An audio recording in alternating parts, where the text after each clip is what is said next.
Hello again, everybody, and welcome to the extra special Super Duper Scooby Dooby edition of the WrestleMania Weekend Jim Cornette Experience. Hello again. Boy, we're going to have fun today if I don't bleed to death first. And joining me, Hawaiian Brian, the podcasting lion, the king of the Arcadian Vanguard Podcast Network, Mr. Co-host to you.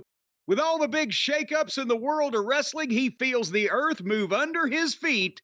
The great Brian Last, everybody. Aloha, Jim. A pleasure to be here once again. There's so much to talk about. Just when you think you can go to bed, more happens. This wild world of pro wrestling here during Super Bowl weekend, WrestleMania XL. Yeah, XL. You know what? Here's the thing. More can happen, and I'm still going to bed. I think I'm going to go to bed in the middle of this program. Because in the last on a Helix sleep mattress, ladies and gentlemen, after having some CBD Distillery. Oh, no, I'm going to sleep on a Helix mattress next week, according to our schedule. But I will have some CBD this week later on in the program. However, hopefully some THC by the time we get finished with it. Here's the dadgum deal, Brian. Yeah. I'm too old for this shit. I take back all, Heyman looks morbidly obese and disgusting in every way, but he's still got more energy than I do. He's there live doing all this shit. I've just watched it and I'm tired out. I'm having health issues here over this. I've wrestling overdose is what's happened here. Between yesterday at noon and today at noon, and we are right now, right after noon on the Sunday after the first night of WrestleMania when we're talking right now. In 24 hours, I've watched like 12 hours of wrestling. I've eaten and slept and pooped and watched more and changed pins. And that's pretty much all I've done for a 24-hour period. These people, the fans are there live. How do they have the energy? Especially last night for WrestleMania. And we'll talk about crowd energy when we review the show, but that energy and that weather, to be outside in that weather for 5 hours, 6 hours. And also, I'm pissed off. It's colder in Louisville than it is in Philadelphia. It was fucking freezing again yesterday morning, but nevertheless. So today I get up. I can't stay up. It's I couldn't stay up until midnight after I've watched all that shit. I figure I'll be able to zip through the packages and the plugs if I get up on Sunday morning and watch Saturday night's WrestleMania. And between that and trying to take a poop and trying to get Harley to take a poop. All right, enough of this. And in this crazy weather, I'm dripping, I'm snotty, I blow my nose. I get a daggum nosebleed. It could have been my heart about to burst with an overdose of the wrestling.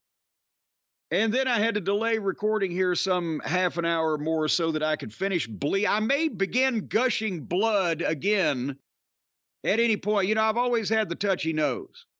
The nose will bleed, especially in certain weathers or conditions, but it hasn't that often in my old age. It used to when I was young and apparently had undiagnosed high blood pressure.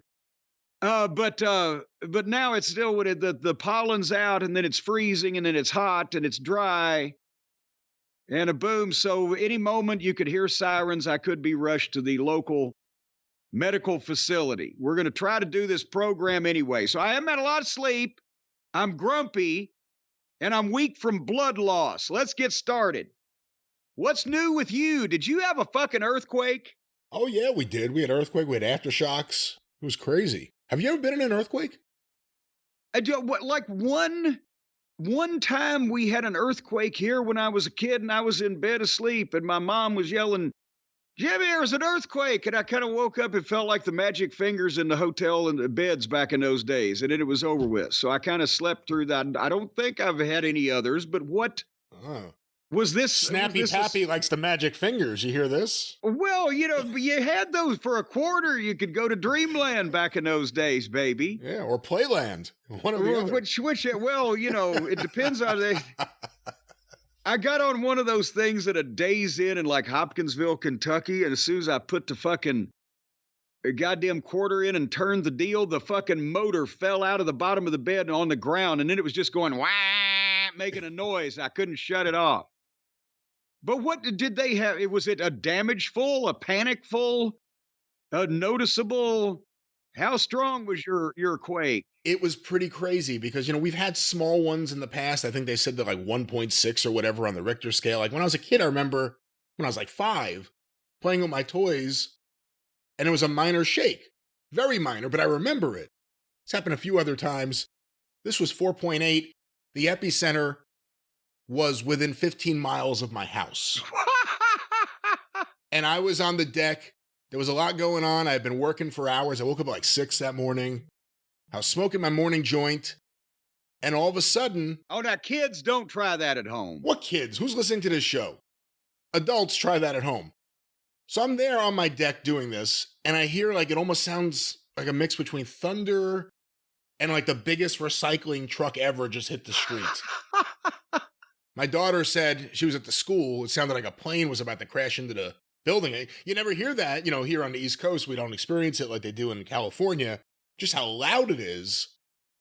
Everything shook, and it was as loud as anything I had heard in a while. On the Ring camera, I was able to watch the reaction of everyone in the house. The cleaning woman lost her mind. Suzanne went running from one side of the house to the other with Swami right behind her. But it was crazy. And then you have to inspect everything, and then we had some aftershocks. Weird. We always talk about these weird weather patterns. We're now getting 4.8 magnitude earthquakes on the East Coast. Yes. And immediately following my tornadoes, and now tomorrow, as we sit here and speak, on April 8th, we got the lunar eclipse coming up. So we can't blame that one on climate change, but, that's a regularly scheduled event that we just happen to be around for in our particular lifetime at this juncture. But, Brian, you know what we need to do about this, though, don't we? We need to get back to church. What? You saw what Marjorie Treason Green said on Twitter, don't you? I didn't, and I'm Jewish, so I don't go to church. Well, that's the point. She said, God is sending earthquakes and lunar eclipses to get America to repent. Why can't God send me a Mets win?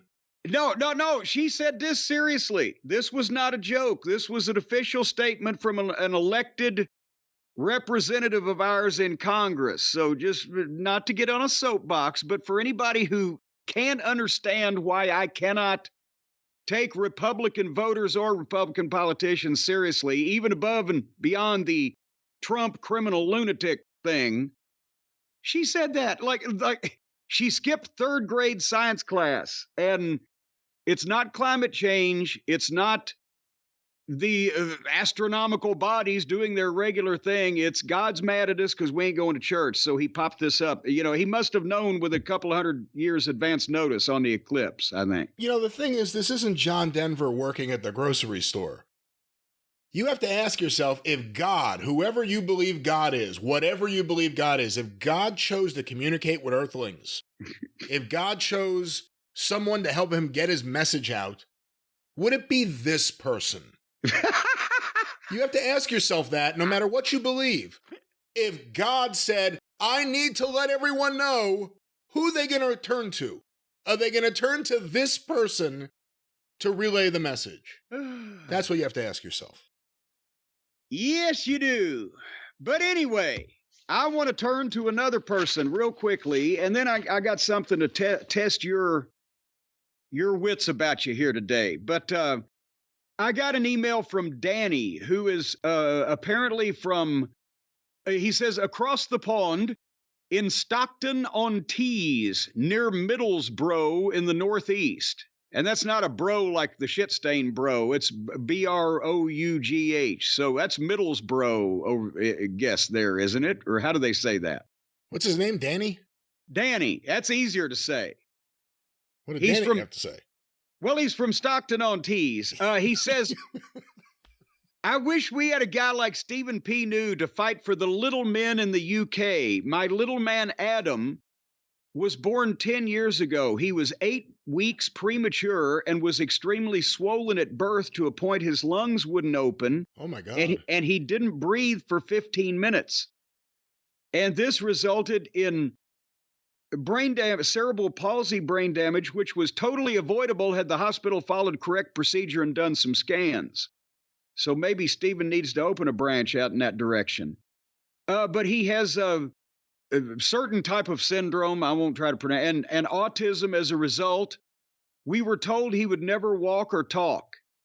Fast forward 10 years, he does both of those things. And like me, is a massive wrestling fan. And like you, he's a mama's boy who loves tennis. His favorite wrestler is the Iron Sheik because when I started his wrestling education, the first match I showed him was Hogan winning his first title. But he saw through Hogan's bullshit straight away and started rooting for the Sheik and calling him Sheiky Baby. I want to thank you and Brian for helping me through the last few years. Looking forward to your podcast is a real positive in my life. Adam's mom often walks in at a point you are mid-advertisement and gets a real kick out of seeing what you'll say next. But anyway. Don't encourage him. And no, well, come on now. We're helping the people here. But anyway, they have hard days caring for their beloved boy Adam and his sister Alice. But Jacqueline and Danny, we want to give you a shout out and great job on Adam. And he sounds like he's doing fantastic and he has exceeded the doctor's expectations. So I wanted to bring that up. Somebody exceeds some expectations around here in the world, at least. That's really nice. Nice letter. And we apologize. The show will get better in the future. What, as in, how bad has it sucked in the past? What are you trying to come out and say here? We can only get better. You're talking about this one? We just started it. We're laboring under handicaps to begin with. I think we have to look on the positives. Things will get better here with the show. We could drop that one we do every week or so that you host. Might get better. Hey, it's a very popular show. There are dozens of people that like it. Anyway, I've got an email here from Jeff, and he wants to change the parameters of Guess the Program is what he wants to do, because he has sent a clipping, and he wants you, Brian, he wants me to read. You know, normally when we play Guess the Program on your show, at least that's the fun part of it, you read a lineup, and I have to try to guess the location and the date, right? Well, he wants to change the parameters here where I read you a clipping and you have to guess the location and the date of Guess the Wreck, Guess the Car Accident. How's that sound? I didn't know we were working for Jeff now. Who the hell is this Jeff guy sending in new parameters? Stick it up your ass, Jeff. He's a friend of mine, and he's come up with some parameters. He's a friend. Now it changes everything. Yeah, he's a good, close, personal friend. Listen to this now. Tell me where this was and when it was. Professional wrestler Tommy Wildfire Rich has been found guilty in municipal court on a reduced charge stemming from a March 30th auto accident. Rich, 26, of Jonesboro, Georgia, entered a no-contest plea Wednesday afternoon to a charge of failure to control. He was originally charged with operating a motor vehicle while intoxicated. City prosecutor Craig Mayton asked the court to reduce the charge because the evidence did not support the original citation. Apparently, Mayton said a blood test revealed Rich's blood alcohol level was 0.062%, which is below the 0.1% level set by state law. It's an imposter. As being intoxicated. Well, I'm thinking that this was Tommy in just his normal walking around mode. And now they have lowered the limits to 0.8 most places, but he was still under that. But it's normal. Hey, I'm fine. I can walk straight line. Well, hold on. Here. Hold on about that comment. Uh-oh. But now, in addition, Mayton said the test concluded that Rich was not taking any other drugs at the time, so they must have caught him on a good day. But Mayton said the investigating state trooper reported Rich had some problems with balance. The prosecutor said he was informed that Rich does have an ear problem, which affects his balance. But apparently, the accident occurred while Rich and fellow wrestler Tony Atlas, 28, of California, were returning to this place after a wrestling match in the other place. Atlas was hospitalized for 3 days at Grady Memorial Hospital with minor injuries received in the mishap. Wow. Rich's attorney said the accident occurred in Kingston Township when a tire blew out. The car went out of control and flipped over in the median strip. And Judge Taylor fined Rich $25 on the reduced charge. So $25. Yes. But now here was the kicker. Jeff in his email said, my dad brought Tony Atlas in for an independent show years later. He asked Atlas about this accident. You know, where you and Tommy Rich flipped over the median and you wound up in the hospital. And Tony indicated that he'd have to be more specific. Oh, wow. But what were we just talking about here recently? What were we just talking? That's a loaded question. We do 4 hours times a week. What do you mean? What were we just talking about? Remember when they were talking about the rental car and should we damage the rental car? And I said, what did I say? I said, Tommy Rich, when they started doing the Ohio towns, the story I got was that he wrecked so many of the rental cars they wouldn't rent to the wrestlers anymore. Well, this was Columbus, Ohio. They were returning from a wrestling match in Akron in 1982, which is when they had opened up. Well, that was my guess. Yes. Well, you didn't want to play anyway. I was going to guess 82, but I wouldn't have guessed. Yeah. I would have guessed either Georgia or Ohio. I didn't know for sure.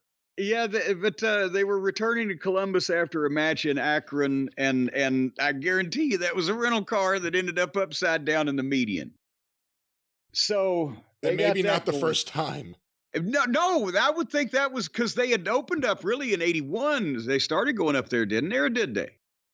We have someone trying to make a claim. They said that they flipped their car over in a median and it threw a passenger out named Tony Atlas. No, we already did that one last week. No, this is a new one. Yeah. No. Same guys. Same guy. He went out the side this time instead of through the windshield. Why would you get in a car with him again? It's not like the thing where the plane crash won't happen twice to the same person, so sitting next to Flair makes you safe. After Tommy Rich goes into his first ditch or flips over the median, why would you ever go in a car with him again? Well, no, but Buddy Landell, most of the time I loved him. Most of the time I loved him. Sometimes, it was hard. But when we first went to Louisiana, it was the four of us, me and Bobby and Buddy and Dennis, that would rotate every 4 days a new guy's car, right, is what I'm trying to say. Rotate to drive it. And you'd pay whoever was riding with a guy in his car, you'd pay him trance. It was 10 cents a mile, I believe, or was it 5 cents, whatever. Anyway, so Buddy Landell was the worst, most distracted driver and just paid no attention and would talk and would look in the mirror and comb his hair and do whatever he was doing and speed or be aggressive or just any trait that you could possibly not want in your person driving your car. Buddy had it. And finally he made me so nervous. I'm trying to think now what the breaking point was where I just said, Buddy, I can't ride with you anymore. And I just told him, I said, because Dennis is like, no, he's supposed to drive one out of each of these 4 days, right? That was a big deal back in those days. You do your share of driving. And Dennis didn't want to let him off that easy. I was like, well, I will drive myself when you guys are riding with Buddy, right? Because fuck it, I can't do it anymore. It makes me too nervous. And the first week that I started that policy, I went to fucking Jackson, Mississippi. And I left earlier than they did. But when I got there, I sat down in the locker room. And then in came, goddamn, it was Carl Fergie. Maybe Carl Fergie and Pat Rose, maybe, or whatever. The point is, they had come from Alexandria also and had been driving down the road about 50 miles out of Alexandria. And they looked over and saw a car off the side of the road down a hill in a bunch of fucking mud. And there was and Dundee was in the car too. It was Dundee. And in the mud, knee deep, was Bobby Eaton, Dennis Condrey, and Buddy Landell. His car is off he slid off the road. I can't even remember what car. He caused it by not being a attentive driver, but They're in the goddamn mud, right? In the muck, in the Louisiana bayou. And they said, help us out of here. And he said, fuck you. We can't get, they wouldn't let them in the car in their condition with all the mud and everything where they'd got out of the car and it's all, they said, well, call ahead. So they called somebody. Fucking at the next town, they got the goddamn gas station, whatever. I can't remember the details because obviously I wasn't even there. But they were like an hour late by the time they got out of there and got cleaned off and got somebody to fucking drag their car. And the car wasn't disabled. It just needed to be drug out and got back on the road. And that was the first fucking trip that Buddy was captain of their ship without me. As I said, and pretty soon it became Buddy ended up just riding with one of the three of us. There was a story way back on the show I told that I had heard from Buddy Landell himself about Buddy crashing about Butch Reed hitting Buddy's car, and then Buddy said his eye flew out, and then you said, where did you hear that story? That's not what happened. And I said, Buddy Landell is who I heard it from. When did that happen? That was later on that summer. That was I know it was 84, but was it in the summer? Okay. Because when Buddy, we were like the first ones to come from Memphis, as you'll recall. And then I said the rock and roll got in and Buddy showed up about the same time. So we'd already been there for a little while. And then Buddy got there and they were just using him, in the middle or whatever. And he was riding with us to help us fight our way back from the ring in some of these towns. But then Dundee got the idea of Butch and Buddy being a thing, and that was later on toward the summer, so Butch and Buddy started either riding together a lot or if they would follow each other because Butch still lived in Baton Rouge, 120 miles from Alexandria. So basically, Butch took over Buddy Watch, and, we had the three of us in the car at that point, and that's when Buddy's car wreck started involving Butch. And yeah, Butch ran into Buddy only because Buddy just rear-ended at a dead fucking, I say a dead run. He was going like 25 miles an hour through Bunkie, Louisiana, on the main street through Bunkie with stoplights and traffic and goddamn, the stores are open. And he saw, I think the story was he saw a pretty girl on a sidewalk and grabbed his hairbrush and was brushing his hair at her and not looking in front of him when a light changed as somebody stopped and he just bam right into him. And then Butch was following Buddy. So bam, he went into fucking Buddy. Well, then goddamn, it was Buddy's head that hit either the windshield or the steering wheel and busted him open. He's got juice running down his fucking head. But Butch maybe also had not been as attentive as he might have been to hit Buddy because he was apparently doing a fucking bump of cocaine at the same time and wasn't paying attention because his cocaine spilled all over the goddamn floorboard on the driver's side. So then Buddy fucking realizes it's Butch that's hit him, even though he's dazed and confused and bleeding. And he opens his door and he staggers out. I don't know if it was goddamn, some poor, innocent, middle-aged woman sitting there in the front car or whoever it was they hit. But Buddy's first thought is to go back and see if fucking ex-NFL pro football player bodybuilder Butch Reed has survived this accident. And he sees Butch on his knees. Butch's door is open and Butch is on his knees. His feet are sticking out in the street. He's on his knees outside the car, but his head's inside the car. And Buddy comes over. He's like, Butch, I'm sorry. And he's leaning over and Butch is like, God damn it, Buddy, you're bleeding on my fucking shit. Buddy's bleeding on his cocaine that he's trying to gather up on the floorboard of the car before somebody else walks up, which is why he's not down selling. He's down scooping up Bolivian marching powder. And so Buddy bled all over Butch's cocaine as well as all over his dashboard of his car. And the inside of fucking Butch's goddamn car door is hanging open. And then that's when one of the boys, it was Dundee again because he was the booker. He had heard they somehow managed to get a phone call to the Mississippi Gulf Coast Coliseum in Biloxi. And Dundee comes in the heel locker room and says, well, Butch and Boudreaux. Butch and Budrow. I'll say it again, Butch. Well, I'm trying to do the accent at the same time. Imagine in an Australian accent, Butch and Budrow have been in an accident. And we said, who'd they hit? And he said, each other. And I don't think they made the show that night, to be honest with you, because their cars were fucked up and Buddy had to get his head stitched. And you know, it's a really underrated idea from Dundee because you never hear anyone really rave about it being his idea, but putting Butch with Buddy works so well on TV. What were they like together off camera? The same way. That's why he did it. Because Buddy would fucking be Buddy and Butch would try to take the piss out of him in the locker room and all. It was like that era's version of Ron Simmons's Damn. Where and Butch was obviously the leader and Buddy. That's what Bill Dundee called him. Loss of blood, folks. And Buddy would follow him around, and Buddy wanted to be the star at anybody's expense, but he was, acting like a stooge to Butch. But it was great. And they were naturally like that anyway. All right. Well, that was a tale of Buddy and Butch and Butch and Falco. Yeah. and Ploon. And Ploon. From Appledurn. Falco, not Falco. No, it was. His name was Falco. Oh, I thought you said Funko. No, that's a pop. No, it's not a pop. They make pop.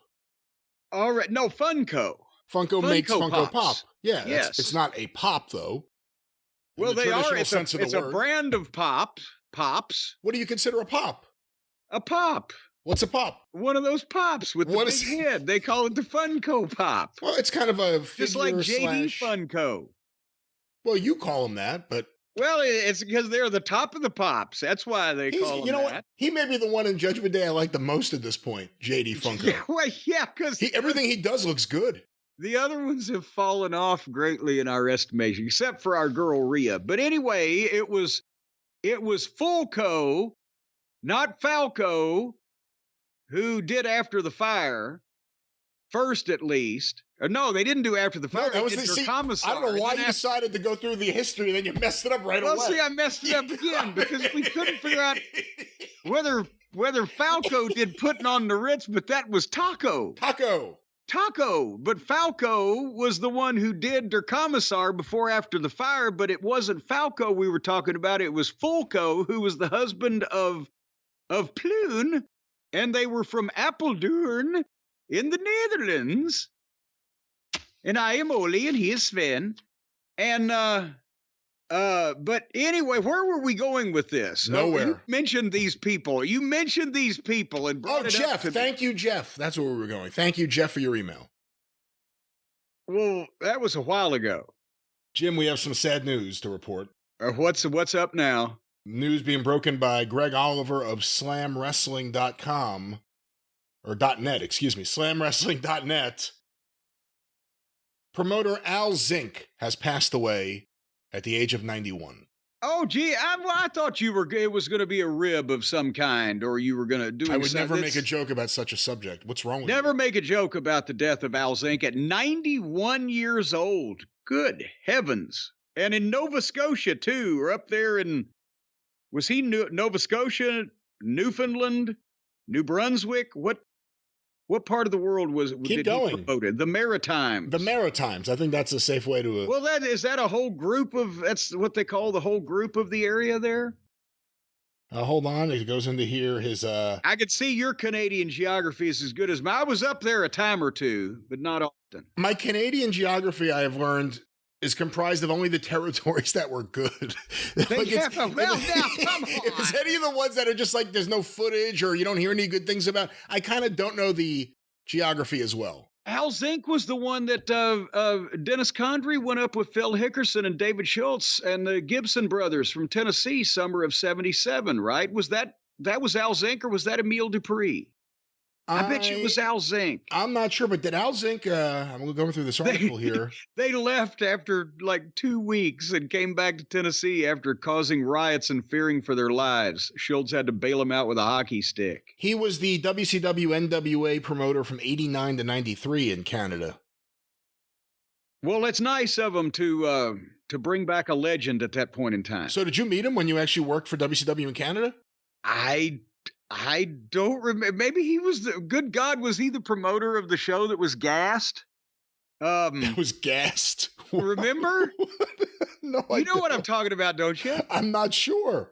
We had a goddamn loop up there for WCW in 1990 that was somewhere in Nova Scotia, somewhere St. John. There's 2 St. Johns. We were in both of them, I believe.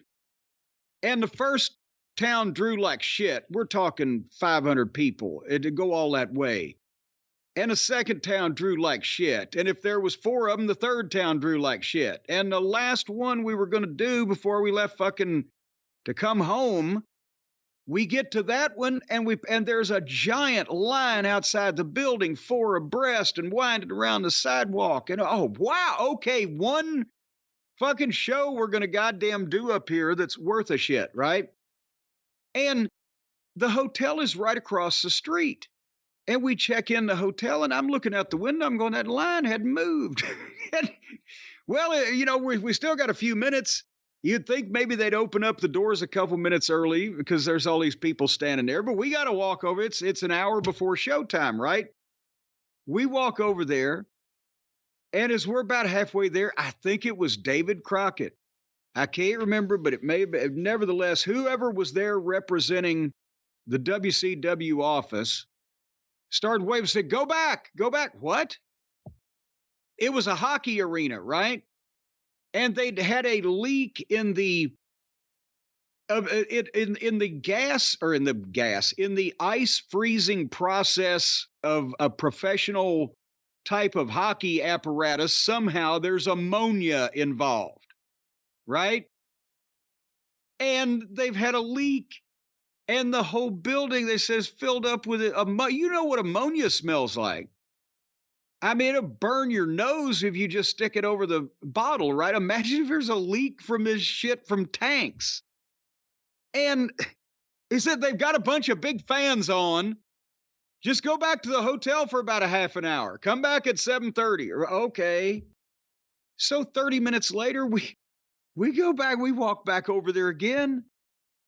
And we went in because Bobby's like, well, come on, we better get ready. You know, Bobby is like, we got to work. We're defying death here. We walked in the building. They still had the fans on. They're still said, oh, it'll clear out. It'll clear out. Your eyes start watering. Your fucking nose hurts. And Bobby's sitting down his bag and started taking his fucking shoes off. I'm like, Bobby, don't start getting dressed. This does not look like it. They couldn't let the people in at that point still. And we're in there about to get dressed, right? And so finally, about 15 or 20 minutes later, saner heads prevailed and they canceled it. We can't bring the entire audience in here and gas them, even if we can gas the wrestlers. So they canceled the show. We're on the way to the fucking airport the next morning, pick up the newspaper, and open up, and I've still got the clipping. I think it was in the Midnight Express scrapbook. The headline in the local newspaper was Wrestling Show Gassed. I said it was a mercy killing. And we came back home never to return to Canada for WCW. Well, as it says here in the article, when the Toronto promotion run by Jack Tunney switched allegiances from the NWA and Jim Crockett Promotions to the expanding World Wrestling Federation, Zinck saw an opportunity. It was Zinck who ran WCW shows in Toronto and in the Maritimes. Zinck worked with them from 89 to 93. Here's a quote. I was always a straight shooter. I almost had Maple Leaf Gardens. I was so close. I was ready to undercut Tunney. And then Shane Zinck, his son. Sounds like a real nice guy. Here's a story. I got to end with this. I don't know why this gets me. His son, Shane Zinck, can still recall the way his father would get in trouble as a promoter. Here's a quote. I used to go to the wrestling with him in the circuits, and every once in a while, I'd get a call over the PA system. Shane Zinck, please go to the office. I'd only be a kid, like 8, 9, and he'd be beating up 5 or 6 guys who attacked him. And I mean, he cleaned house on them. He was a real scrapper. Who the fuck is beating up the promoter? Is he 5 or 6 guys? Why did he call his son there to see this? I mean, I know that the sheets weren't as prevalent back in the circuits days, but when the fuck did this take place? Or could it be, hey guys, I'm going to call my son to the office. Let me make it look like I'm kicking the shit out of all 6 of you at once. Well, because let me tell you, we did go to Toronto once for WCW in 1990, and it wasn't at Maple Leaf Gardens. It was at some college gym in Toronto, and I recall it being a beautiful drive down by the lakeshore to this building that there was absolutely nobody in. And so I don't want to, I hate to speak ill of the deceased's promotional abilities, but I think maybe the WWE got away from him and he got with WCW, for a reason. But nevertheless, apparently, he lived a long, full life. He had a big falling out with Rudy K. According to Zinck, Rudy had no business head. That's a quote. He was soft with the boys, but I wasn't. Especially the prelim guys. I want my openers to be as good as my main eventers. It all fell apart. Here's a quote. Rudy double-crossed me when I was in the hospital, said Zinck, who had fallen off a horse. What? When I was in the hospital, Rudy asked for checks, and like a fool, I signed them. I think I want to learn more about Al Zinck. Sounds like a fascinating life. Oh, and folks, if we've said it once, we've said it a million times. Never sign checks after you fall off a horse. It's like operating heavy machinery. You can't be doing that. Make sure when you're jumped by 6 people, call your 9-year-old son to come save you. Yes, on the PA system. Don't call security. Don't call the police. Get on the PA system, see if we can find this man's son, so he'll stop wailing on these motherfuckers. Oh my God! All right, we haven't fun yet. Come on. Well, yeah, over the man's death. We're trying to have fun over a man's decedent. No, we're not having fun over that. We're having fun celebrating his life, like when he kicked the shit out of a bunch of people all at once in front of his child. And apparently the PA announcer. Well, speaking of people getting the shit kicked out of them, before we talk about the weekend's festivities at WrestleMania, and by the way, we are still in the dark as we sit here on night 2 because this is in between night 1 and night 2. The show's so nice, they had to split it up twice or whatever the fuck. So chronologically, we're going to go through Smackdown Hall of Fame Mania 1 and Mania 2 by the time this is a finished program. But over on the other side of the street, welcome back, baby, to the poor side of town. Ding, ding, ding, ding, ding, ding. Ding, ding, ding, ding, ding, ding. There's still another promotion in the world besides the WWE. I know there's not a lot of oxygen in the air for one these days, but there are a couple things happening in AEW. All of them obviously outside the ring related. You're going to try to update me, first of all, on the releases that we've talked about on the drive-through here a couple days ago. They released 10 people, most of whom they had not been using in any significant capacity in quite some time. And a couple of them have a problem on the internet. The Tate twins, who were Dalton Castle's boys, they have come back at Tony. And I'm going to get you to try to explain this to me because I've seen part of it and I've been a busy boy. But Tony said all the releases were due to budget cuts. And then somehow they asked him about the Tate twins. And he said, well, the Tate twins were no show in our TV tapings. And then the Tate twins say that they've been maligned and slandered and their reputation irretrievably damaged by being accused of this. But in their statement, they didn't actually deny that they had no-showed TVs. They just said that we were upset at Tony for saying it. What is going on here? Tony Khan on the media call for Ring of Honor's Supercard of Honor, as Kevin Sullivan calls it. The Supercard of Honor. The Codfather, baby. On the media call, here was a quote talking about the releases, about the boys. They didn't show up for work on more than one occasion. No. And it's not acceptable. Well, there you go. You agree with that, correct? I agree with that. Well, the boys put out a long missive over several. Now, was this the boys in conjunction with each other? Is this one boy on behalf of the other boy? Well, they're twins. You got to think that, one mind works for two. Well, does one start the sentence and the other one finish it? Or how do they, how does that work? Or is one the person who writes and the other one the person who speaks? Or this is a joint missive? I wish I had a joint. No, I think because they're twins, they can compete. They can communicate telepathically. Well, what did they think to us then? Well, here's their statement. The boys' statement, a joint statement from the boys. Trademark. If they are allowed to call themselves that still. Now, here's a note.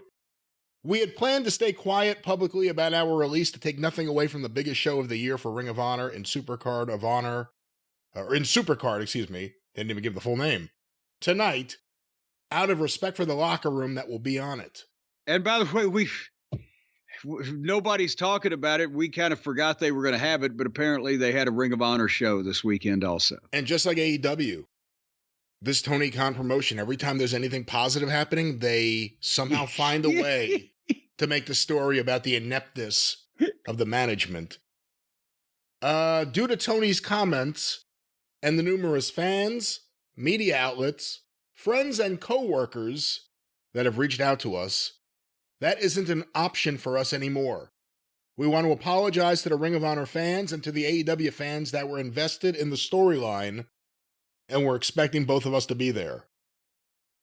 With so many fans wanting answers, in addition to numerous people that have voiced their comments at the thought of us really just no-showing on the sum of the biggest opportunities of our lives due to Tony Khan's statements, here it is. I lost something there. I don't know what they were trying. Maybe they should have collaborated a little longer on the on the presentation, but keep going. Dave Meltzer was their proofreader. My brother and I were told that we would be included in this story through Supercard, and there were plans for us to be with John and Taya leading up to the show. We were asked to pitch several ideas for ourselves, insinuating we would get an opportunity to show that we can wrestle more in the future. On March 16th, our scheduled date following Dalton losing custody, that's in quotes, I guess that's the angle they're doing, for the first time did they do an angle where he had custody of the boys? That's what it says here again, in quotes. For the first time in our history of flying in North America, previously with Sinclair, Ring of Honor, and now Tony Khan's Ring of Honor, our travel was booked out of Nashville instead of our home airport of Knoxville. There, at this point, there are screenshots attached to the tweets showing the communication between AEW and a redacted name that is apparently part of their travel team over at AEW. Where were they going? To what place? What town? I'm not sure. Hold on, let me see if that's... Did you just say it? It went past me? It didn't say where they were flying to, just that they were flying... Oh, it says Ottawa. Oh, well, you certainly can't drive there from either Nashville or Knoxville. Yeah, no, they were going to Ottawa, Ontario, Canada. So let's go back to this. On Monday, April 1st, we were contacted by management, accompanied by HR on a call, to inform us of our release due to budget cuts. At that time, we raised concerns and repeatedly questioned... Well, wait a minute. We've jumped ahead in the story. So did they goddamn drive over to goddamn Nashville and fly out, or just say, fuck it? Well, they don't say that exactly in their tweets here, but if you go to the actual phone calls, or the text messages, excuse me, there is there's a Witten record here. This show's a mess. There's too much happening. Monday, March 25th. Hey, just checking to see if we're booked this weekend so there's no confusion on our end and so we can plan our week accordingly. Thank you. The reply from AEW came, as of now, no. One of the Tates said, thank you. Okay. Just checking to see if you heard about us being used this weekend. There's no Collision taping this weekend. You'll probably be booked for London, Ontario on the 30th. And then I guess they weren't. There's all kinds of pieces to this story. They're not making their case plain. They're assuming that everybody knows who all these people are by their first name and what was going on with them. And if they're making an official statement rebutting the reason why that they were terminated or why they were told they were terminated by a company, they need to lay this shit out a lot fucking clearer and a lot more concisely. And here's the deal. I can understand if AEW fucked up and somehow sent these guys plane tickets at the last minute, flying out of Nashville to Ottawa or wherever the fuck it was instead of Knoxville because they made a mistake. Okay, well then, because you would have to get to the airport an hour before your flight and it's 3 fucking hours or whatever. But if they just said, hey, to fly you to auxiliary players into a goddamn another country from Knoxville, Tennessee is going to cost us however many fucking $1,000, or we can fly you from Nashville for half or a third of that, which is probably a possibility, and told them about it ahead of time. It's 175 miles. It's all interstate. You can drive 3 hours and get your flight and save the company a couple $1,000. And guess what, guys? You were kind of lucky at this point that you had, if you indeed had a contract that was paying you a regular sum, whatever you were doing, you're lucky you had that in this day and age. Now, if they just are under contract and only get paid when they get booked, that should have been an incentive to drive down there to Nashville and get on the plane. And I guess part of the issue here is just the communication between AEW and talent, because I have some more text here. Let me read you some more of these. And us, here's another thing. Fuck the fucking text. If I want to know something about where I'm supposed to be and how I'm supposed to get there when I was in the wrestling business and gave a shit about such matters, I'm calling a motherfucker on a phone and I'm speaking to a human being and I'm saying, where is my goddamn ticket? Where am I flying out of? What time do I leave? What airline? I got to fucking pack.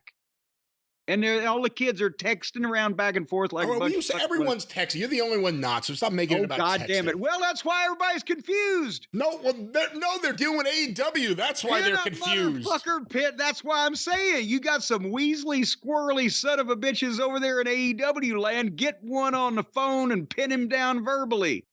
See if he's shaking and shimmering or humming. Well, be assertive. Address these things. Ask questions. Let me be assertive right now and go to this. March 13th, Brent Tate, to a name redacted. Again, release the name, guys. If you got a story here, let the story come out. Finish the story, man. Hey, we just received emails about driving to Nashville for flights, and we've never flown out there because it's 3 hours away. Oh, good Lord. We have an airport 15 minutes from us. Oh, good Lord. Even and then the other... Oh, good Lord. You know what? In the old days, you'd had a car out at the curb, get in it and drive your ass 800 miles to fucking Canada. You goddamn ungrateful little twits. The other brother then responded, even the old Ring of Honor never had us fly out of Nashville. Oh, good. Were they flying you to Canada? Then AEW responded, reach out to your travel person and ask them why that's happening. Oh, Jesus Christ.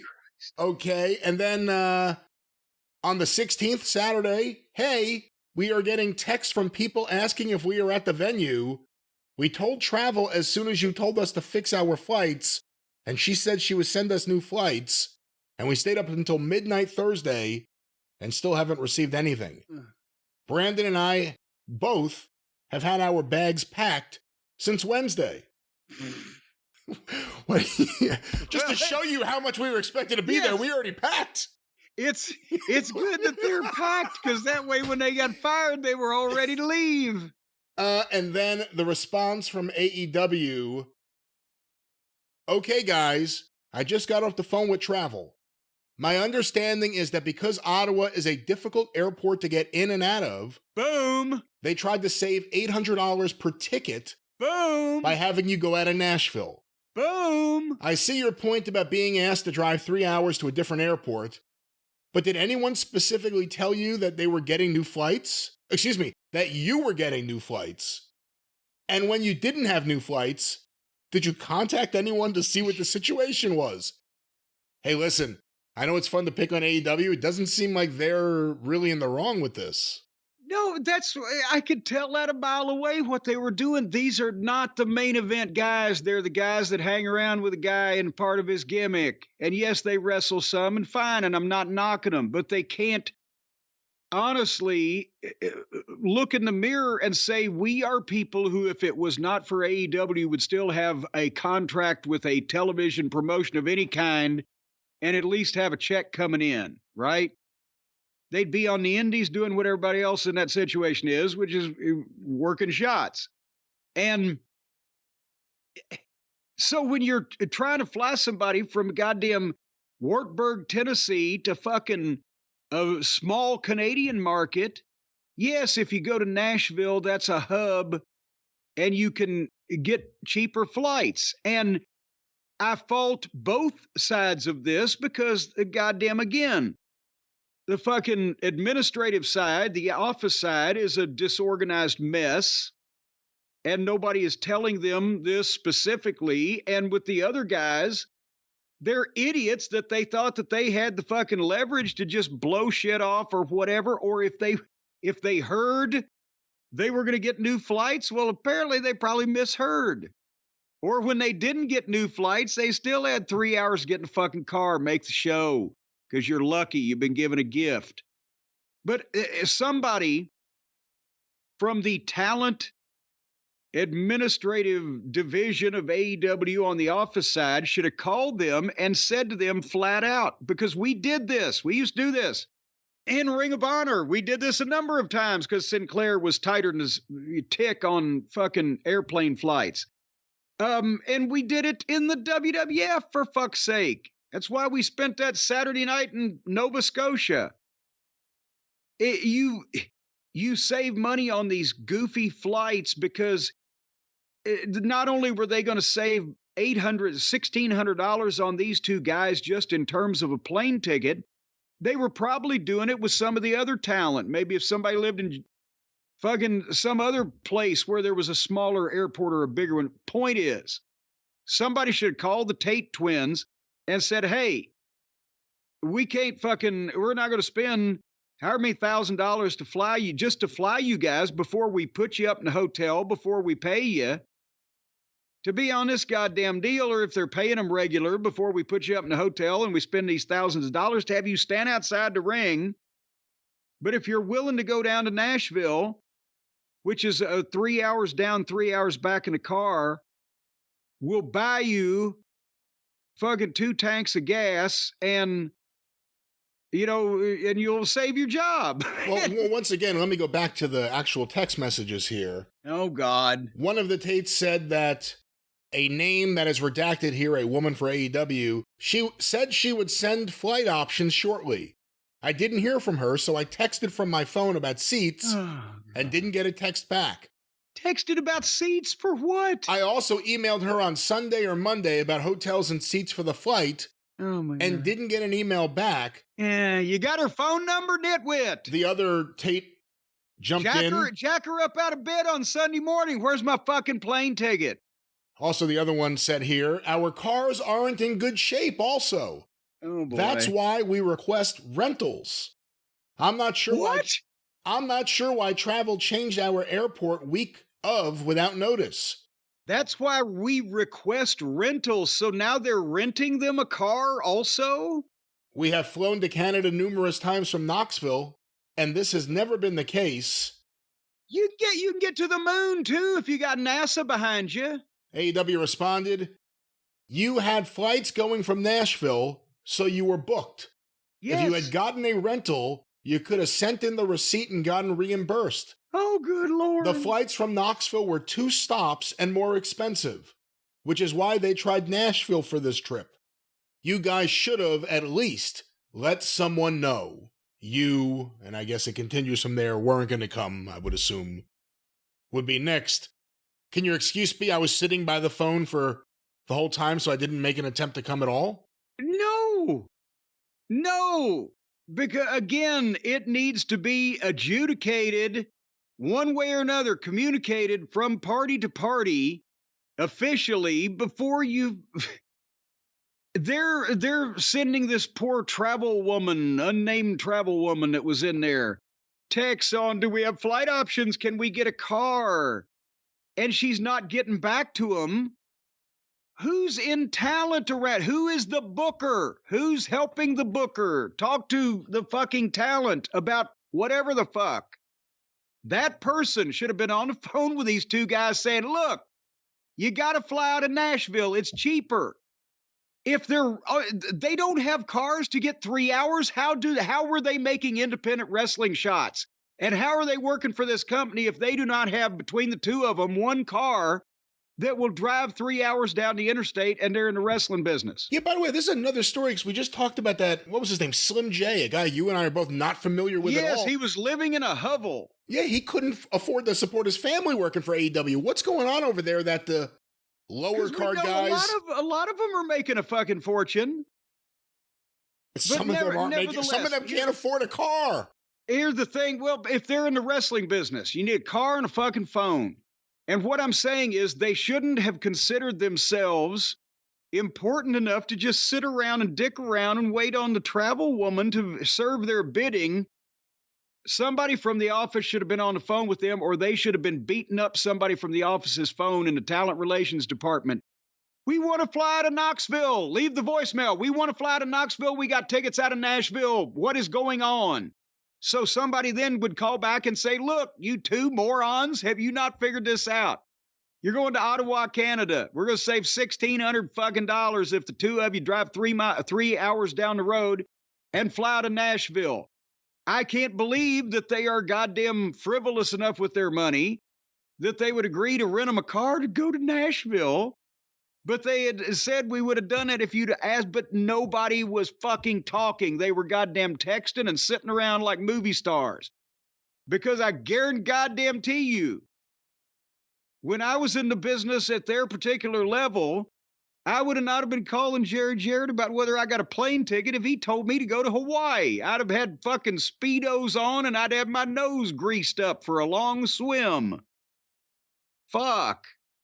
So it's an incompetent office and a couple of guys that don't understand their level in the wrestling business. Again, incompetent office, the communication's bad, and seemingly the Tates think there's an added value that justifies them requesting these things. Let me end with these tweets and I'll ask you a question. And by the way, that was save $1,600 on the tickets. They were still going to be spending hundreds of dollars just to have them go there with Dalton fucking Cat or whatever the fuck.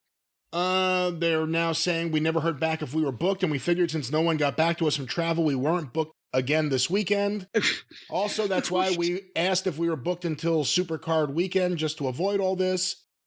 Nashville wouldn't have been an issue for that one day, but with NCAA basketball tournament and St. Pat's Day weekend being in Nashville, last minute would have been an issue already. That's why we always reach out. They didn't ask them to go down there and hang out for a while. They said, go fly out of there. Were they supposed they go drive three hours down the interstate and get a hotel room? And then there was a tag, and the other brother came in and said, we did tell the mystery travel person that we couldn't do that flight. That's why she responded and told us she would send us other flight options, and that's what we were waiting for. And then there was another tag. We have also been told numerous times to get approved for rentals because they got onto us for getting rentals without asking. What without? Oh, Jesus Christ.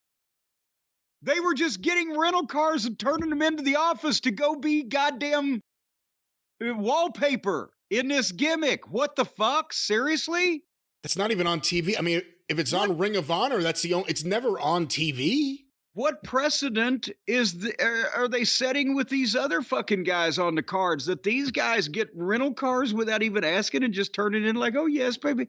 Do you remember the stories I've told you about Watts' main event guys driving to fucking Oklahoma? Jesus Christ, these fucking entitled little weenies. Go ahead. Well, to wrap it up, and again, it keeps going back and forth. You kind of get a tone of what these text messages are. But Tony Khan, people got on him for talking about budgetary reasons. We'll get into that in a minute. That sounds pretty budgetary to me, though. But when he said that they no-show dates and they contend that that is not, they contend that this is evidence that shows that isn't the case, what do you say? Is Tony Khan fair? Is he saying anything wrong saying they no-showed? Do you think that they're right saying that they didn't no-show, or because they didn't show up, does that constitute a no-show? Here's the thing. I think that whatever you want to phrase it, they have been justifiably told, we don't need you guys anymore because you're a pain in the ass to deal with. And we don't need to spend this much money on you. Tony ought to apply this to a lot of people on the roster. We do not need to spend this much money on you to be on our show, and it would be just fine. And that's where this fits. And I mean, I'm sorry, but it probably ain't working out on the Twins' part either. If they, between the two of them, and I've been seeing those guys for 10 years, so they've got to be close to 30, right?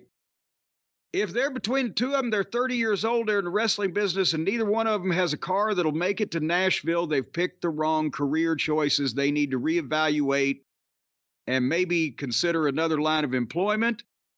And if they thought that they were important enough to for the company to be spending, what would it be then, $3,000 or whatever, plus a rental car to get them to fucking wherever, hotel, and they're paying them some kind of salary to be released. You have to be gripped first, don't you?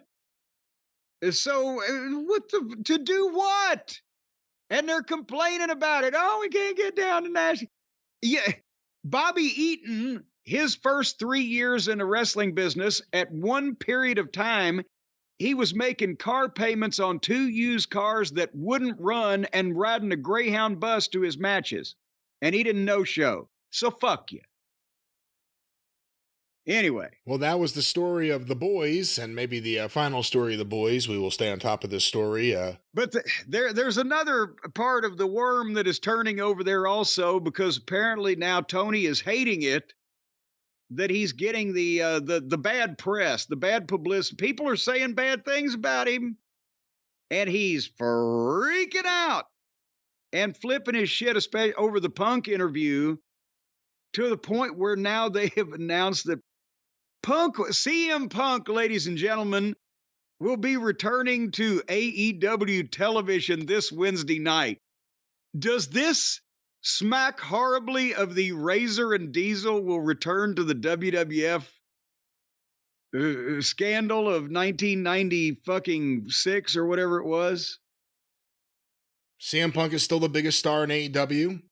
AEW still revolves around CM Punk. Tony Khan, more than anyone else, can't get past CM Punk. He wanted to be Punk's friend. And now he is very upset about this interview that was on Ariel Helwani's show. This will be 2 Dynamites in a row dealing with or addressing CM Punk, whether it's the Edge promo, whether it's Dax Harwood getting in the ring after the show to yell about how happy he is to work. And now, to be fair, Edge wasn't really a promo as much as a visible meltdown. If you're going to call Dax's yelling, and there was an element of desperate screaming there and clawing at the edge of the abyss as you slide down. But anyway, CM Punk is still the biggest star there, and they're getting more buzz than they have just overnight because the announcement came out at like 1 a.m. or whatever because Collision was on. In the middle of nowhere. No one even remembered it existed this week, and they announced, I have it right here. Well, they wanted to try to start Collision after, they were starting after the college basketball game, but also they thought, well, at least WrestleMania would be over with, and the fucking main event was still going on at 1:45 or whatever, I think, when they started this thing. Jim, a graphic appeared on the screen on Collision. The Young Bucks present backstage footage from AEW All In London, and we'll discuss it for the first time on Dynamite. And they have their new characters in the photo, standing there in their seersucker suits. You know, if they're going to put, there's so many, this is so fascinating. And again, it reeks of desperation. And there really is no win here for AEW unless you believe, looking at wrestling history, that Tony Khan now and the Bucks now leaning into this will produce some kind of thing like Vince McMahon leaning into Bret Hart punching him in the face. Well, I don't know if that's going to happen. Now, look, anything could happen, but CM Punk is super over right now. And all there is pictures of him seemingly loving life with his coworkers. And you still have a crew of people who can't get past him. He did an interview and he addressed it. Look at the reaction here. And let's get your initial thoughts on all this. All the preparation H in the country could not soothe the inflamed asses at AEW because of, and he was sitting there, Punk, he, too many pronouns, pal, calm, reasoned. It wasn't an acting performance. It wasn't a plea for forgiveness. It wasn't an explanation to try to get him out of trouble. It was just a recounting of the way that he viewed things. And came off pretty fucking credible, right? They go out of their minds to do the rah-rah speeches and tweets that, as we mentioned, kind of in part validate what Punk was saying, because a lot of their reasoning is, I'm having the most fun I've ever had in my career, or I'm working with all of my friends who deserve this, or I get to spend so much time with my family. Those are the opposing viewpoints, apparently, of what Punk said. But Tony was that upset that Punk questioned, not even questioned, just said flat out, it's not a real business. It's not predicated on any of the things that a real business would be. And Tony's been flipping out ever since. Yes, and he fires people coincidentally, but as we've seen, you know what? There's kind of a reason. Maybe they were waiting in the office. They're like, God damn, can we get rid of 20 or 40 of these? Jesus Christ. Hey, maybe now's the time he might let us peel off a few. But anyway, but now, besides the knee jerk, elbow jerk, or the reflex, flex, from last week with the promo, now they're, again, like you said, they're advertising, they're preaching to the choir, they're advertising to people who have already bought the product. Because they're talking about, they can't say Punk's name, right? They haven't said that yet, have we? Have we? No. They haven't said that. It just says they're going to present backstage footage, and then it leaked to various wrestling media members who spoke to AEW sources that, no, this is the real thing. This is not a bait and switch. They're going to really show the footage, and they better. Because if they renege on this, their fans are going to be unhappy. And if they show the real thing and they cut it up in any way, Punk's got a lawsuit. Well, yeah, but what I was saying, and I will talk about that in a second, but what I was saying was, if they can't even say the guy's name, so they're preaching to the people that know the specifics of the exact incident and know enough to know what they're talking about, because the story came out at the time that there was Wembley security camera footage, right? So this is their desperate plea for ratings by sending out a coded message to the people that are still watching that nobody else is going to understand. And then at first I thought, oh my God, these two, the California Raisins, are being such douchebaggy heels that maybe they're going to shoot a parody thing and try to make fun of it, whatever. And then they've come out and said, oh, no, it's going to be legitimate. So we'll see. If it's not legitimate, if it's, douchebags trying to get silly heat, then that's going to be worse.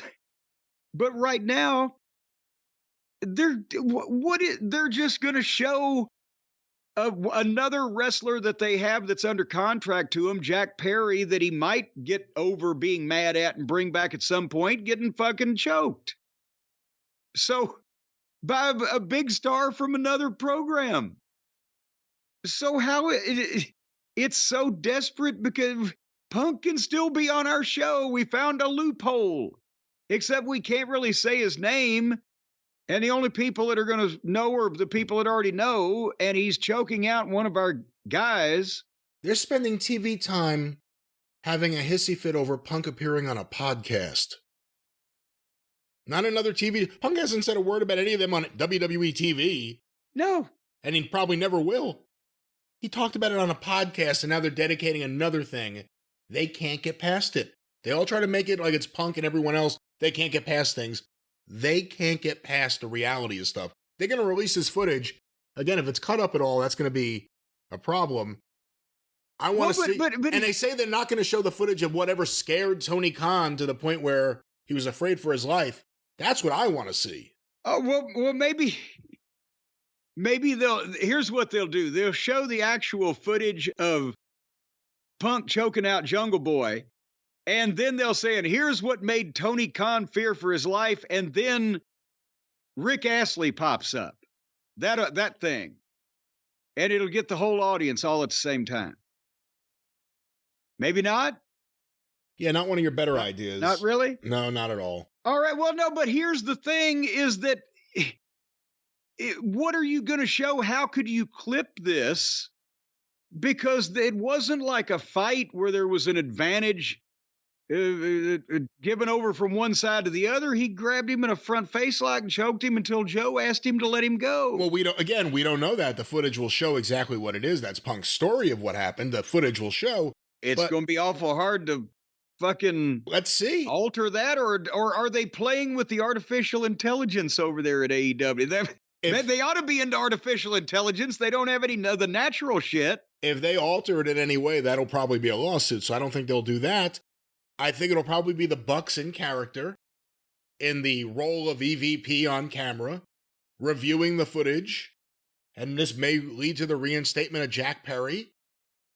But again, it's all dealing with the biggest star in your company who's not there and more than likely never will be again, and you all had a chance to do something, and you blew it. When he was close enough to reach him, they didn't want to do anything, but now they want to show all the footage. It's a minor league operation, and that's the thing. CM Punk said out loud, what the wrestlers you talk to there will tell you or text you. It's not a real business. It's Tony's dad funding Tony's hobby. And hopefully it makes some money. They better get that big rights fee renewal. If not, they really look like shit. And Tony gets to feel like a hero to his fellow message board fans when he puts on a pay-per-view with 5-star bangers. But the TV is atrocious. Tony doesn't know how to book. Tony doesn't understand how to get people over. Tony doesn't understand how to follow up on momentum. Tony's awful at this. Merchandise has been a disaster. It was poorly run. The buildings, the ticket sales across the board. Well, hey, what about the new head fellow there, the big office fellow? Well, what's his name? Kosha Irby, I believe is his name. I was going to say Jack Kirby, but he's new. Close. He's new, so who knows? Maybe that's why we're getting some budget cuts. He may not have time to get old. That's why maybe we're getting some budget cuts. We don't know. How much could they? Here's the thing: how much could they have trimmed off the budget if these guys can't afford a car or a home? That are talking about that they got let go. Unless this footage shows CM Punk getting knocked out, which it isn't, or shows CM Punk, I guess, not beating up Jack Kirby to the extent that he says, right? Why else would you release this? Because there's no... Again, Jack Perry's gimmick now is he's the scapegoat. Well, no, maybe after the CM Punk interview on TV, they start with the Edge thing, and then the Bucks shout him out on the way to the ring. So you have to think immediately the plan was in place to get him back on there. This seems like a no-win situation for AEW, a desperate attempt to get some ratings, but if they're not even going to be able to say it's CM Punk, and you're just relying purely on internet fans, how much of a rating is this going to get? Well, that's what they're showing the footage, because then the Buckaroos are going to say, see, Jack Perry could have kicked his ass, but he didn't lift a finger because he was professional, and the other guy choked him out, so therefore we fired the other guy and we're bringing Jack back. And then I want to see the footage of Tony. Be known as the guy that got choked out by Punk. This is Tony's chance to bury Punk and say, Punk is a liar. He's a maniac. Here's the footage of Punk scaring me. That's the footage we need to see. Why aren't they showing that? I'm pretty sure that that footage doesn't exist, Brian. That for one thing, if you can't. If somebody's yelling at you and saying, fuck it, I quit, I'm done, whatever the quote was, this is a clown show, barehanded, no weapon, no lunge toward, no threatening motion, no goddamn people holding him back, how are you going to be scared of that? And the answer is you can't. But that was what the lawyers recommended that Tony use, the verbiage he used when they tried to get themselves out of that situation without Punk suing him, because he was happy to go on and make the millions of dollars he's making now. To go back to after Montreal, let's say, Bret Hart was still talked about and made fun of and kind of a character while not being there on WWE TV for a short time. Remember Shawn Michaels had a midget come out dressed as Bret Hart, and of course Vince McMahon's promo about Bret screwing Bret. And again, it all worked out for WWE, the Mr. McMahon character, the rise of Steve Austin, Shawn Michaels going home. It all worked out. That was the weeks after Survivor Series. We're now, almost a year after the Perry thing, a few years after the Bucks thing. Let's release some of that footage of Jericho yelling in the hallway. The Perry thing was only, about 9 months ago? Maybe people have been impregnated and conceived by then. How does this benefit them? Can this benefit them the way anything benefited WWE in that situation? And how could any of this benefit them? The Bucks and Jack Perry, who will forever be tied to CM Punk. Well, but it benefited Shawn and et cetera with Vince, and because that it wasn't the big star got in trouble and got fired, and there was no one to replace in the vacuum. Shawn was still a big star. Austin was about to be a big star. Fucking Rock was coming up. There was Undertaker was ready. It was still a company of big stars. And this prickish heel, Shawn Michaels, with his friend Triple H and whatever the fuck, making fun of running off Bret Hart or fucking around Bret Hart, was done to get heat on a heel that was, at that point, let's remember, at Bret Hart's level on the cards and in the eyes of the people in terms of star power. This was, hey, the only star you motherfuckers had, now he's gone, and it's because of this fucking underneath guy that looks like he came out of a Tarzan movie and he thinks he's a big deal because his dad was an actor on TV. And that's... just leave it fucking go. And the guy didn't win.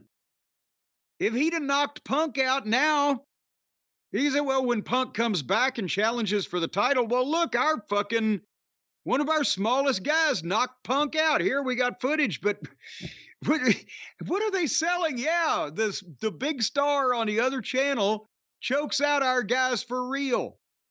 Fuck. I don't... help me. Well, the other thing is this going to do anything to get anyone who hasn't been watching the show or anyone that has never seen the show to tune in and stay? No, because they announced it at 1 o'clock in the morning. They don't have another crack at another television show to make this announcement until the television show where they're going to show the goddamn show. So, and then whatever rating they get for this, the next segment will be like the Undisputed Kingdom, shop for toilets, and they'll lose the entire audience. Well, this is not going to get a rating because of that, because that nobody has heard of the announcement that watches the television program. It's on the internet, yes, and the people that are already going to be watching on Wednesday night, the people who were going to be watching to begin with are the ones that are going to know this is going to happen. And they're probably going to, for the quarter hour in which it takes place, they're probably going to be at 800 and something, fucking, unless they go too late in the show, 800 and something thousand, whatever their top is. Everybody in their audience is going to be interested in this, but because they know what the fuck happened and now they want to see it. But it's not going to get anybody new to come to the program, and they're still not going to stick with it afterwards, like you said, or wherever it is in the show, other parts are still going to be doing the same things that they've been doing. And how long can this... I have a feeling it's not going to be a lengthy goddamn skirmish. So they're going to have to dress it up with... Well, they're going to have to dress it up with... It'll be the Bucks acting silly. They'll have a telestrator. They could have fun with it. Well, I was going to say some kind of presentation, and if it's silly, then that's great. The only goddamn real thing they will have ever aired on this program, and they'll figure out a way to make it silly and seem fake too. Well, the crazy thing is, again, this is all happening because Tony's upset about what Punk said about him. Punk only said what other guys don't say publicly. Yes. And Tony's upset because CM Punk's acknowledging the truth that Tony's a nice guy, and he's got a big wallet. It's his dad's wallet, but he's got access to a big wallet, but he's not a boss. He's not someone that people respect. And you can't all of a sudden now try to act hard and convince people that you are, because you're not. Folks, it's a wrestling locker room. Even though it's a lot softer than it used to be, and there are people are a lot more polite, apparently, in the wrestling business than they used to be, it's still, even if you take and put the girls over on the side in the girls' locker room, I'm assuming they don't all change together, even today, and in our enlightened atmosphere, just the guys' locker room. You mean to tell me anybody out there that has any experience in life, a locker room full of ex-college athletes or guys that believe they're athletes or people who want to be TV stars that are in their 20s, 30s, and 40s with a few fucking veterans around, and their natural nature of making fun of people in their own groups, amongst their own tight friends, making fun of other people, with Tony Khan, the way he hugs people, the way he conducts himself, the way he speaks on the interviews, the strange ideas he seems to have about professional wrestling or what he likes or whatever, but also the money that he pays out and the kindness that he shows. You think that they're not busting his fucking balls in private little groups? I'm sorry.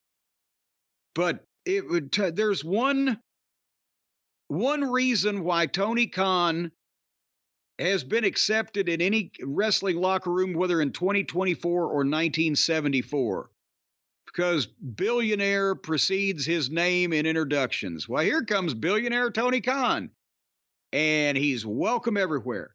But otherwise, and I've said before, Tony is a nice guy. Everybody agrees he's a nice guy. Detrimental to business, doesn't recognize his shortcomings. Tony Khan is the kind of guy that may have been stripped naked and duct taped to a fucking railing in the territory wrestling days by the same guys that he's now paying millions of dollars to. Well, I'm sure there's a spot you were going to transition to here at some point. But I'll tell you what, Brian, you know what? That by gum that Tony he needs to calm down. He needs to calm down. He's a very excitable boy. Warren Zevon should do his theme music. But Tony Khan needs to calm down because, anxiety is bad for you. You know this. You're aware of this, aren't you? Are you scared about the level of anxiety that you have, Brian? Does it make you nervous? It's awful close in here. I'm not too anxious at all, no. Well, you should be. Why? Because of all the bad things that are going to go on and about to happen in the world. Even some of them might affect you, some of them might not. We don't know. It's a goddamn pinball machine, a crapshoot. You got to be on alert all the time, ready to go, ready to defend yourself, ready to defend your family. What is this? I'm telling you, it's anxiety is just running rampant these days. Well, you need some things to calm you down every once in a while. It's what you need.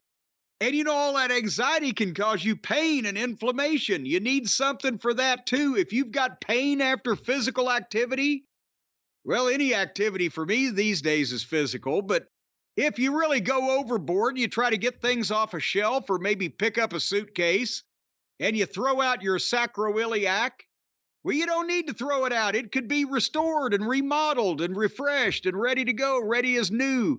if you just take a little CBD.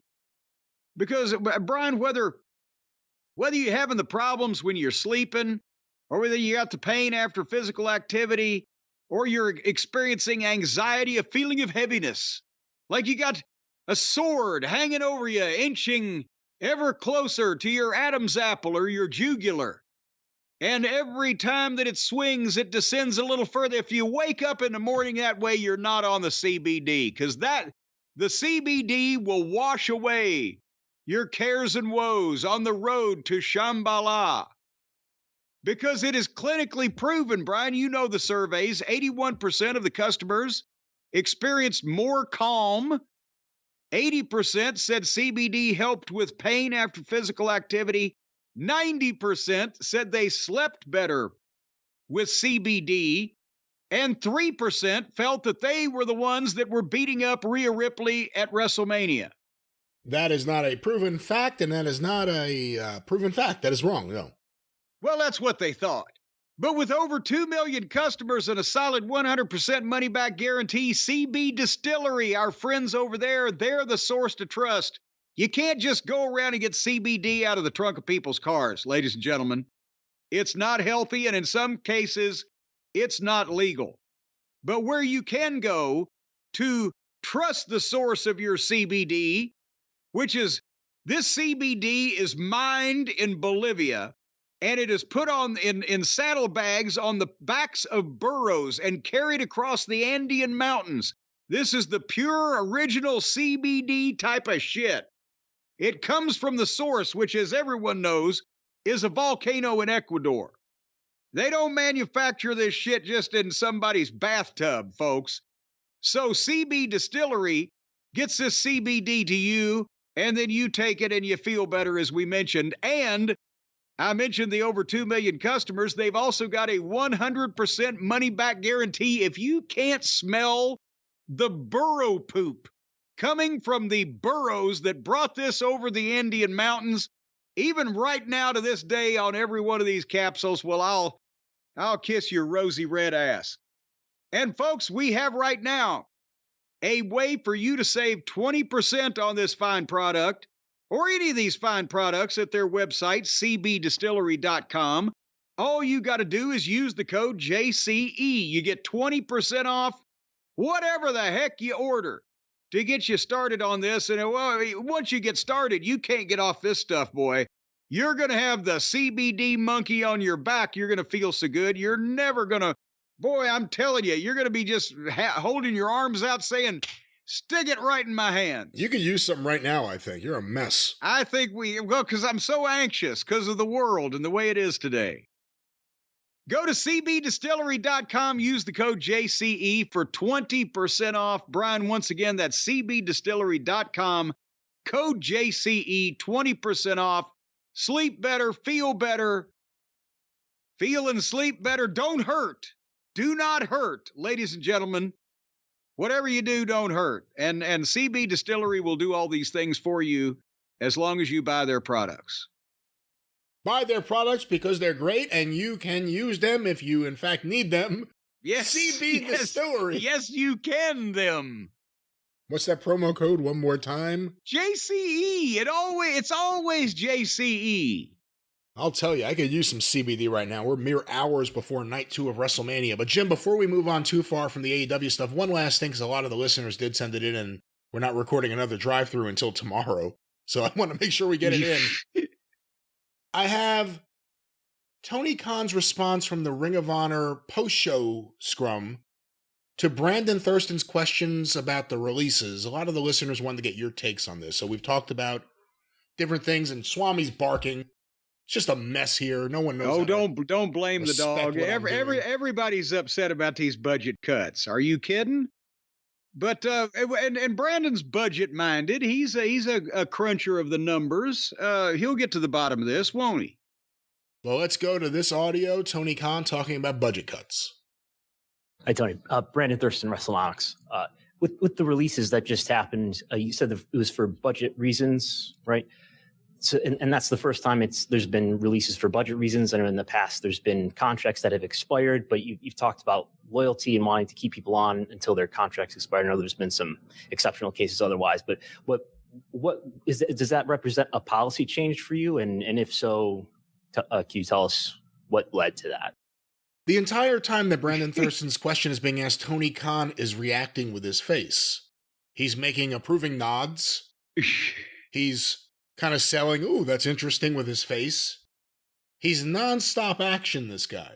Nonstop action. Let's go to his answer. And by the way, when people ask Tony questions, he's not a physically intimidating figure, but people have this level of apologetic tone. Have you noticed in their voice, or they kind of like a little mea culpa dip in there already? Like, I know you might not want to answer this, but I'd like to ask you about it. Is that just me, or does that not happen normally at press conferences? Hey, we've heard that guy from The Observer almost apologize for having to ask questions dealing with the realities of the negative stuff around AEW.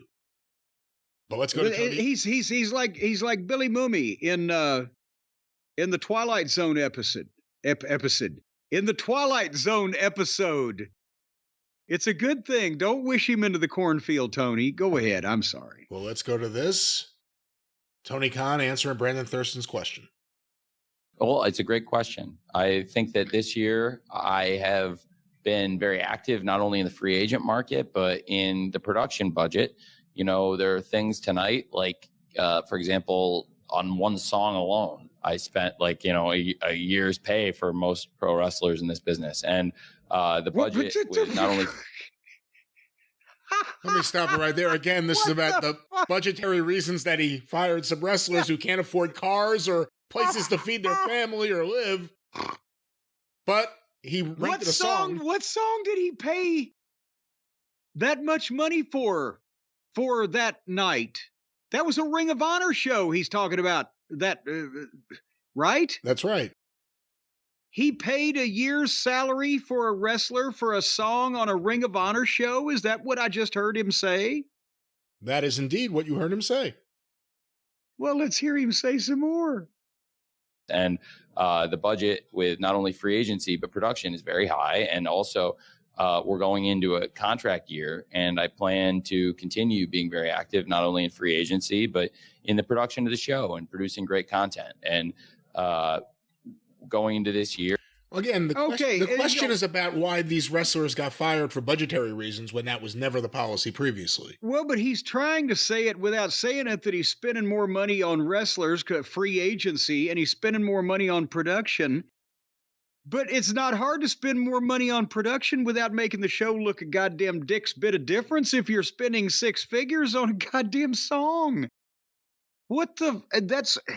How do you think that the people in the locker room, whether they are currently employed or whether they've just the ones that have just got the axe, as they say, if it was like, we've got to cut our budget because we've been running NBA buildings that were only a quarter full, or we've got to cut our budget because we just signed a bunch of new stars, guys could understand that maybe. Okay, the boys. Tony, we fixed the budget problems. We're going to have the boys fly out of Nashville. Yeah, that's what I've said. You could understand if it was, we've got to cut the budget because we're losing fucking millions of dollars every week, or we've got to cut the budget because we've got to sign some new stars to try to make a difference in our business. But we've got to cut the budget. But boy, that $100,000 I spent on fucking, incense and lollipops and rainbows or whatever the fuck on the song is... I don't understand what he's doing. Here, I have to look at where we're at, and I've really I'd spent more than I had planned going into this year. So I really love our roster and where we're at. I am very supportive of everybody we have here and everybody that's ever worked here. I think I really appreciate everything they did when they were here. And this particular group, it was not an easy set of choices to make. And in particular, with this group of wrestlers we just released, I would be happy to take any of them back under the right circumstance. I have no bridge burned with any of them. And like I said, even with the boys, I disagree with the point on travel, and that in the history of ROH and working with us, that there hadn't been a couple times where they didn't make it and maybe change stuff. But on the other hand, I really like both of them. And, whether we agree or not about that point of contention, I think it's regardless. I think they were great. They were a great part of Dalton's act. I like both the Tates. So I fired him. Like, what is this? All the people I fired, I would absolutely take them back under the right circumstances. What circumstance is that? Tony, I can't afford to feed my family. Take me back. Well, no, but again, we can't blister him for not being a businessman, then blister him when he's a businessman. Under the right circumstances means if I didn't have another 175 guys that I've got to pay and I'm not drawing any money. And I can understand that if he just say, we got to fucking at some point, no matter what it is, then he contradicts himself with the rights fees for these songs for it. Goddamn Pockets, the company mascot, gets a goddamn commercial piece of music that they had to pay something for. If you're just wasting money for that nobody understands, that it doesn't mean anything for him, except the movie where he ripped off his gimmick also contained this song. What the fuck? But you can't do both. You can't, to preserve the goodwill with the roster. Even the boys are the boys. They're, it's terrible that this guy that never wrestles and nobody cares about him got fired after he's been here for 3 years. But you can't keep the goodwill of your roster together if you're cutting wrestlers while still doing stupid shit with your money, like the music rights for underneath guys, or the giant arenas that you can't come close to filling, or the excesses that we see him go to, instead of just concentrating on improving the product. But nevertheless. Yeah, I mean, Tony had the option. He could have kept all these people on the roster, or he could get rid of them and use that money for one Mercedes Moné and 4 songs. No, these 10 guys didn't equal one Mercedes Moné, I bet you, much less 4 songs. Like everybody we released in this batch recently, and I have wishing nothing but the best for any of them. And, I think for us this year, it's a really important year. And I'm really looking forward going into the media rights year to, like I said, being very aggressive and putting our best foot forward, doing the best wrestling we can. And I'm thinking and have good thoughts and wishing the best. And very open-minded about everybody. Have good thoughts. Stop for 1 second, because it's almost stupid that he made everything from day one centered around the media rights thing in terms of what he was telling people publicly. Because he showed his hand publicly, and now something better happened there. But at the same time, that's told the media companies, right? This is not a goddamn program that people are going to cut their nuts off to bid for in this particular environment. And if the media companies know that this deal is contingent, or their profitability of their company or how far they go is contingent on this deal, doesn't that give them the opportunity to say, well, take it or leave it? Or start lower than they would? You see what I'm saying? I always thought it put them in a funny position with Warner Brothers Discovery, because even if your friend is a top executive there saying publicly, yeah, we're doing this because we're going to ask for a giant raise in 5 years. Yeah. You're saying that out loud. Why are you saying that out loud? That'd be what I would be saying. But Tony's saying that because of this, and it is important, he's doing all these things. They're trying to make the show great. This is them trying as hard as they can in the media rights renewal year. And the ratings are dropping. And he thinks this is his best foot forward. Just released, but also I expect that there will be people that will want to come to AEW. I think really AEW and ROH were doing great wrestling, but also this is a great place to work. And I believe that everybody that has worked here that was in that group that are not with us, I have nothing but the best wishes for any of them. And they were all different circumstances, all different people. People are all different, and these are human beings. And I have a lot of respect for all of them. So why should it be? And like I said, they're all different circumstances. But for the company at this time, I thought it made sense. Thanks, Brent. All right, we'll do 2 more and we'll. All right, let's stop it there. I think Tony's done enough. He don't need to do 2 more. What do you think of Tony's response to this question about the releases? Fair answer? Awfully wordy and not really specific in any instance. But basically, yes, I don't know why this is. The only reason it's a big thing is because Tony is noted for not ever letting anybody go, no matter whether they're being used or not, or he has the opportunity or not, or whatever. And some of that could be considered an admirable trait, except that he got himself talked into hiring 200 fucking wrestlers. And think about the people that we still haven't seen forever. You don't see for years at a time. They live in foreign countries. They still get paid. So this is negligible, and more of it needs to go on if they were running this thing with any kind of concern for business, because it's not even knocking the product to say that there are 30 or 40 people on that roster. I guarantee you could find, whether they're talented or not, that ain't been used, ain't going to be used, ain't on fucking TV, and are, what the fuck? Let them go do something else. Bring them back later on when there's room. Boom, done. They've gotten an incredible amount of money per capita per match, apparently, that either we never fucking see them. So, does Mark Henry still work there? I think so. I don't watch Rampage, right? He used to do the thing on Rampage where he would introduce the main event. That was a lot. I haven't seen a clip. I haven't seen his name mentioned. Haven't heard him talked about. But I'm just... Is Mark Henry the best paid commentator in wrestling history per word?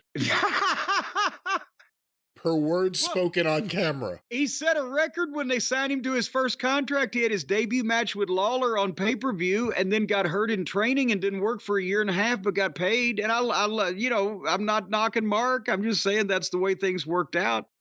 And everybody was going, Jesus Christ, he made like $375,000 for a match at a time when that was a lot of fucking money for a match, even. That first year and a half. But anyway, where were we?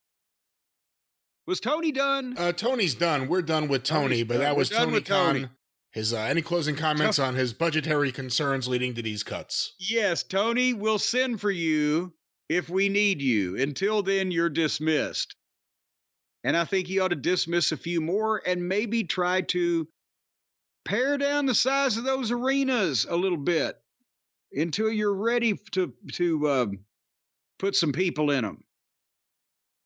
But speaking of putting people in arenas, I think the WWE, they need to maybe they could call Tony, take some of those big buildings off his hand for their overflow.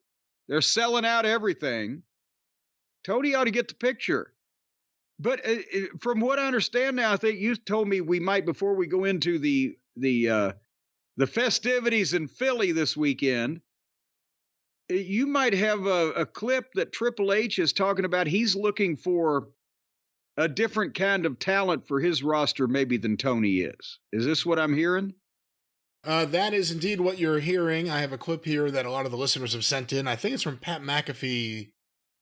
I guess that is what you would call. I was going to say, I think it was from the Pat McAfee show. I guess that is what you would call it. No, it says hashtag PMS Live. And I just, when it said it like that, it's kind of funny. I was spelling out the initials in my head.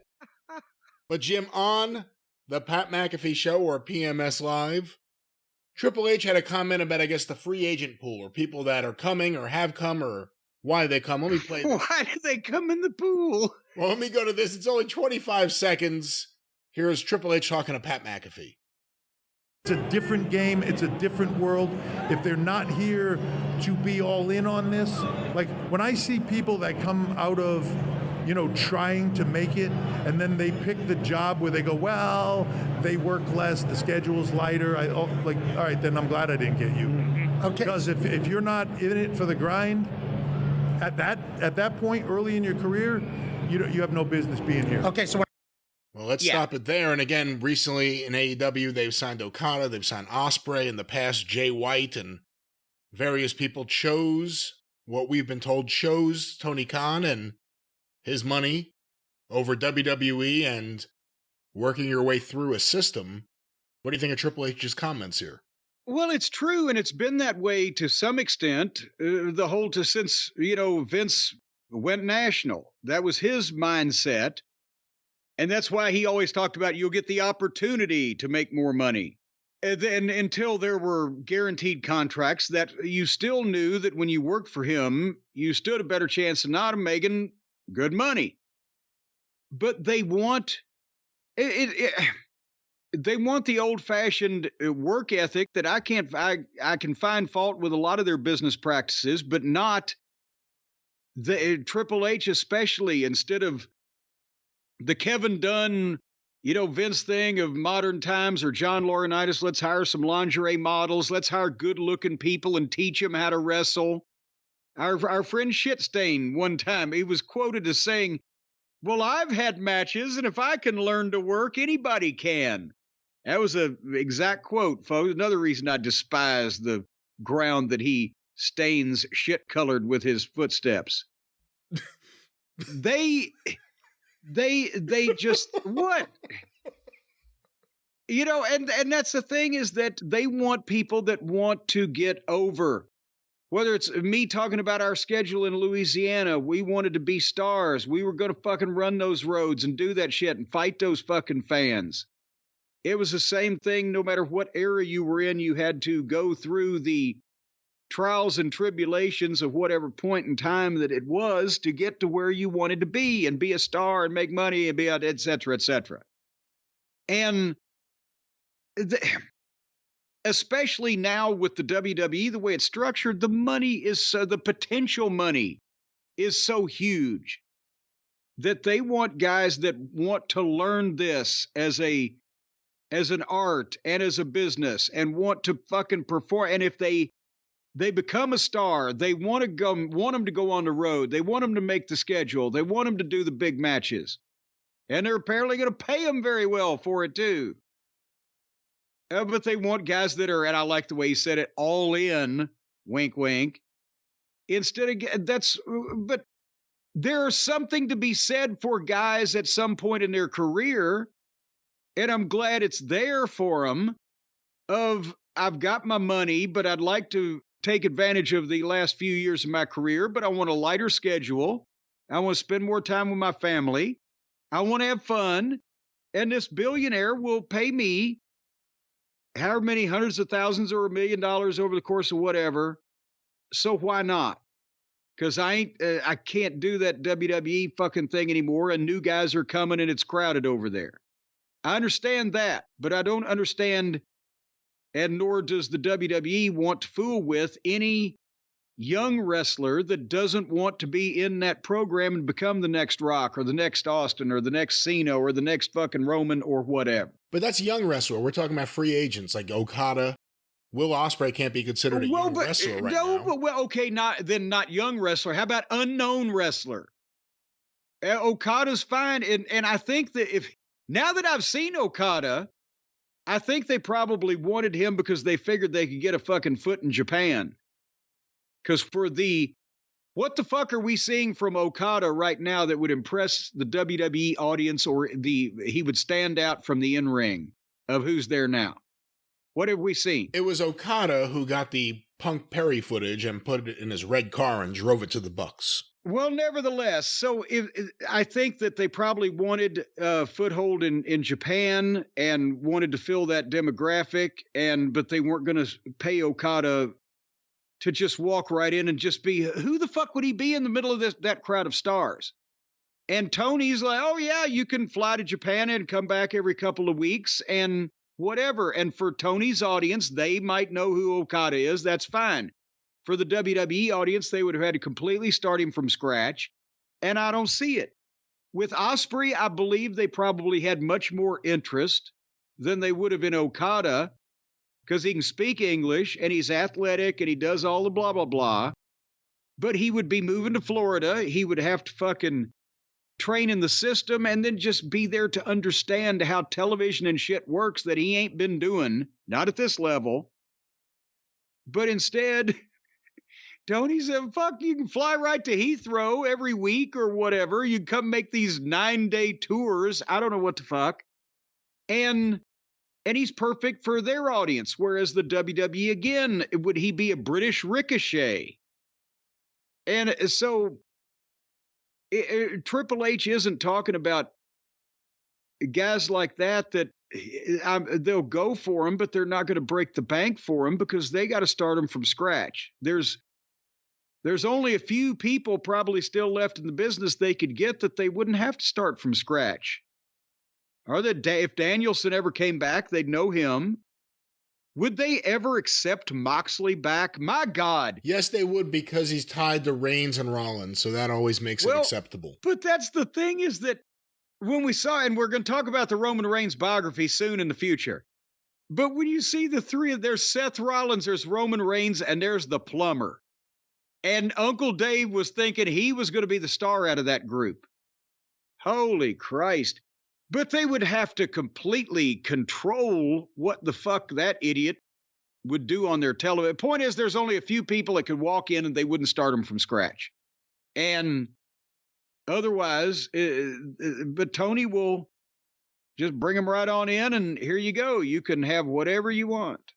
See, the other thing is, to this point, if you're just going to throw much more money and really fair terms to guys to compete against WWE, that's only going to have to expand with every free agent that pops up that's worth it. Well, but now, who's the next worthwhile free agent? Do we know? Becky Lynch. Well, do you double down on that division and throw a bunch of money at someone who can't be called Becky Lynch outside of WWE? No. Becky Lynch is smart enough to know where her bread is buttered. Seth is in that position. She's just released an autobiography. They have her entire catalog, and she's making a fortune in merchandise. She can make money if she wants to take time off. If she can make money by sitting at home with, but just because her contract is up in 2 months, unless she wants to just take a vacation, I can't imagine she's going anywhere. That would just be insane. But do you use AEW as a negotiating tool against WWE as opposed to just, here's what we're offering you. Okay, I like a little more. Now I'd like a little more. This guy's willing to give me all sorts of crazy shit. Yeah, but goddamn. At the same time, if you are the WWE office, you know that she would be committing career suicide by leaving and going to work there. And you might say, well, fuck, if we're going to give you X million dollars and you don't want that, you still want to use leverage, fuck it. Go take that and fuck around and find out. And it's going to be interesting. Everything's selling out, and NXT's about to go to network TV. I mean, I know it's a small network and network TV doesn't mean anything anymore, but it'll be interesting to see if that increases any of the awareness around it. Well, and also remember when they brought Becky back here a while ago and had this thing planned with Rhea, the book is coming out. I think they thought, Becky'd come back and beat Rhea, and Rhea is just continuing to get over. I don't know if now would be the time for Becky to say, well, I'll talk to Richie Rich over here, but well, yeah, go see what'll fucking happen. Call Paige.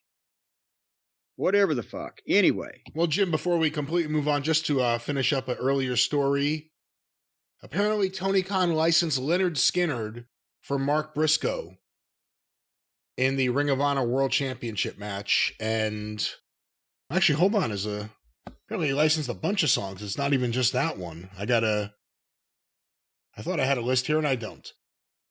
Well, Leonard Skinner was one of the songs. And they used to use Give Me Back My Bullets, right?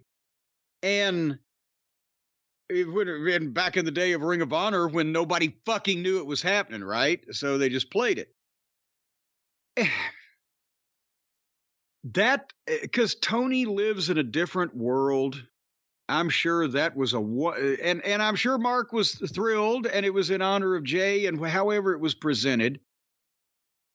But again, has Tony ever thought that maybe instead of licensing the music, I should give even if he licensed other songs and it was only 20,000, what about if I say, Mark, here, because we never got to goddamn put you on our television when your brother was around and you were the best tag team in the world.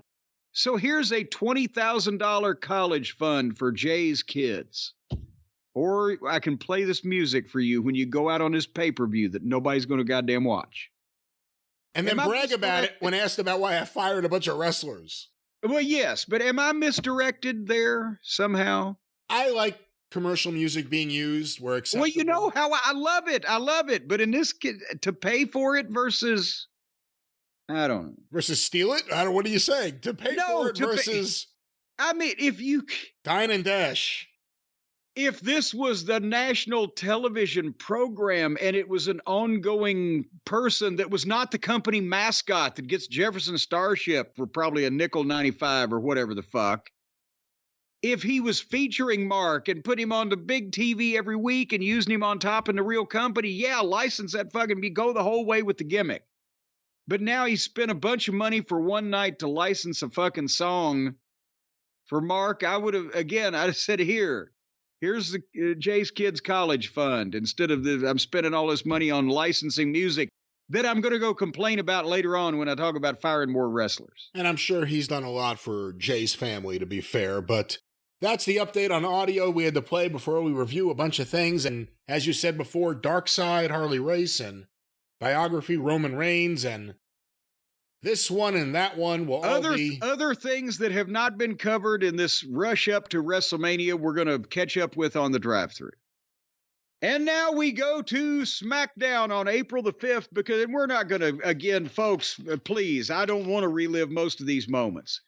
I'm going to make some observations. We're not going to blow by blow this whole shit, because this is fucking hours and hours of wrestling. But the Smackdown, before... They're already in Philly. They're at the Wells Fargo Center now is what they call it. It's right next to the stadium there. And they were sold out with a small set. They announced 19,000 some. I don't know where I wrote it down, but it had to be close. I haven't seen crowds like that since the Attitude Era.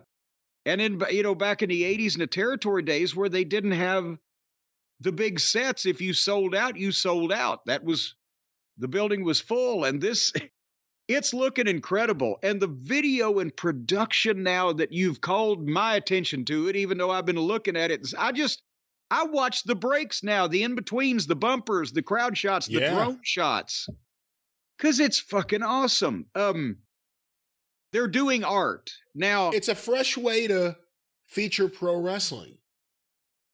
And you don't really get that too often. I mean, AEW in a lot of ways looks like the production from WCW. Kevin Dunn's production looked the same for years. This is actually a fresh perspective, using the usual things you need, but a fresh perspective of how to feature pro wrestling on TV. It's great. Well, yeah, this is what's been happening to network television while we all been distracted with looking at the same shit, because everybody has been guilty of it for the last few years. Everybody goes for experienced wrestling people in production because of the unique nature of it, and the seat of the pants flying, you kind of got to know. And so you get people that have been doing wrestling forever, but that means you get people that have been doing wrestling forever. And now with this budget, again, with this company, they can get anybody.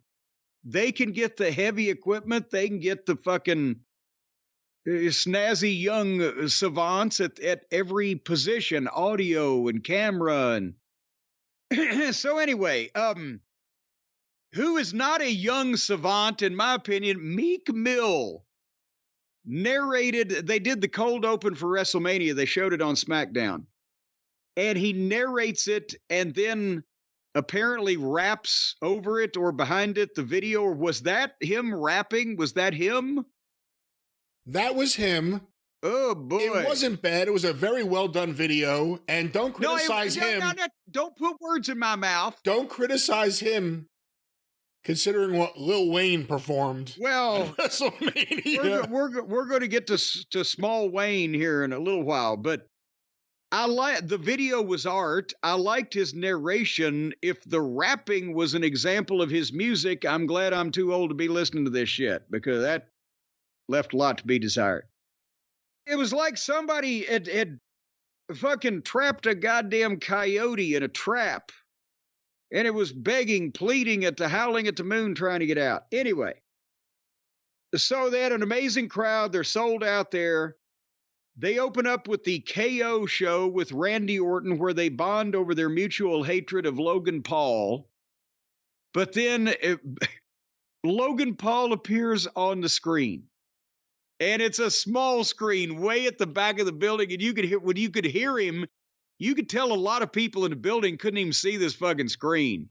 And then, of course, Steen has to make a goddamn wisecrack about it. Yeah, way on that tiny screen back there. Yeah, it's called being in a full building, Kevin. You've never experienced it before. It's fun, isn't it, when they don't cut half the fucking thing off for the entrance? But nevertheless, so I love Logan Paul. He's next door at the stadium with his own crew, and they're cutting back and forth, and he's cutting a promo, knocking Owens and Randy and everybody, and just the personality. Love the fucking guy. So then Orton and Owens realize that Logan Paul is next door. Well, he's just right next door. And they jump out of the ring and start running up the stairs through the stands. And then, Austin Theory and Grayson Waller roll out from under the ring, confused, and run after them like they have missed their cue to jump the baby faces and kick the shit out of them. And now they're chasing after them. And we go to the break, but when we come back from the break, before we move on, there's Orton and Owens outside in the parking lot in a golf cart riding to the stadium. And as soon as they are in the distance, you see Waller and Theory comedy running, trying to catch up with them. And with what's fixing to come up here shortly, are Waller and Theory, are they fixing to be AEW bound as free agents? Are they about done with them, you think, at this point? No, I don't know why you say that. Fuck. They gave them the tag titles the next night. I forgot. Well, they beat them on Friday night. See, I skipped that whole goddamn tag title fuck up on. I forgot. You forgot that yeah. Are they finishing them up? They gave them the tag titles the next night. Well, they made them look like idiots and then beat the shit out of them and beat them the night before. So, okay. Well, I don't know. Maybe that's they had a stroke, so they got to become head of talent relations. Well, that's the thing. We want these guys to quit. Fuck it. Tell them we're going to make them the tag team champions. That'll run them off. Anyway, then they did the Andre the Giant Battle Royal on SmackDown with all the jobbers in the ring, and Bronson Reed was entering, and then Ricochet and Almost got an entrance. Almost is back because it's a Battle Royal. And Bronson Reed won it. You know what I would do with Ricochet, just real briefly? Because now that this company... Please be nice. No, I'm trying to be nice. Now, you're going to apologize to me when you hear what I'm going to say. What I would do with Ricochet, since this company has more money than the federal government now, I would figure out some kind of gimmick. The superhero gimmick for the kids, the Tiger Mask flavor of things. When Tiger Mask, before he was a wrestler, he was a comic strip character over there. And I would get the Comet, I don't know, the fucking whatever the fuck, not the Blue Blazer. And I would tell Ricochet, do the Mr. Wrestling 2 deal. Johnny Walker got hurt. Professor Tanaka broke his neck. He had to retire. A year later, Mr. Wrestling 2 shows up. Pay him to stay home for a year, but train, stay in shape, and work on this gimmick and do fucking vignettes or whatever and go the whole way with it. Make it a cool, Mil Mascaras, whatever the fuck. But make it goddamn, go all the way with that. But he's a great talent, but he looks like just that face and he can't fucking talk. Give him a beautiful outfit with a beautiful goddamn mask and make him a kid superhero, and he never has to fucking speak, and make him a top guy that way, and run off all the other small guys that do anything remotely like him, so he's special because he does it better than them.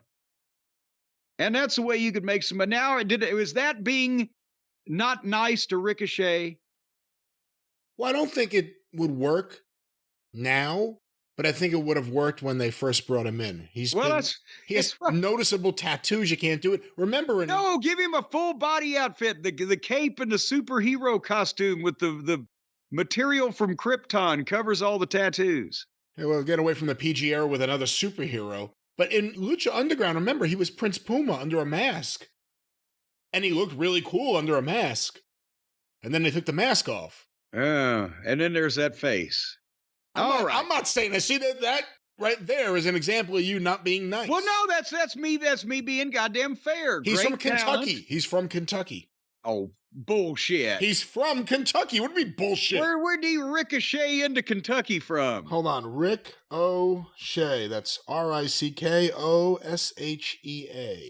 right. Shea? What are you saying? Ricochet. Well, he was born in... It's CHET. I know. You missed the whole joke there, buddy. I believe... Well, it says here he was born in Illinois, Alton, Illinois, but... See there, the home, by the way, of the world's tallest man in Guinness Book of World Records, Robert Wadlow, who was 8 feet 11 inches. Ricochet got shortchanged. Hold on, I thought it said here...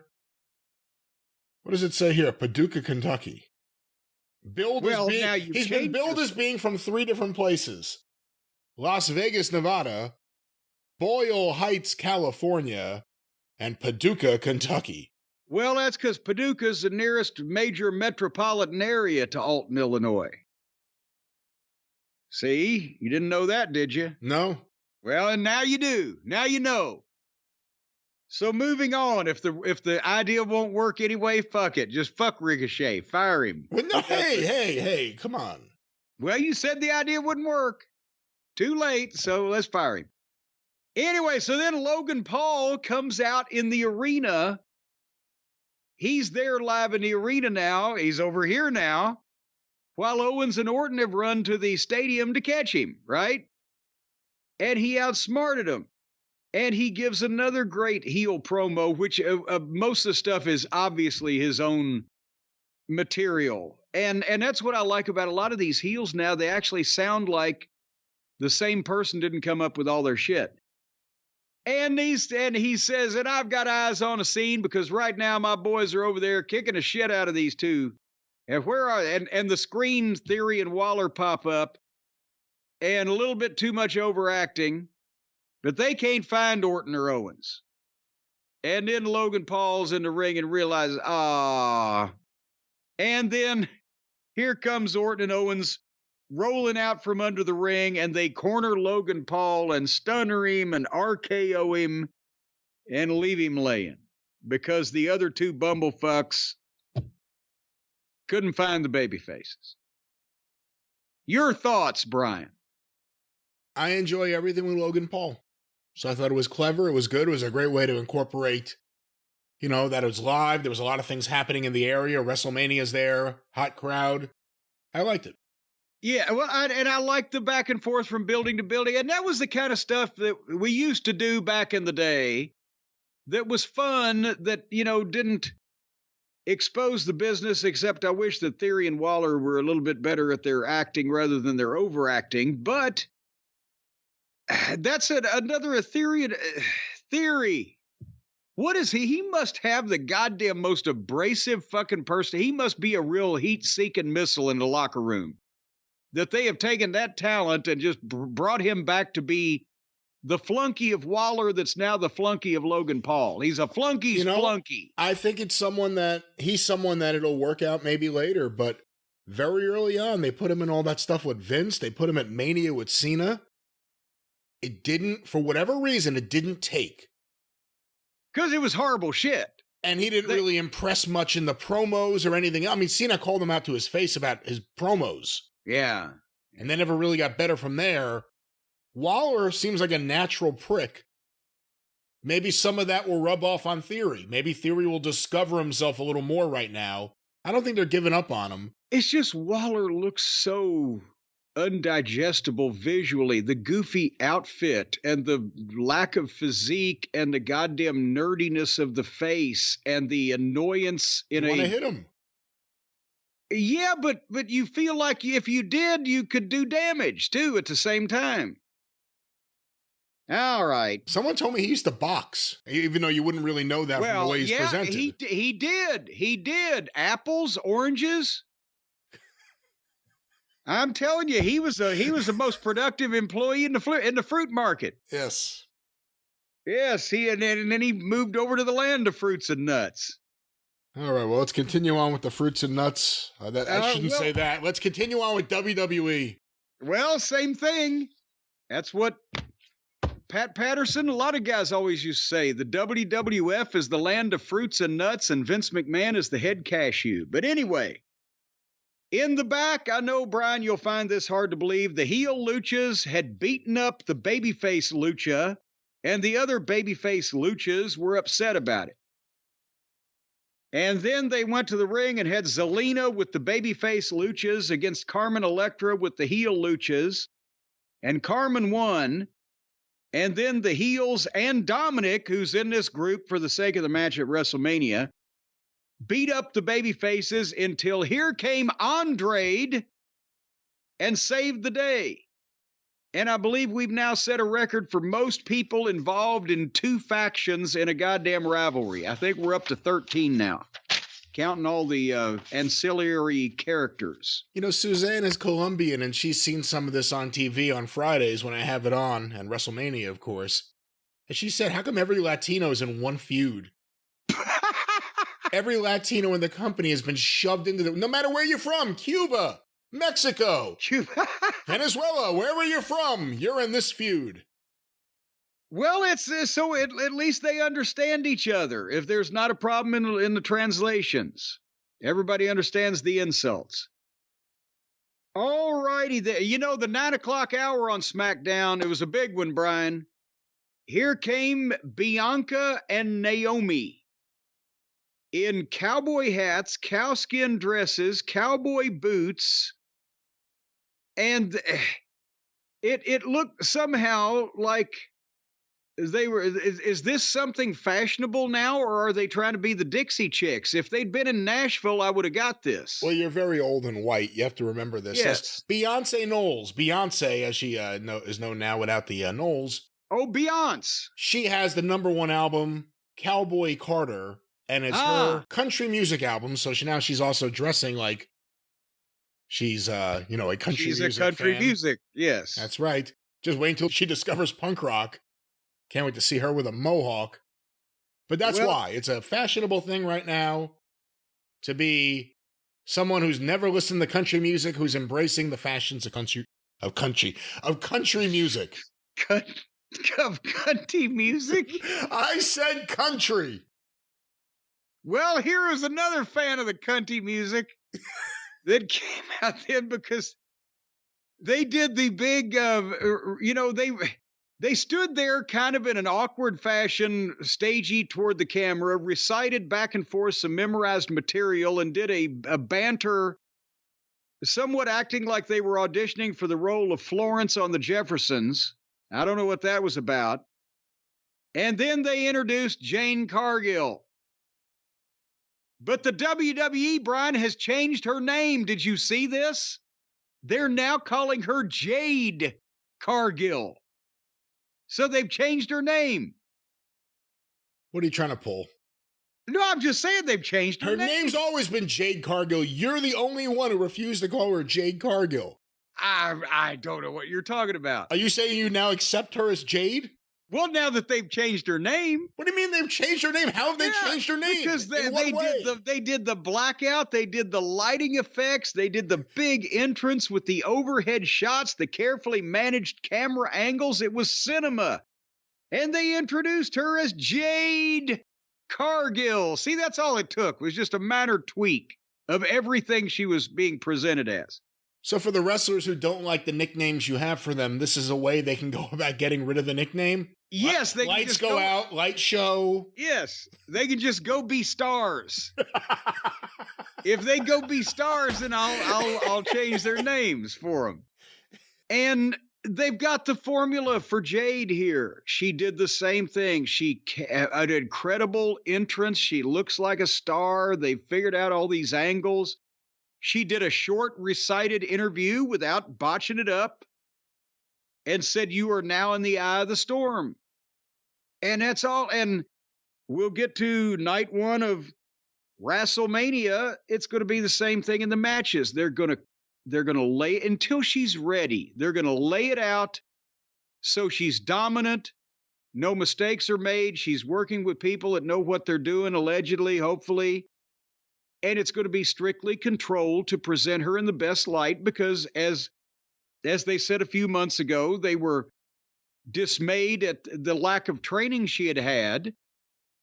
But that's the thing, is that it wasn't just the lack of training, it was the lack of presentation. On AEW, she looked great, but she came out there with underneath girls as stooges and a preliminary manager that didn't really serve any purpose. And she would say, cut the shit to the announcer for what reason we haven't figured out. And she'd go out every few weeks and have a 7-minute match where she beat somebody. And she still stood out over there, but as we said, when she finished up, what the fuck was that? They never got anywhere. It never went anywhere. Here, they've transformed her entrance and her presentation. They've given her more training. They're putting everything together with the thought to make her a star. They're interacting her with other main event players that can elevate her and presenting her as if she's a bigger deal than they are. The complete opposite of what was in the other place. And this is until or if or whatever, that she learns how to have matches from scratch on her own and get some experience. They will do this and they can draw money with her because she looks like $1 million and they're exploiting her strengths. She started late in the wrestling business, so she still needs to learn how to think about it. But, so far, there's no mistakes in this. I have nothing to add. Are you talking to me? I have nothing to add. And then came the match. Why that I thought they were finishing these two jabronis, Theory and Waller, up because they got beat by the New Crotch Republic. And they beat Waller. They usually beat Theory. This time they even beat Waller. And then the Judgment Day hit the ring and kicked the shit out of both teams and left them all laying. So I figure, well, they finally smartened up on Waller and they're firing Theory too because he got the stink on him. But apparently they're not. Too bad. Well, not too bad with Theory, but too bad with Waller. Did you like the LA Knight promo? Yes. Yeah. Yeah, excuse me. Yeah, I fucked that up. Yeah. You set it up on a silver platter and I dropped that platter. We were playing T-ball there and you whiffed it. LA Knight came out and that's all they wanted to see. He came out, did his entrance, did the promo. The people loved everything. And then he left and it was, again, nothing new. One thing I'll mention in a second was new, but that's how he gets over. He comes out and does his thing and they like it. And it's audience participation. And now he's got to win the big ones more often than not for people to stay with him. And I think we said this a week or two ago. The reason why he got so over, and it was perfect timing, boy, if he'd have waited another couple months, it may have been too late. He was the only one talking like a fucking wrestler on this program about 6 or 8 months ago. Now they got a bunch of them. But he slipped in there and got over by being the only one that sounded like a goddamn actual real fucking professional wrestler in his promos. But he owned this crowd and they loved everything he did. And he's cutting a promo on AJ, but at one point he's chewing the gum, right? Lawler's done it. I think Austin, I don't know how these guys fucking do it. Chewing the gum when they work or when they talk or whatever, but he's chewing his gum and he went to give emphasis to, and when I kick your ass, and he swallowed his fucking gum on live television. You saw the look on his face. He stopped, he recovered, and covered it up, and never even coughed. That was like a goddamn Harlem Globetrotter between the legs, behind the back dribble pass, wasn't it? Of promos. Very talented guy. I couldn't believe that. I can't imagine How he didn't bend over and fucking blow hemorrhoids out his ass choking over that. But right down the old goozle pipe it went, and he worked it into the promo. He asked the fans a question and let them fucking say yeah while he goddamn swallowed. Anyway, and then we got to our main event of the evening. And this is going to be a theme over the course of this podcast, but we don't need any of these brothers to wrestle each other anymore, do we? Jey Uso versus Solo. I think the brothers don't need to wrestle each other. Specifically the Fatu brothers, just to make sure we're clear here. Well, I said these brothers. You said we don't need the brothers to wrestle each other anymore. Well, no, Owen and Brett, if that was possible, they could wrestle each other. I'm not opposed to all brother matches. I'm saying these brothers, Jey Uso's Solo's brother, Jey Uso's, Jimmy Uso's, all these brothers need to quit wrestling each other, is what I'm saying to you. Is that unclear? What did I say? Brother. Jay was never a flawless technician to begin with, but the hot dogging and the slap punches are driving me. And I'm not talking about when he throws punch, slaps his arm. I'm talking about you're slapping a guy in the face, what's supposed to be a punch. It's an open hand. Every member of the family is doing the same thing and working the same way. And Solo has a little more because of his fearsomeness and street fighting. He's a little different, but Jay and Jimmy worked as a team, but not against each other. It's not a clash of styles. It's a mirror image of styles, and neither style, or both the same style with both guys, it's not a good one.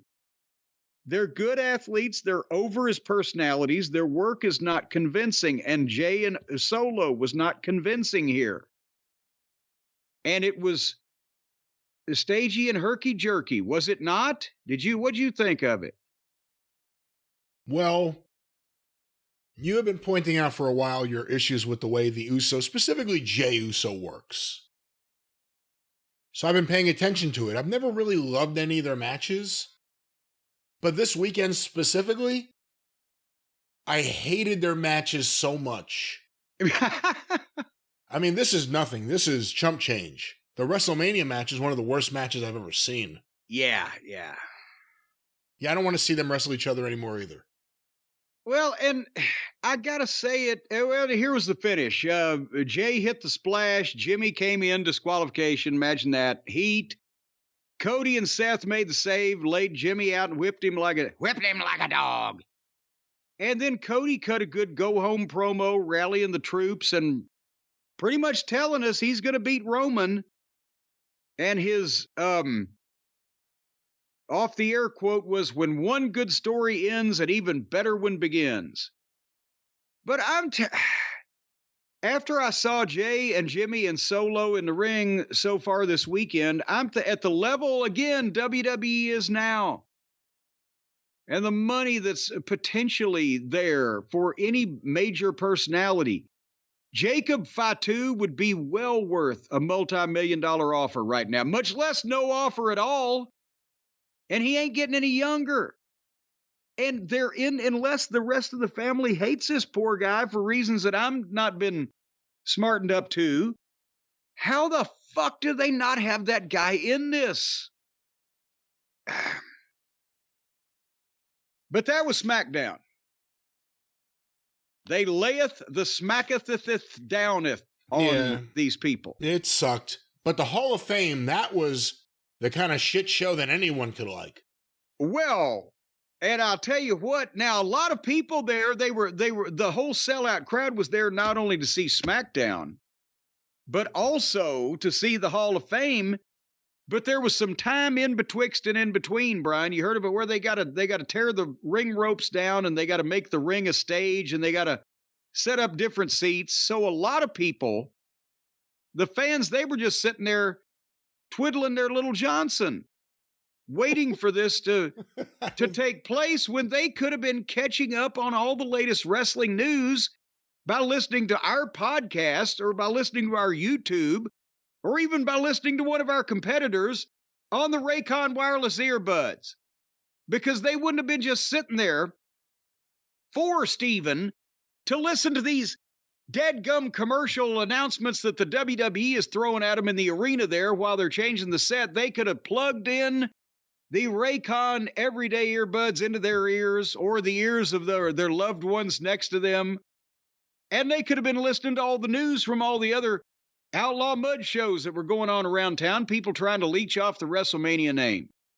But see, they couldn't keep up with that because they were not able to listen, because all of that was being drowned out by the commercial announcements and clattering that was going on in the arena. You got to have a pair of Raycon everyday earbuds in your pocket all the time, no matter what. Get several pair, multiple pair. You never know when you're going to have your other pants on. And the last thing you want to do is leave your earbuds in your other pants. Brian, that's happened to you many times, hasn't it? It has not. No, it has not. You've never left your buds in your other pants? No, I always put my things, whatever it may be, my wallet, my sunglasses, whatever it may be, I always know exactly where I'm going to put it.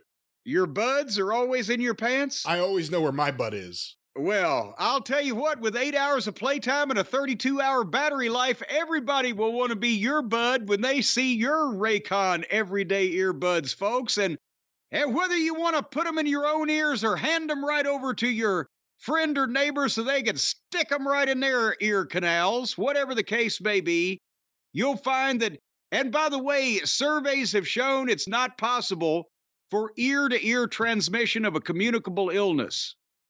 So you can pass these things around like you're at a Grateful Dead show. And folks, they've got 3 customizable sound profiles: the earbud tap functions, the noise isolation mode, and the awareness mode, which lifts you into a higher level of consciousness. And we can save you money. You want to know how, Brian? I'll tell you how. You go to buyraycon.com, BUYRAYCON.com/JCE, and you're going to get 20% off and free shipping. So 20% off of whatever you buy with these fine people, and free shipping as well. How many earbuds would it take to equal like 40 pounds? If you buy 40 pounds of earbuds, they'll still send them to you for free. And do you know how much money that would cost? I mean, they'd have to pay out their ass with UPS to send 40 pounds of earbuds to the goddamn Virgin Islands. But they'll do it. Oh, they'll do it. You buy them, they'll send them. 20% off and free shipping. buyraycon.com/JCE. It's exactly what we would like to do, /JCE, but once again, Raycon. Was that a threat of physical violence directed toward me? Do I need to fear for my life? Is your name JCE? Well, technically. No, technically it's not. So technically I'm in the clear. Well, if that Stay wasn't up late, buddy. if it wasn't a separate E, but if it was just like JC, like Ishii. I don't know. I think you got something to worry about. But anyway, speaking of things to worry about, this is your show.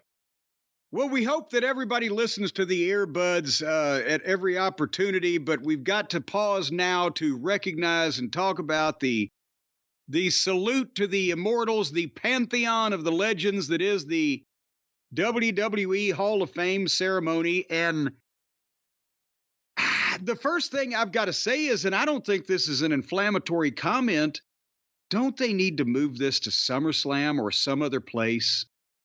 It's got lost now. When it was its own event, even in an arena, but it was the only thing of the night. And, you know, everybody came dressed up and they had the red carpet and they had time for the speeches and a blah, blah, blah. Except for that year they did it for TV and tried to have the Funks do a 5-minute acceptance speech, right? But when it was its own event, it felt like something, but now they start at 10:15 Eastern or whatever after they've revamped the set. They're streaming it on Peacock. But they weren't done till after midnight in that building that had already seen 2 hours of wrestling. And the guy, at midnight, I don't care who it is talking. When giving acceptance speeches or induction speeches or whatever, there's got to be an element of, boy, I'd enjoy this a lot more at 9 p.m., isn't there? Is this too late? Is it just being sandwiched in? Now, again, it used to be one of the regular features of WrestleMania weekend. Then they added a second night of WrestleMania. So it throws off everything. And then they added NXT. And they've added a lot of shit. And I mean, unless they're going to back up to Thursday night or something, I don't know. I think the bigger issue is just the fans there. You know, they're not necessarily the fans that wanted to attend a Hall of Fame ceremony. And I think you want to have that as an event. Why not have that? You're in the business of selling tickets. That's something that you'll be able to sell tickets to. Yeah, it's a separately ticketed event that used to be and is still waiting to happen. But like you said, the audience is different because all of the people were polite for in places where a more typical Northeast crowd may not have been so polite, but they were the fly-ins and they respect everybody. But it got late at night. Once that Heyman was done, and they had to put a Heyman on, they had to Saturday night's main event the thing and put the main event on first because you're fighting sleep. So, boy, there was, after, and how do you follow Paul speaking, doing anything, right? So, anyway, that's what I'm saying. Is that this, I think if they're going to do it and give everybody a chance to enjoy it, maybe spread it out a little bit. Take it out of WrestleMania and make it the attraction of SummerSlam weekend or one of them. Nevertheless, Jackie Redmond and Corey Graves were the hosts. She may be the best on-air female talent that the host, interviewer, whatever that they've got. And Graves is doing great stuff. He's quick. You know what my favorite thing about her is? Whenever what? they go to her in the back, and again, these backstage vignettes or interviews have been so much better lately. Whenever they go to her, she says, "Thanks, Cole." Not Michael Cole, or not Michael. Thanks, Cole. Thanks, Cole. But of course, they led with, Paul because it's Philadelphia and also, again, by the time he's going to be finished, it's going to be after 11 o'clock. They didn't want to put Paul out there at midnight. It still would have been good, but it wouldn't have been fair to him. And, a great history package, those old pictures. Oh, my God. Was it ECW or WWE that aged him so horribly, do you think? I think it was Life. It's just a question of life. But anyway, so Paul, that's the thing. You could tell by that, the most of the video package that they did, he does nothing fake or eye winky. He's always who he's supposed to be. He only interacts with top main event talent. Everything he's involved in makes sense. He has a completely unique personality and delivery. And he never does or says anything that Paul Heyman wouldn't do or say on television. So, you can make the case that I talk about Gunther being a perfect wrestler, but you can make a case that Paul has taken care of himself. Because, at some point or another, every member of the talent roster has had to, for whatever purpose, do something really fucking stupid. Right? Who can you think of besides Paul that hasn't done something really stupid or phony or eye-rolly or whatever? I can't think of it. There's certain things he's done that's made me roll my eyes. I can't say that. Well, but not in a like, they're out there, he's scrambling for the 24/7 title, or you know what I'm saying. No, he stays away from embarrassing shit, whether it's running TNA or being involved. There's very few people. For a little while, he's involved with like Ryback and unfortunately Kurt Hennig's son, who never had a good name. It was Michael McGillicuddy, then Curtis Axel. That was the only weird period where it was like, what are they doing with Heyman? Other than that, the people he's with has always been the right. He managed Sabu when Sabu was the indie darling. He managed, everyone at the right time, it seems like. But anyway, he's a very, very smart fella. Visually repulsive, but a smart fella. Anyway, so Roman inducted him, talked about the inspirational things that Paul has taught him, and was very heartfelt in that. And he always knows what. I thought it was kind of, good Lord, there's a fucking sports car going by here. One of those goddamn hot rodders. Oh, what if it's the fabulous ones? I thought it was a vroom vroom. It was the Thrill Seekers. I thought that it was telling that Roman. Oh, wow. Yeah, that Roman says he always tells you what you need to hear.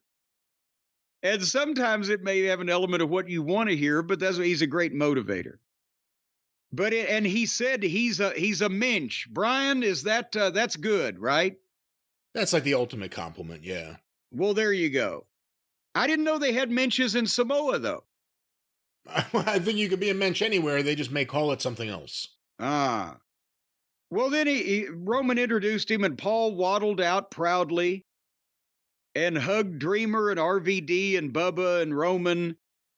And, of course, then gets away with cussing, but they're bleeping on Peacock. I thought that they could get away with a few things on the streaming, but apparently they even bleeped shit. But nevertheless, we finally saw members of his family. His kids were there. And when I've heard him talk about his children, I was thinking children, but didn't they look kind of college age, 18, 20, thereabouts, something like that? You're a better judge than I am. Well, if you think about it, when he had kids, that was 20 years ago, give or take. How time flies when you're not paying attention to other people's business.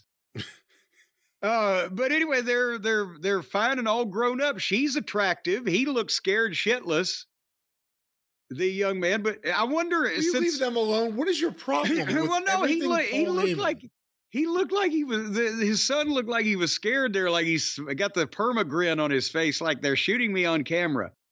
But she's attractive. I wonder if Paul should have a DNA test. Will you leave him alone? We're talking about his Hall of Fame induction. Did a wonderful job. He should run for office. He put Triple H over. He put Stephanie over. He talked in a heartfelt manner to his children and gave them a pep talk about not giving up on their dreams. Referenced wishing that his mother and father were here to see it. Wished Dusty was here to see it. Said that directly to Cody. Somebody in the crowd yells, "We love you, Paul." And he says, "I love me too." And he stole a page from my book of philosophies, Brian, because he had an old cardboard box there, and he pulled out his leather coat and headset from ECW and his hat right out of that old box, and the people cheered, which proves that anything that comes out of a box gets over. And he did his ECW segment, and rah-rahed that, because it's Philly, and that's what that segment of the audience came to hear. And he said, if you think ECW died in bankruptcy court in 2001, you can suck my dick. I have a feeling even Paul might have asked if he could say, suck my dick. They bleeped it, of course, but I think he probably asked on that. He should have done a Thunderbolt Patterson. You could suck my... Ow! Oh, you could eat my... So no, he was going to eat there. Yes. Well, and then we could eat each other's. But anyway, Paul, in of course, in his own fashion, took credit for everything he's ever done. And then said when he was swimming in the ocean of obscurity, he was rescued to the island of relevancy by Roman Reigns. And did you notice when he closes his eyes, I've never seen this before, his eyelids are wrinkled. Did you see that? No. I've never seen a human. When he closed his eyes, his eyelids are wrinkled. I can't even tell if you're fucking with him again or this is really an observation that you real. had. It's a real observation. If you go back and look, Paul Heyman, when he closes his eyes, his eyelids are wrinkled. Anyway, so then he talked about the new stars and who got mentioned first, Braun Breaker and Rhea Ripley. He knows. You might see if if he lives long enough, next year or two, you might see him with Braun Breaker, I bet you. And then he has that volume in his voice where he can turn that boomingness on. And I'm thinking it's kind of like, Aretha Franklin. The bigger she got, the more power she could get out of her lungs. So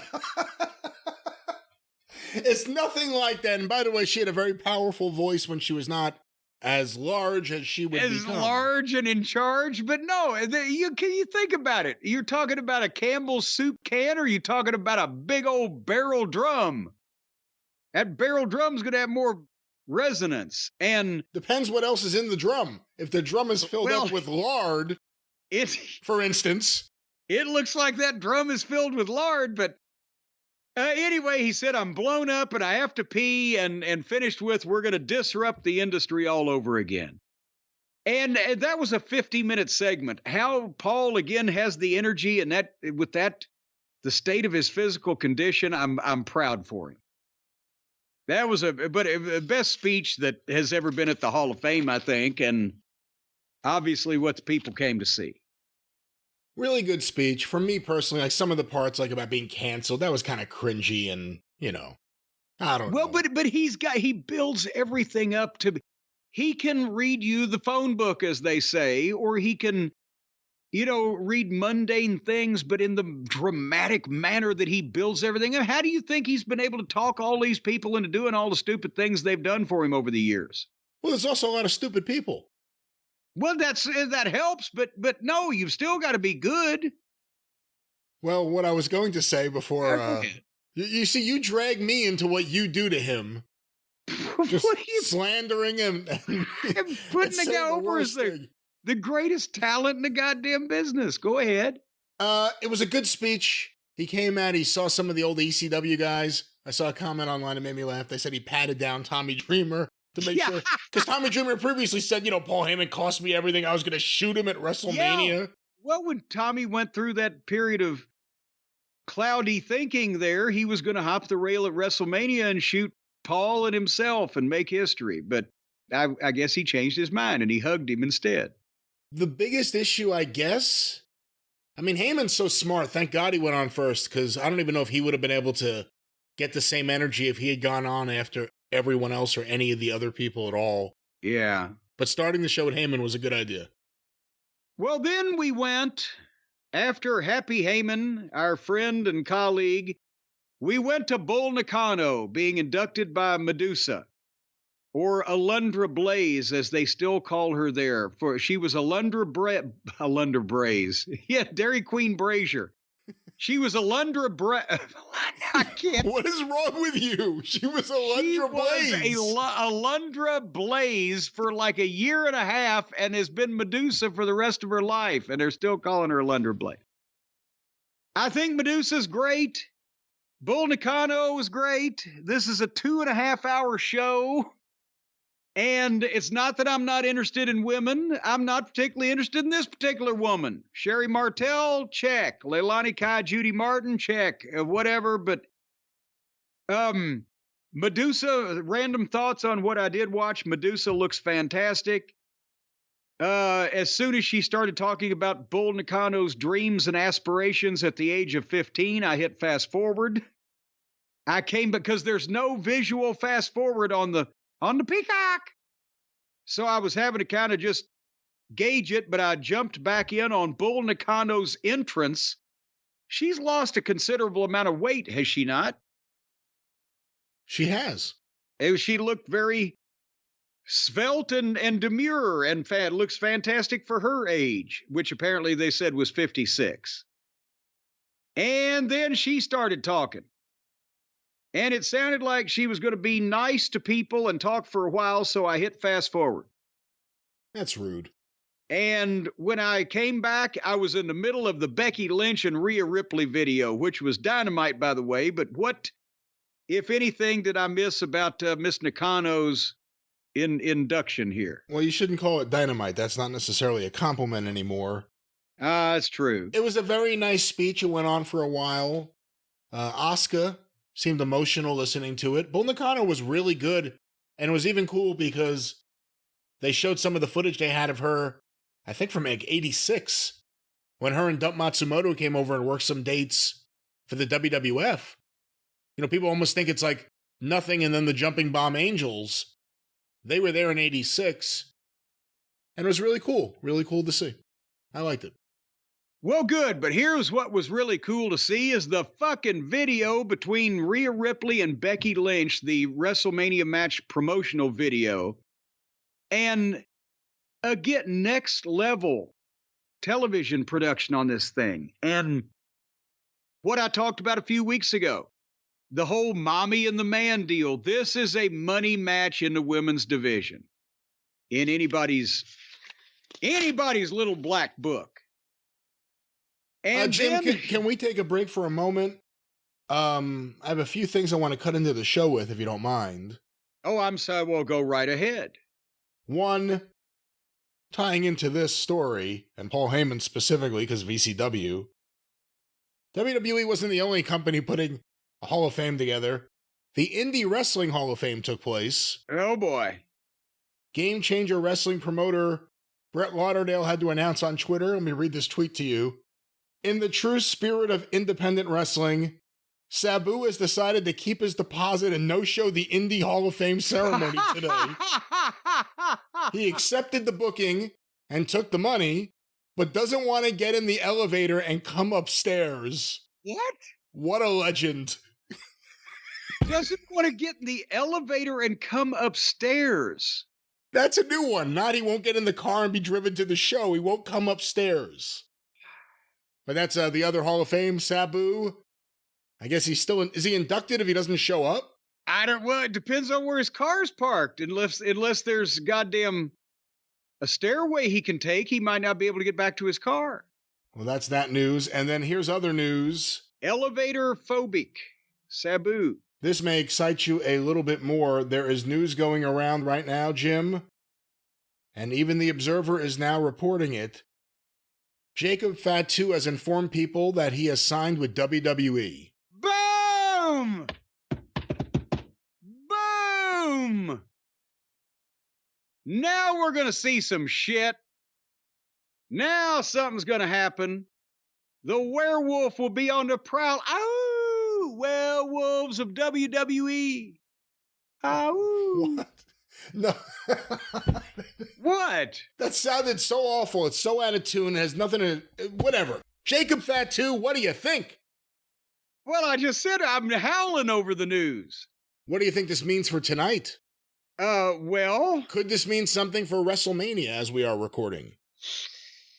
Would you do that right away, or do you send him to NXT to work his way up? Well, no, you don't do either, I don't think, because Cody pretty much needs to win tonight. And you don't debut a new secret weapon in a losing effort. But I don't think that the people in NXT should see him. I think he should make some kind of impact by possibly on the Raw after WrestleMania by fucking doing one of those goddamn moonsaults at his goddamn look off the top and squishing somebody, or another one of those awesome things he can do and surprise everybody right off the bat. But that's just interesting. me. If you do something where Cody beats Roman, you know, kind of like when Shawn Michaels lost the belt and DX had to retool, the next night is when Sean Waltman debuted. Yeah. If you do something like that, the next night you have a new member of the Bloodline, which needs a new member badly. Yeah, this guy could come in and goddamn, oh shit, they let him out. He's out, he's free, doesn't have a bracelet on, shit, we're all in trouble. The previous management refused to even negotiate with him. Yes. But he is somehow here now, unchained. Well, I know how, because his fucking cousin's on the board of directors. Boom! Boom! Boom! This guy's gimmick is that nobody would touch him because of how dangerous he is and his background, and he's a threat to society. But goddamn Rock's gonna let him loose on us because he's pissed. The Rock has to go make a movie. Who's going to be there in his stead tearing things up? Jacob Fatu. You never know what might happen. Hey, Jim, one more thing, because this is fascinating, and it's something people are talking about as we do this real-time, real-world update here in the show. Is this real life? A statement from Michael A. Monteforte, or Montefort. I really don't know how to... What does Mr. Fortunato have to say? Michael A., the middle initial makes it classy, Michael A. Monteforte, posted on Instagram, this is Vince McMahon's personal trainer. Oh, boy. Vince McMahon was unable to attend his first WrestleMania. How quickly people forget that without his vision, there would be no wrestling or WrestleMania. He invented both. Sadly, when a person is down, the people who say they love you turn their backs on you. Don't judge a man without getting all the facts. Things aren't always as they appear. Oh, so this Michael Montefuscu,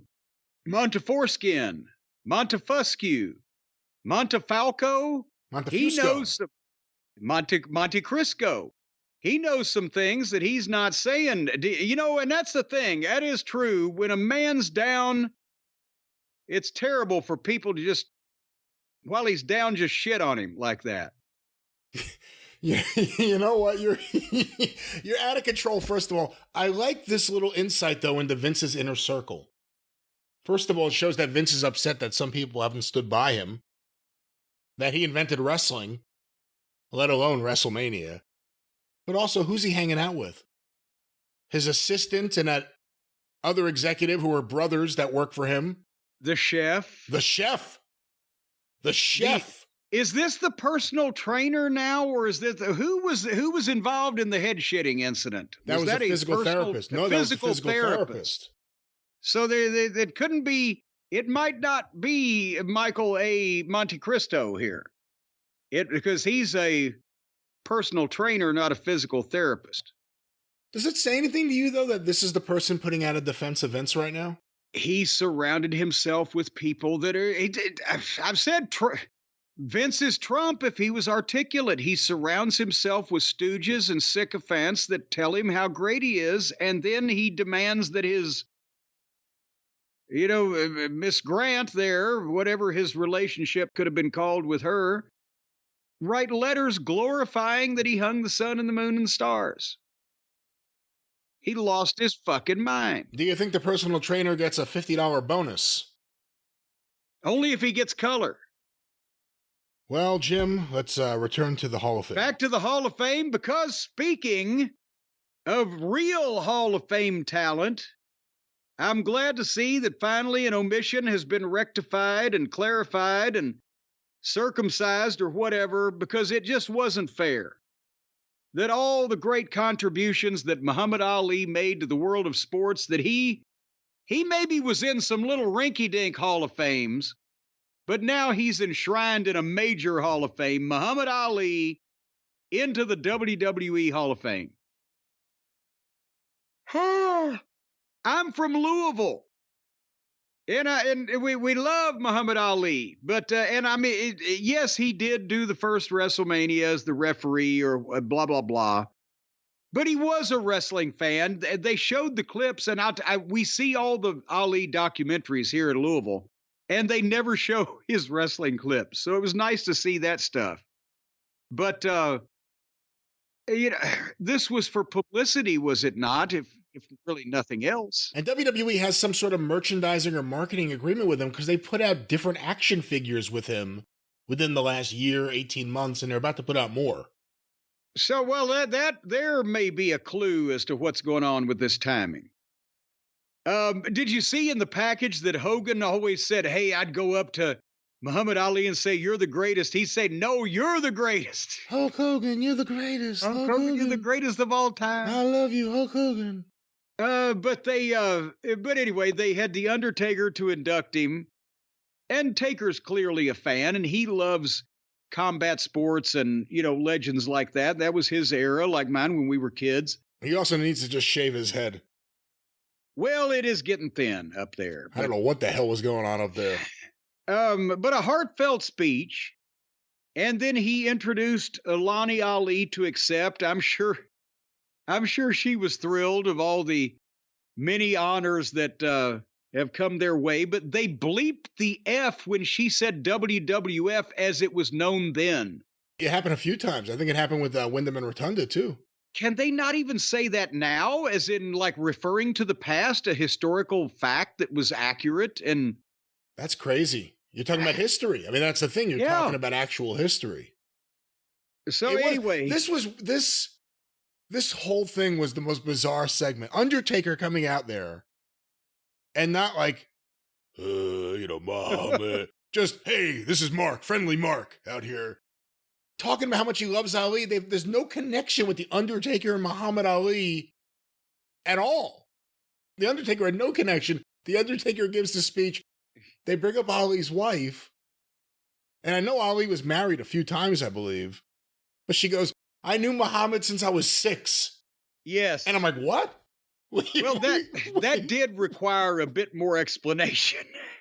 And we don't have the time, and I'd have to refer to one of my books, but this was one of Ali's later wives, and they had not been romantic since they were 6, but because he was a celebrity even at that point, she had met him as a child.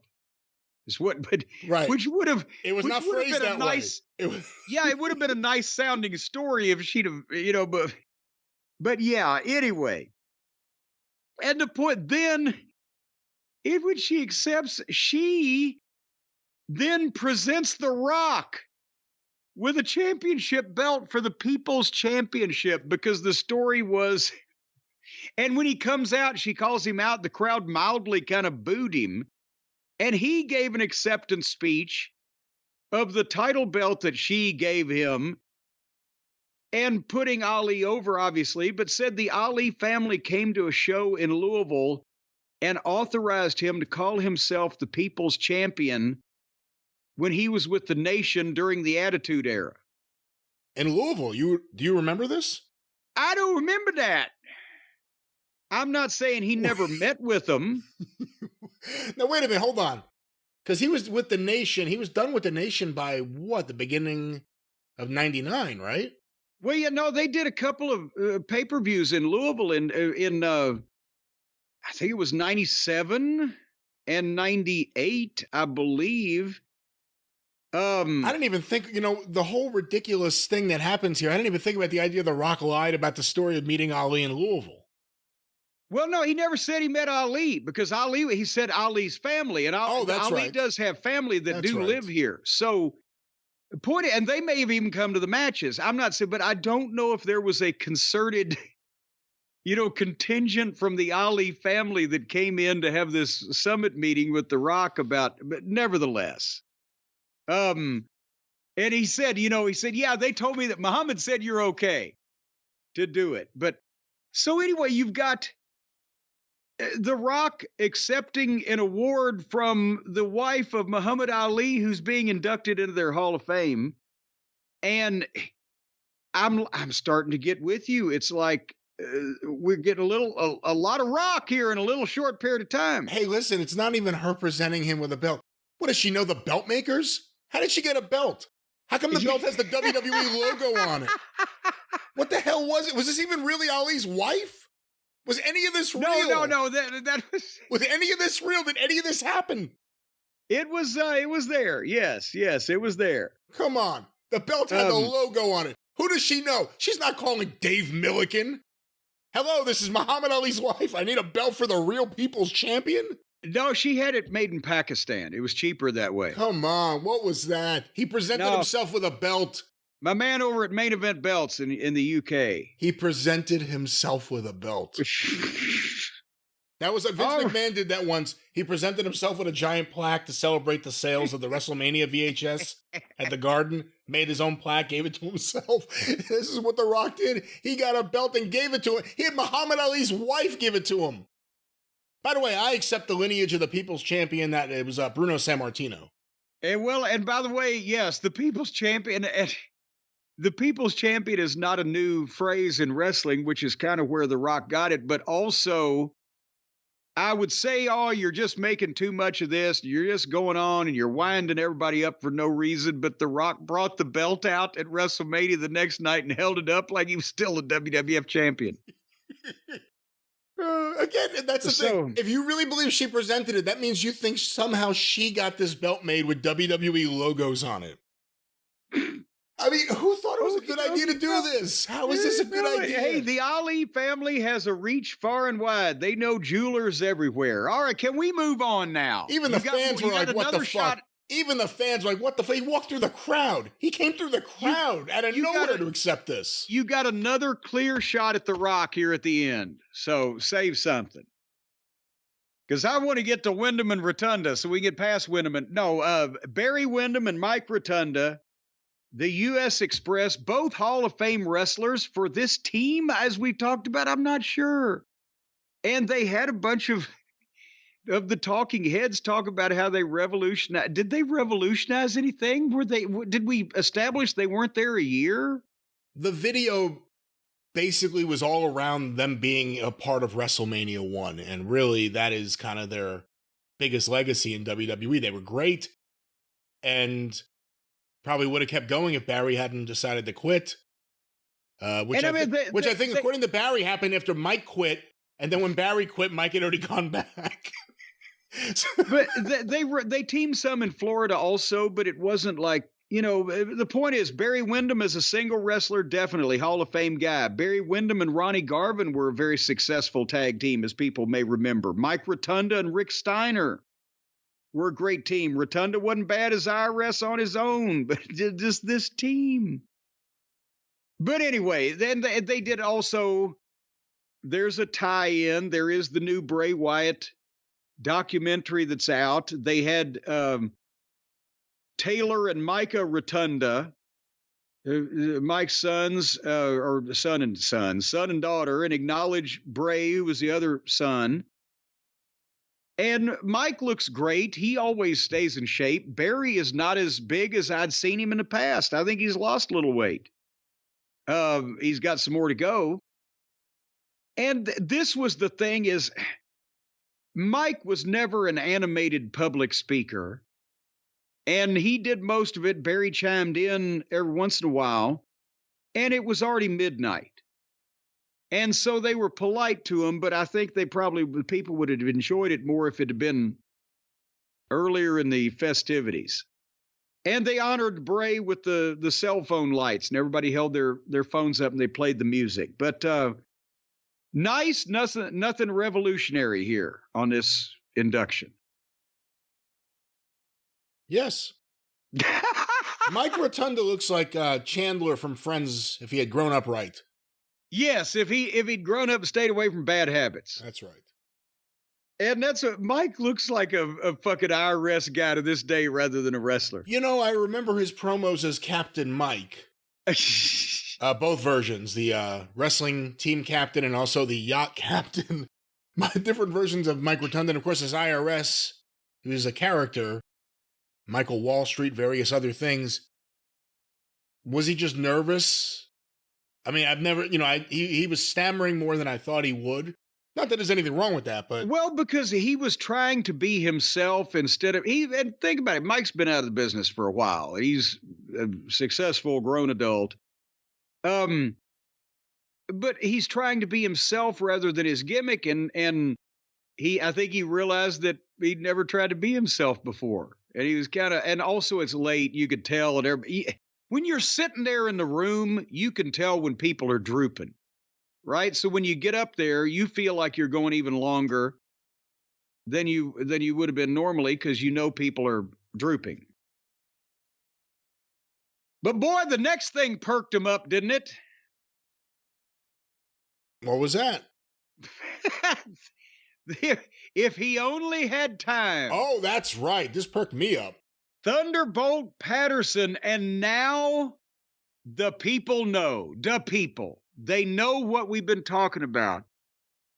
You can't describe it, you have to experience it. And, of course, we had heard that Thunderbolt was going to be inducted by, like, Marion, Ohio radio legend Scott Spears. And we thought, what the fuck? Lawler wanted Lance Russell, and they said, no, nobody knows who he is, and he gets a fucking radio guy from Ohio, but they just humored him. They had New Day along with Big E, who was back with them to give some element of an induction speech, and then introduced, and now accompanied by Scott Spears, here's Thunderbolt Patterson. And T-Bolt's 82, so he's in a wheelchair. They wheeled him out, but he gets up. He can move around, but he couldn't take that long trek, right? Down to the ring. He got up, he hugged Gerald Briscoe and hugged JBL and got back in the chair. And they went to the video, and now the people, you see the 70s footage in the ring.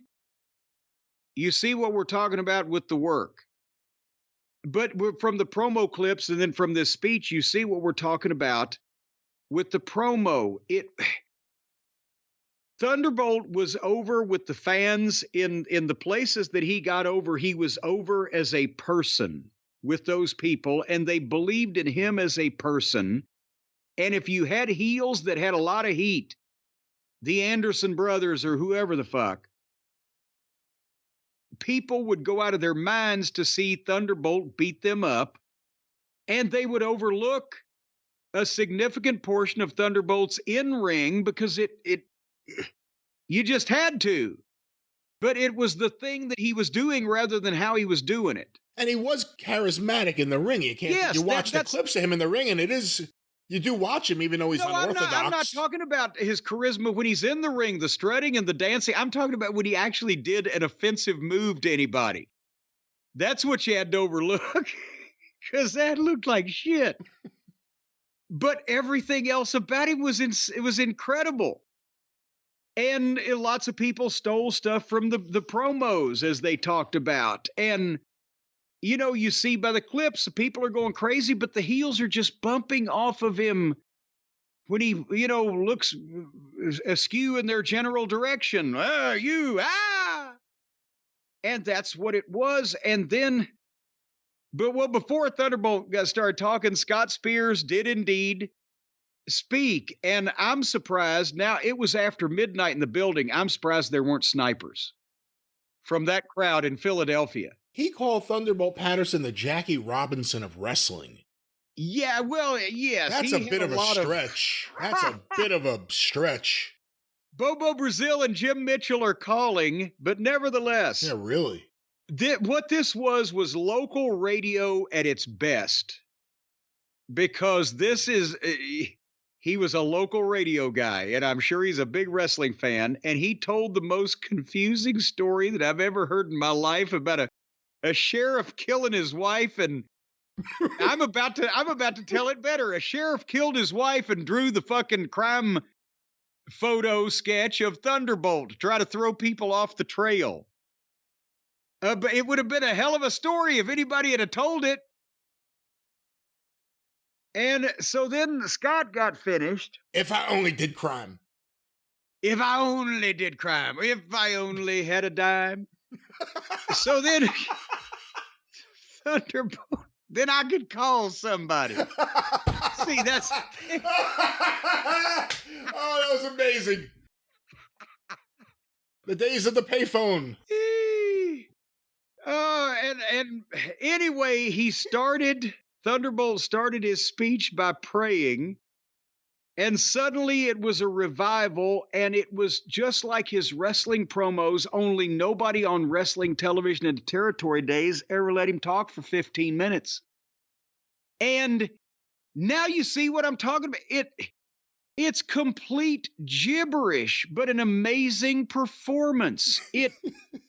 There is no linear story or thought related or possibly even a sentence finished. It's just blurting sound bites and random words and phrases tied together in a performance that's as much athletic as it is verbal, with the contortions and the oomph that he puts in it. Did you see what happened with his dentures? At one point, he almost, maybe the poly grip wasn't working like it needed to, but he managed to catch them. And that's the thing, is that you're caught up in whatever the fuck this is. It's a captivating performance of something but you don't know what he's saying. He says a lot of things that sound good, but they don't really joined together to form a cohesive story. And then, and I think it was done and he was over, or it was over with. And then he ceased talking. But I'm telling you, nobody says nonsense like that anymore in the world. You can make money with. They did make money with that because whatever he's doing, people like to watch it. Well, at one point, the DJ or the local radio guy. I'm wondering what their format is. He didn't look like a heavy metal kind of guy or a fucking, urban music. I have a feeling it's talk radio. But he said, when Thunderbolt said, "If you move," the people knew what that meant. Yes, and he even told the story wrong about "If Only Had Time." Because I felt like he watched one of our videos about him. Yes, I think he may have to prep for this because he said one time when asked to go out on television and talk about his match, Thunderbolt said, "If I only had time." No, it was only saying, just say you're going to be in Carrollton tonight. It's a spot show. If we mention it, it draws. If we don't, nobody goes. Just say, the last 30 seconds of the show, I'll be in Carrollton tonight. I'm coming to Carrollton. That's all you got to say. And Thunderbolt got the last 30 seconds, got finished talking about the Omni, and then looked at the camera and said,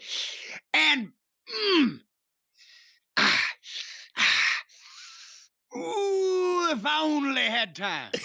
And they went off the air.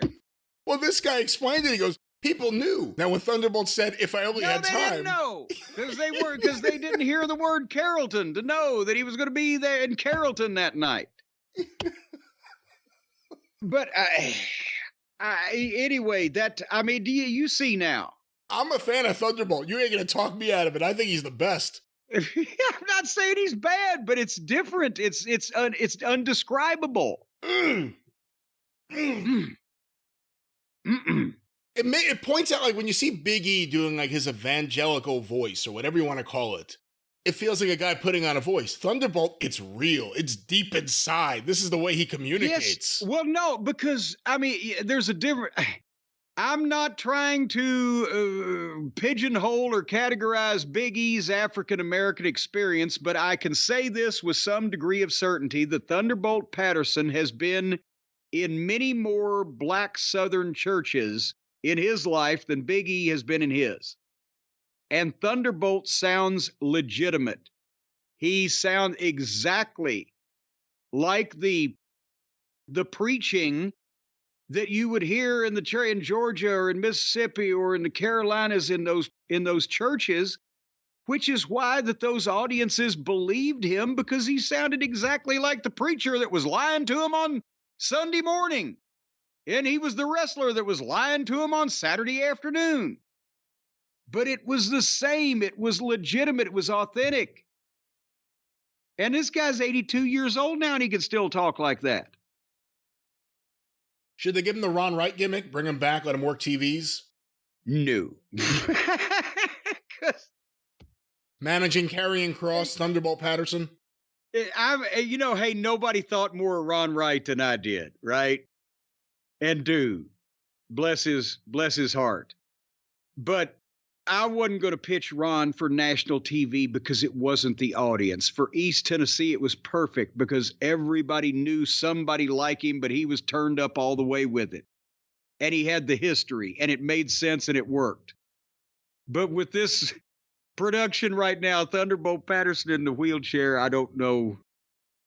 And let's face it, Ron Wright could focus on the issue and give you a promo that would get the rest of the people involved over rather than just, we got to go see Thunderbolt or we got to go see Ron. The people knew when he said, "If I only had time," it meant you better come to the arena tonight. Yeah, because we got no more time on TV, but we'll have more time tonight at the arena. So, this was again, also, there's been 40 years, what is that? 2 generations, as they count them, removed from when any of these people would have seen Thunderbolt live work. or talk or whatever, and it had to be somewhat of a culture shock to go, what's going on here? Well, the saddest thing is, if someone saw that and said, I want to see more Thunderbolt Patterson, there isn't a lot readily available. It's not like some fan could say, this could be something that causes someone to dive off into wrestling history. Yeah, no, well, and the stuff, most of the promo stuff is from the mid 80s or early 80s Georgia shows that they have in the library, and then the WCW Legends events or whatever. But they got Florida stuff, I think, and they've got Mid-Atlantic. That's what I'm saying is they don't have any Mid-Atlantic as old as Thunderbolt. No, I guess just 85 is all I'm thinking of. Well, no, there might very well be some early 80s Mid-Atlantic, because Crockett had kept, when they got the Nemo truck, 81-ish, there was a lot of stuff still around. But he wasn't there. He wasn't around. He wasn't there. That's why I'm trying to get to that point. Thunderbolt was not in the Carolinas past the mid-70s, and I think there's only a few things of him on the Mid-Atlantic films that I saved. But the Florida collection is what they got those clips of. The action footage you see of him and Dusty, that's when Dusty was a heel before the 74 turn. That would be the only place that there would be footage of Thunderbolt when he was really in his prime, really over on top main event guy. And I don't know that they saved the TVs. I think that's a lot of arena matches, so you wouldn't have a lot of interviews. There's where I was going. So not a lot of stuff left. He's in the limited footage. There is, there's the film they made about the Sam Houston Coliseum and wrestling in 72, I think. He's in that, so you get to see him as a heel working for Paul Bosch. Did he work some for Einhorn in the IWA, or am I imagining things? I think I'm trying to remember that intro where they would show you all the different stars. Luscious Larry Heinemey. They would show you all the different stars on there. I think Thunderbolt. And him too. All the stars and him too. I think he may have worked there, yeah. Well, anyway, you ready for the main event, right, of the Hall of Fame ceremony? Because we can't go home yet because the big one is left. Finally, Liam Ivia has come back to the Hall of Fame. And again, nice package. Thank you, Doctor. Here came the Rock. Nice package, manufacturing history to somehow make this a reasonable entrant into any Hall of Fame involving wrestling. What the hell was that? We've gone over the details, which we will enumerate here again shortly in briefer fashion. But Rock came out to his music, and this is where you could tell, okay, the people are tired. This was not a Rock entrance. This was, here he comes again. At least it's about over. Didn't you feel like that? Oh, yeah, I felt like that. Yeah. Even in Philly, even with the Rock, right? This is the nicest Philly audience, I think, ever. Well, yeah, because they're the ones that fucking took Doink down when he was a babyface. Philly are the ones who took Santa Claus down. Yeah, well, but remember, almost nobody in the building was from Philadelphia, though, because this is WrestleMania weekend. Everybody's from out of town. But anyway, he mentioned in a plethora, a pantheon of wrestling promoters' names. He mentioned Jim Crockett. He mentioned a variety of Fritz von Erich. He mentioned Vince, and there was a smattering of disgusted murmuring in the crowd at the mention of Vince's name. Did you catch that? I caught that, and remember, even when Vince was there, you were never supposed to mention Vince. You were never supposed to mention Vince. Goddamn, people, this is taking a toll on us, too. Please, have mercy. Well, the Minch... He's a Mensch, but not Vince. Vince is not a Mensch. Vince was not a Minch. No, he wasn't. And a small smattering of disgust for the mention of his name. But Rock almost started rambling here. And then at least he mentioned Dusty and the Rhodes family and talked to Cody and said he respects Dusty and Mama Rhodes, but Cody, you and I aren't business, it's personal. So at least he turned this into something for business. But as we mentioned, and I think it was I'm not opposed to all of these things, any of these things happening individually, but we gotten Rock heavy real quick. And that's me saying that. His grandmother in the Hall of Fame, Muhammad Ali's widow giving him a championship belt. Main event at WrestleMania. His daughter is now the general manager of NXT. The final boss. I love any of these things in a vacuum, but they're coming fast and furious. No pun intended. So this was, and again, you know, the people were like, okay.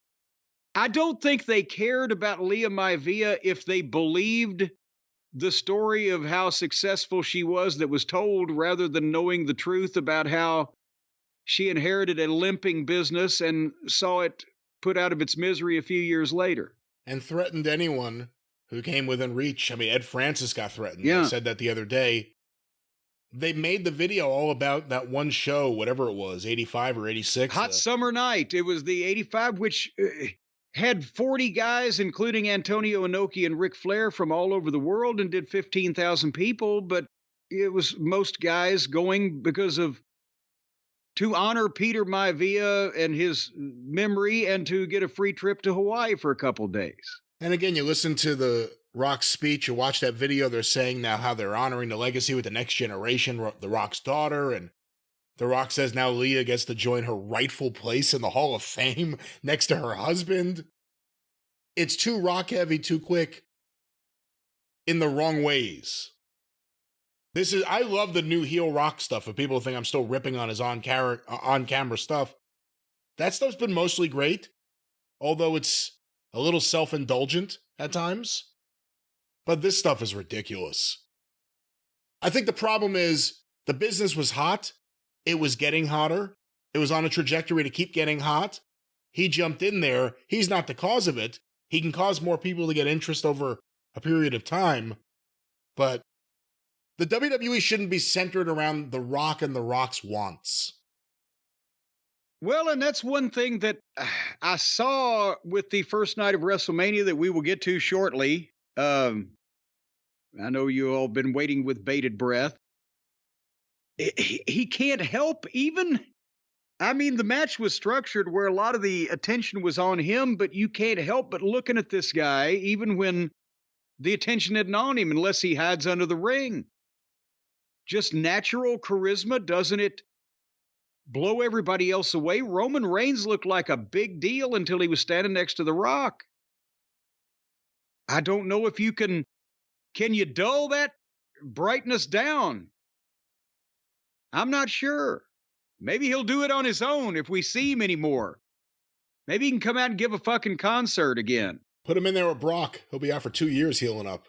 Oh, Jesus Christ. But anyway, that brought a conclusion to our Hall of Fame portion of the WrestleMania weekend festivities with Paul Heyman giving a speech and then everybody else fucking boring us to tears, practically. The Rock giving himself a belt after Muhammad Ali's wife says she's known him since she was 6 years old is one of the things that will always and the Undertaker coming out there just giving. Now you've said it wrong there, because now the way that you said it, she hasn't known The Rock since he was 6. She knew Muhammad since he was 6. That's right. We covered that earlier. And The Rock had a big summit with the Ali family at the Louisville Gardens to go over if he's allowed to call himself the People's Champion.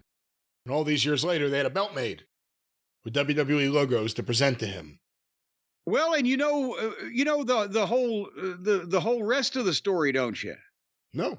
The rest of the story is during that summit meeting, The Rock gave the Ali family the rights to sell the People's Champion merchandise with his name on it. And they turned around and they ran straight to our friends over at Shopify and set up a global commerce platform, and they have secretly made $27,472,000 on The Rock's merchandise over the last several years. How would you know that? If they secretly made that, how would you know that? Well, because, see, Shopify, the fine folks over there, they're the global commerce platform that helps you sell at every stage of your business. They're our sponsor. And, well, I got to talking with one of the high muckety mucks over there, and they told me, just between him and me. Really? Yes. Interesting. That's because you don't get to speak to a lot of the high muckety mucks over there. You just speak to the regular fucking Kmart fucking shopper that, talks to you, but I get to only talk to the CEOs and the final bosses and the people over at Shopify and all the rest of our sponsors. Who'd you talk to? You talked to Joel? Henry? Yes. Phil? Yes. Carlos? All three of them. All three of them. Joel, Henry, and Phil. All three of them. And folks, you can talk to Joel or Henry or Phil, whoever you talk to. They will tell you the same thing, that Shopify is going to make you a lot of money. They're the place you need to go. If you've got a product and you've got a service you'd like to sell on the internet, well, Shopify helps you turn browsers into buyers. Shopify powers 10% of all the e-commerce in the United States of America.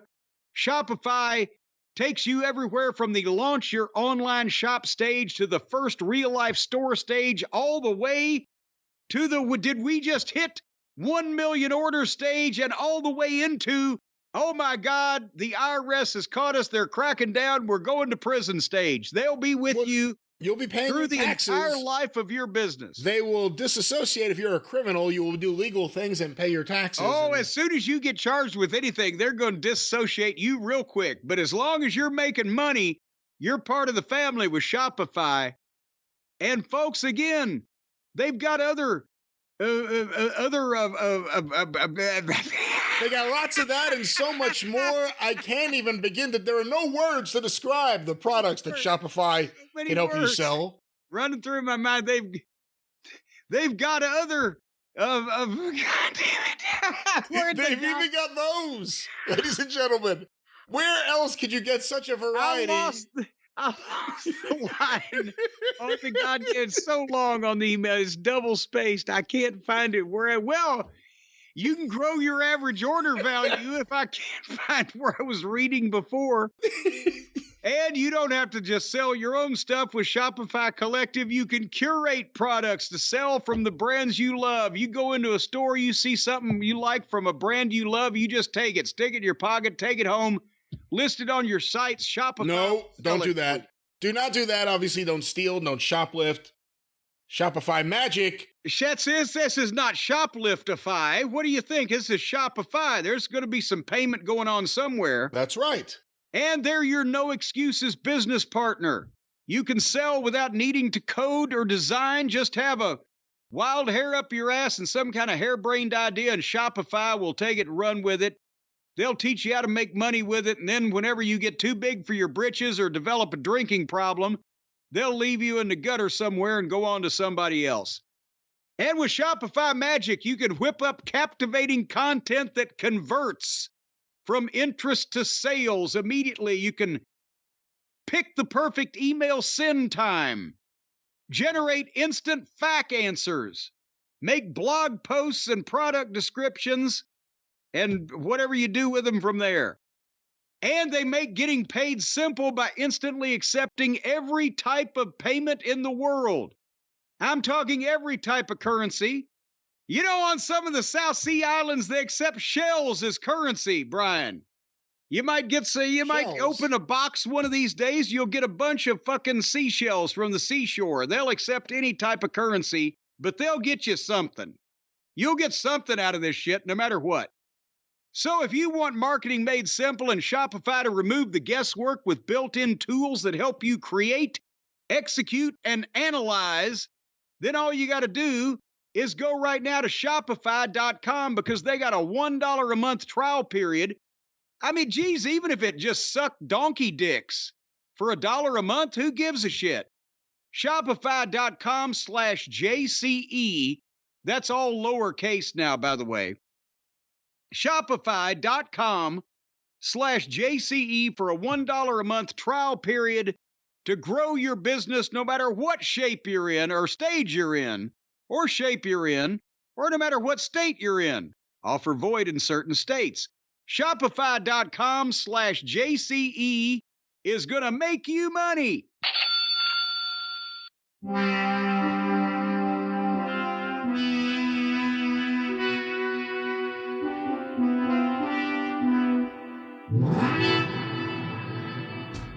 It's a beautiful and lovely travel through time.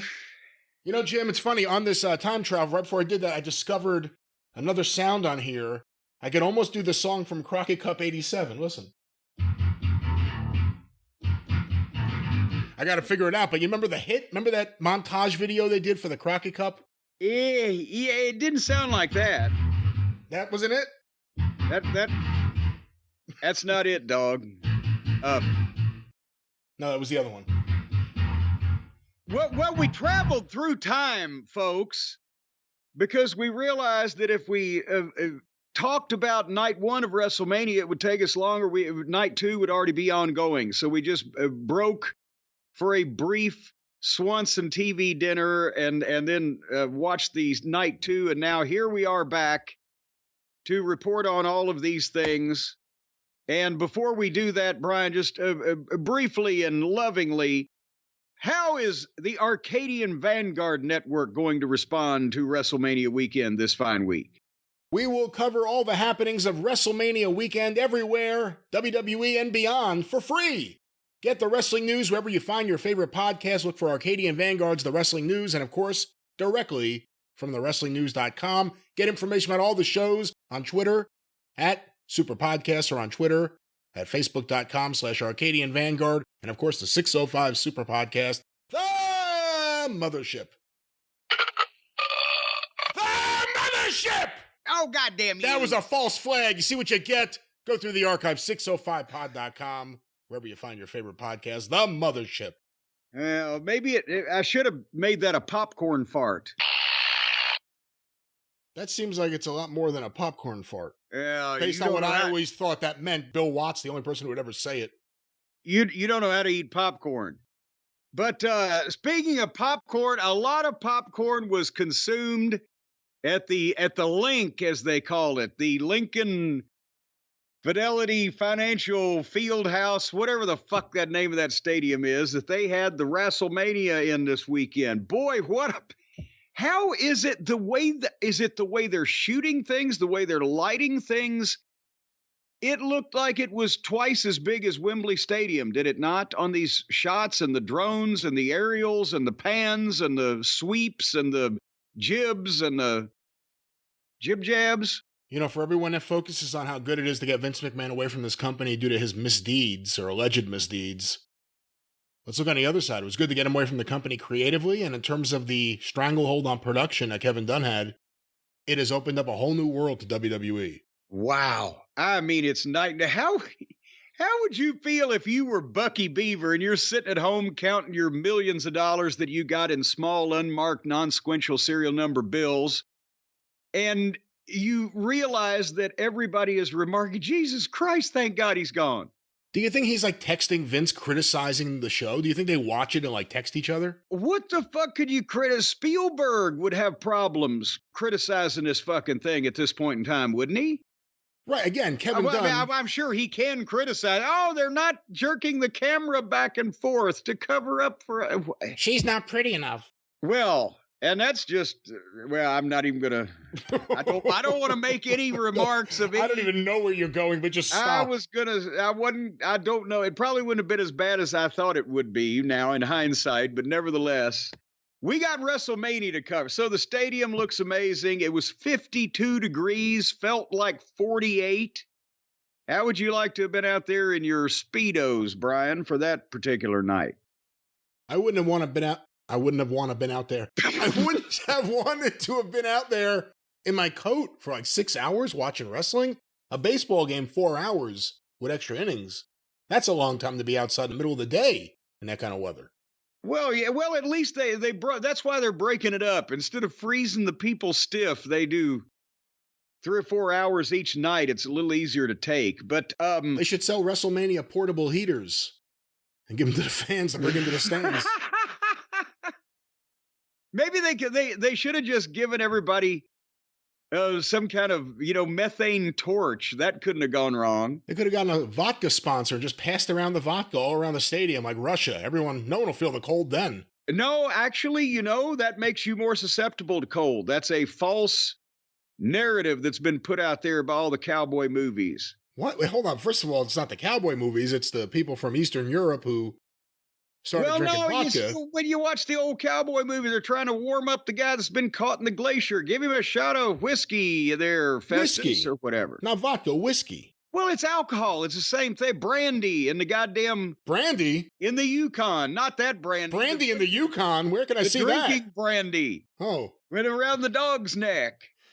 I know I'm not narrowing it down any. What I'm trying to say is that with a cask that is around the St. Bernard's neck, that they have the brandy when they rescue the people from the fjord up there with Plune and Falco and Fulco. But that's a misnomer. It actually makes you more susceptible to the cold in some fashion, drinking alcohol instead of fortifying you against it. So that's a public service, and look it up. I think vodka has magical powers when it comes to cold. You could do anything in the cold if you drink vodka.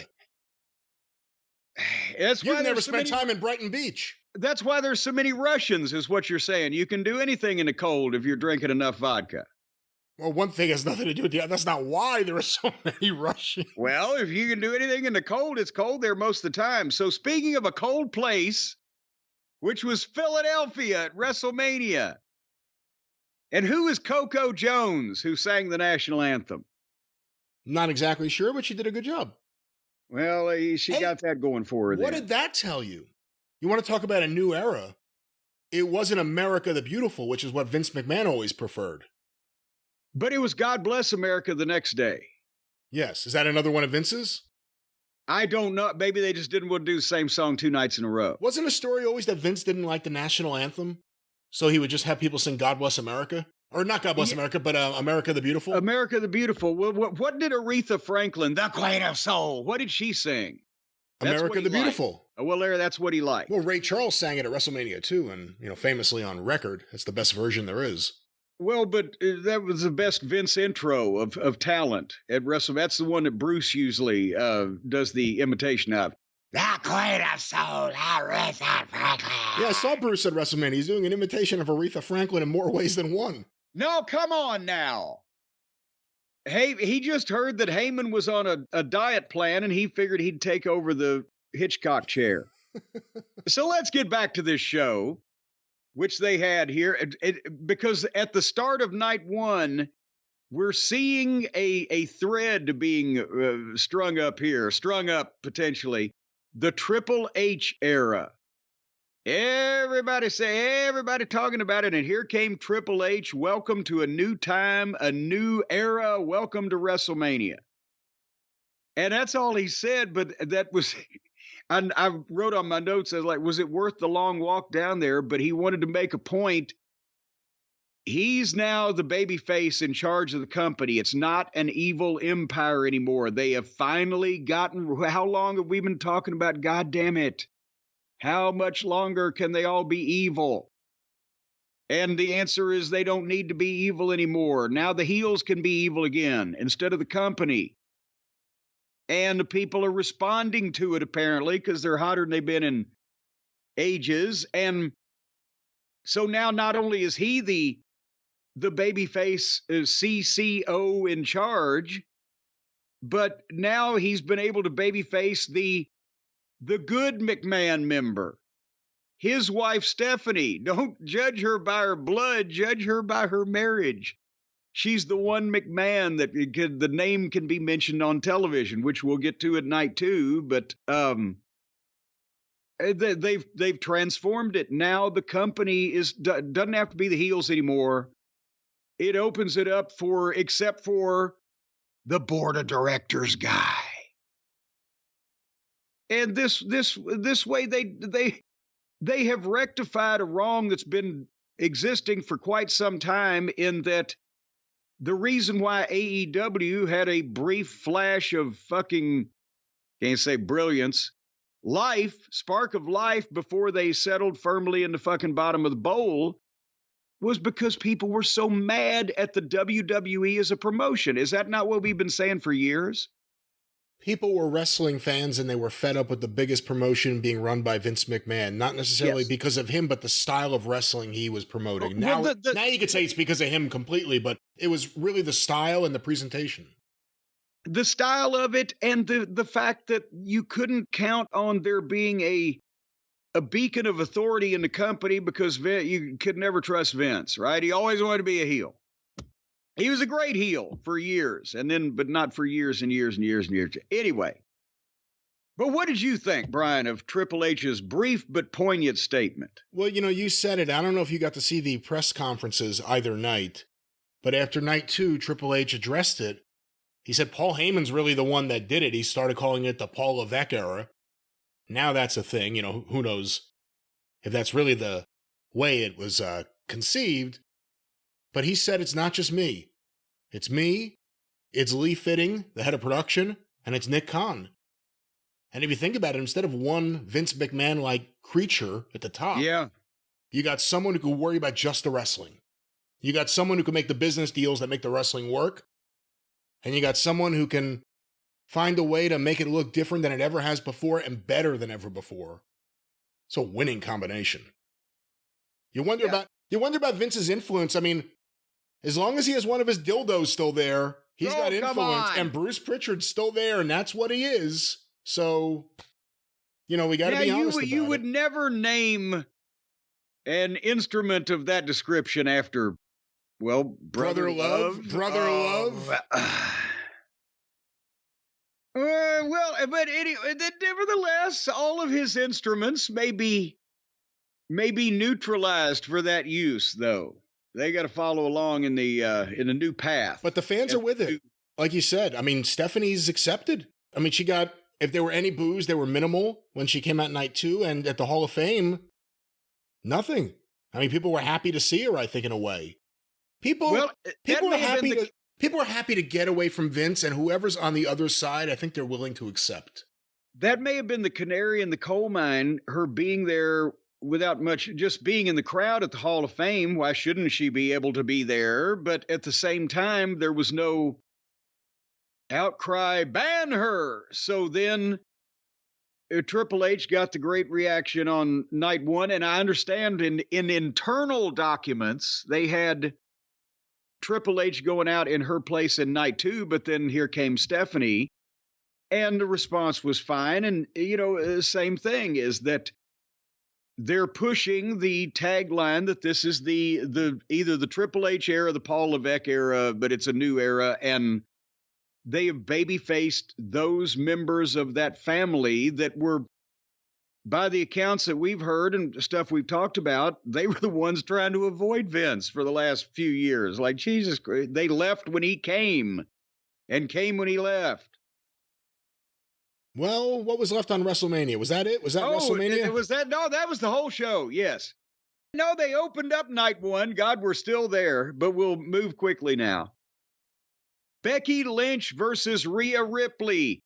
Mommy versus the Man. And again, Rhea had a band. They had a lot of bands, a lot of musical performances on these 2 nights, but I don't remember what their name was. I didn't write it down. They looked like death metal Devo, kind of. But Rhea Ripley she's a superstar. She is so far ahead of most of the other women on the roster or in the business that you can't use the same scale. And she's so young. There's so long for her to get in the movies. They mentioned that Becky Lynch had strep throat, temperature of 102. That sucks to be sick on the week of the big show. What's it like working ringside, let alone a match, if you're that sick? Oh God, it's the shits sometimes, literally, depending on what you're sick with. In this case, being a sore throat and a fever, she had to feel horrible physically and head, and not be able to be able to breathe properly.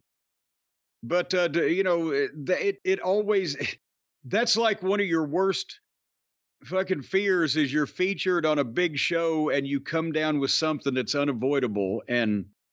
But she worked through it, and that was the thing, is that it almost sounded like a Kerry Von Erich excuse, but it was legitimate, but it could play into, what eventually happened, because she didn't win. So at least there's some out there.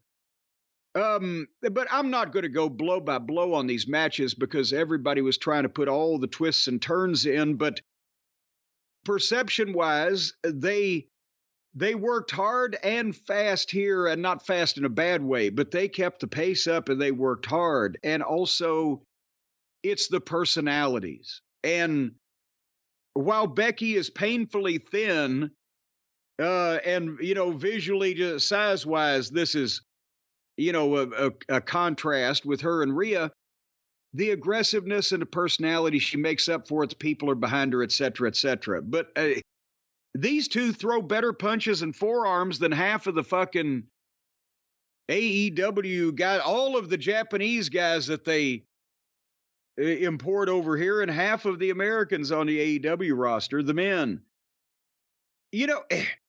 Becky's actual work is not athletically Charlotte or Ripley level, but she's got good psychology and the aggression and the little fireball personality that she's got makes up for, much of that. But anyway, they got some big 2 counts. The people were with it. They did that spot. Did you see that where Rhea picked her up in the electric chair and they went over the top rope and Rhea landed on her feet with Becky still on her shoulders and gave it to her on the floor?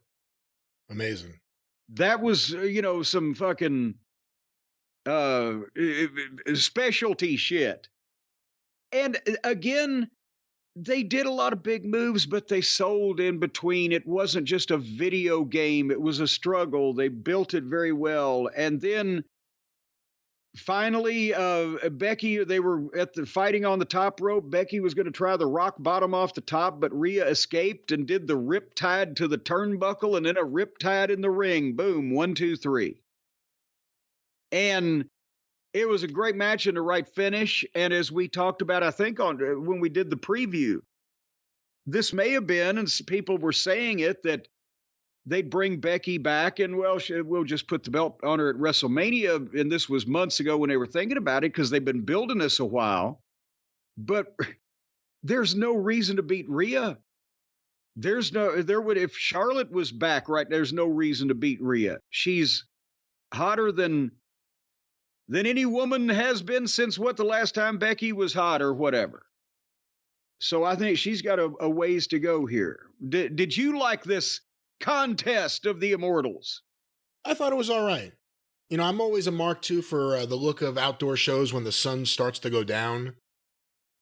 And, the sky's not just middle of the day bright. I like the look of the stadium. Just another tequila sunrise. I don't like that. Neither does anyone else. But good match. Rhea's grown her hair out. Whatever that means. Maybe nothing. She's an observation. She's growing her hair out. Some deep psychological fucking workings going on there. Her hair grew. Maybe she is going to Hollywood. Well, that wouldn't have any. You can have all styles of hair in Hollywood. It's an equal hairstyle opportunity community. You know how many out of work hairstylists there are? Maybe she's growing her hair to give someone some extra work. This is the stupidest conversation we've ever had. I don't know where it's gonna. The eclipse is later on today. Are you sure the effect of the moon is not moving your brain fluid around? I'm behind the sun right now. All right. Well, Purely Dreary hosted some kind of look at the teams in the ladder match, and I decided, okay, I'm going to skip this video and the fucking ladder match. Hey, next time, surprise. Next time they're on, watch them, just for one reason. No, I said it to you last time, and I watched it, and I was like, holy shit, they act the same way the Bucks do. The acting.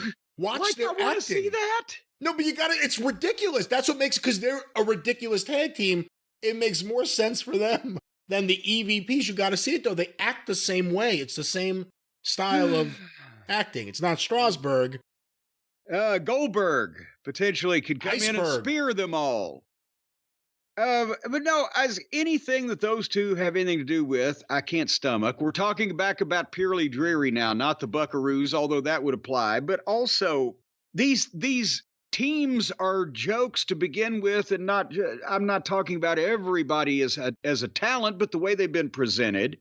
It's a 12-man, 6-team ladder match, which is the worst stipulation I can possibly think of. And to make it worse, the goddamn they've had the tag team titles unified, and now they put both sets of belts up there, and there were two teams that won the championships of the various television shows in the same match.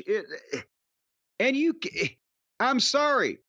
Between the package, the entrances, a garbage indie fucking furniture match, and the finish, it was 30 fucking minutes.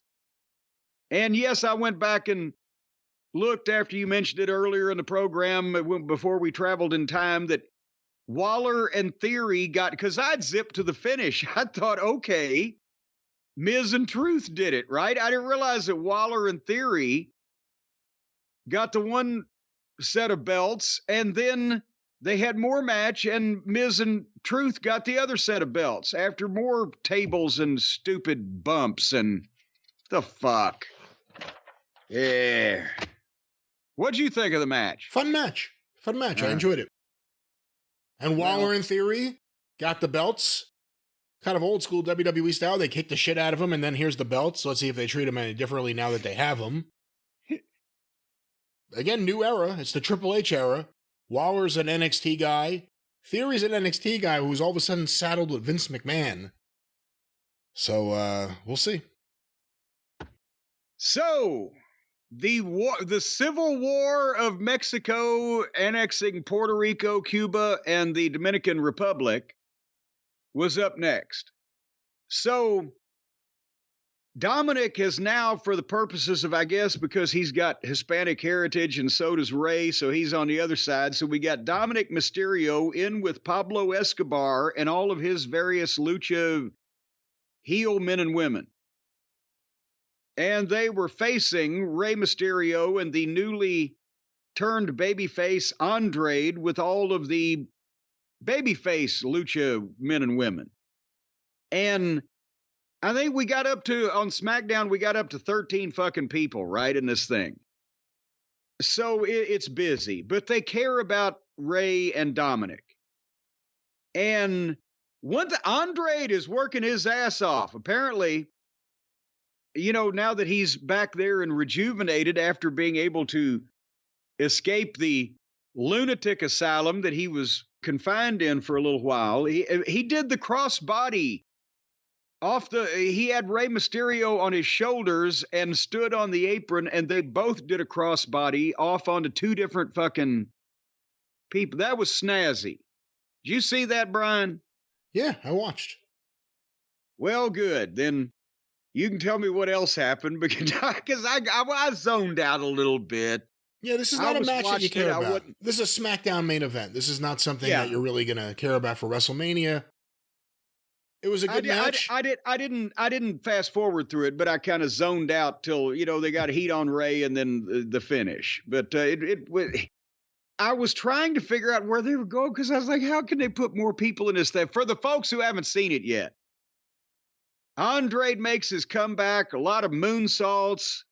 Girls do moonsaults. Everybody did dives. And then two big mask guys stopped Dominic from using a chair at ringside, and then Ray 619 Dominic and Escobar, and then splashed Escobar 1, 2, 3, which was the right thing. You don't want Ray to pin Dom at this point, no reason. But the two mask guys were the fucking giant bearded guys. I'm like, who the fuck have they put in the group now? And they took the masks off, and they were two members of the Philadelphia Eagles, which apparently there was more people there than we thought from Philly, because they got a halfway decent pop. They recognized. Well, also one of them is a Kelsey brother. One of them, his brother dates Taylor Swift. Is he the Kelsey family, the origination of the phrase "deader than Kelsey's nuts"? I'm not so sure about that, but his brother dates Taylor Swift, and they together have a popular podcast. So it's not just people in the Philadelphia area. He's a nationally known personality now. So they know him all over the place. And I guess his nuts aren't dead. Well, his nuts might be dead, but his brother's nuts are doing well because he's dating Taylor Swift. If you get a vasectomy, do you consider that? If someone named Kelsey gets a vasectomy, is that technically deader than Kelsey's nuts? Well, no. Or does not count as the death of the nuts? It's just he didn't know the nuts weren't loaded. is what it would be. Man, they had some article in the paper the other day that there was some guy getting a vasectomy when the earthquake happened around here. They had like a picture of him holding an ice bag. All right, well. Alrighty, so anyway, and then the Moil. And then the Moil. The Moil. So anyway, after that, Little Wayne came out and did something. Lil, not little. Lil, like Diamond Lil. Lil Wayne. Oh, so Lillian Wayne came out. Not Lillian. And did, well, that's what Lil is. Lil, like Lillian Ellison. That's where Diamond Lillian was the name. Lillian Russell.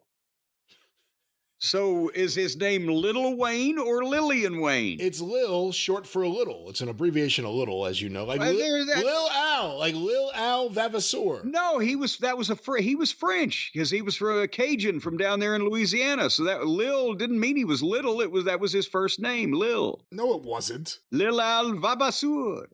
And Lil Wayne is from New Orleans, so he's Cajun too.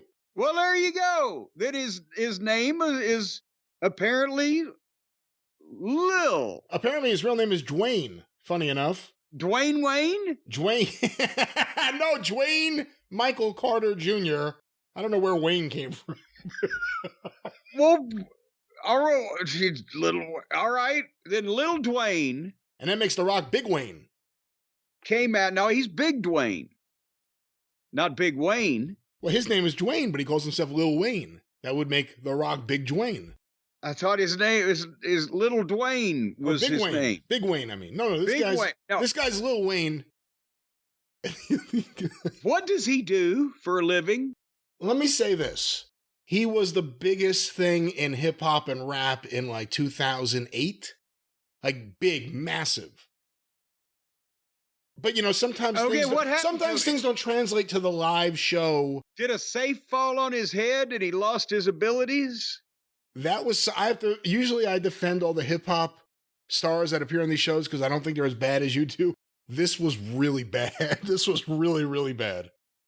I almost wanted to ask for a refund on the pay-per-view, but, and then the match didn't help any because Little Dwayne Wayne from fucking New Orleans, was accompanying Jey Uso for the match with Jey and Jimmy Uso fighting each other. And boy, howdy, we've been prophesizing for a few weeks now. I've been mentioning that, I don't know, Jay's hot dogging and their work is not smooth. I mean, we beat around the bush, but like I said, when it was Jey and Solo, we do not need to see any more of these brothers wrestling each other.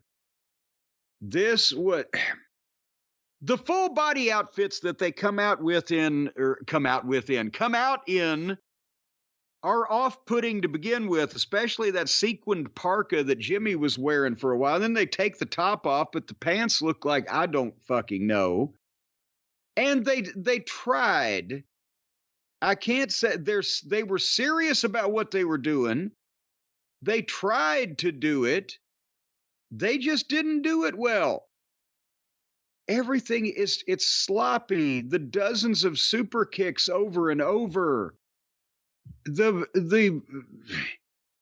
Just the Uso-isms. Like I said, it worked when they were a team and there was somebody else with some other type of style in there interacting with them, but it was one-on-one together wasn't for me, dog. And then at some point, Jimmy asked Jey, please don't kick me anymore. I'm sorry for everything.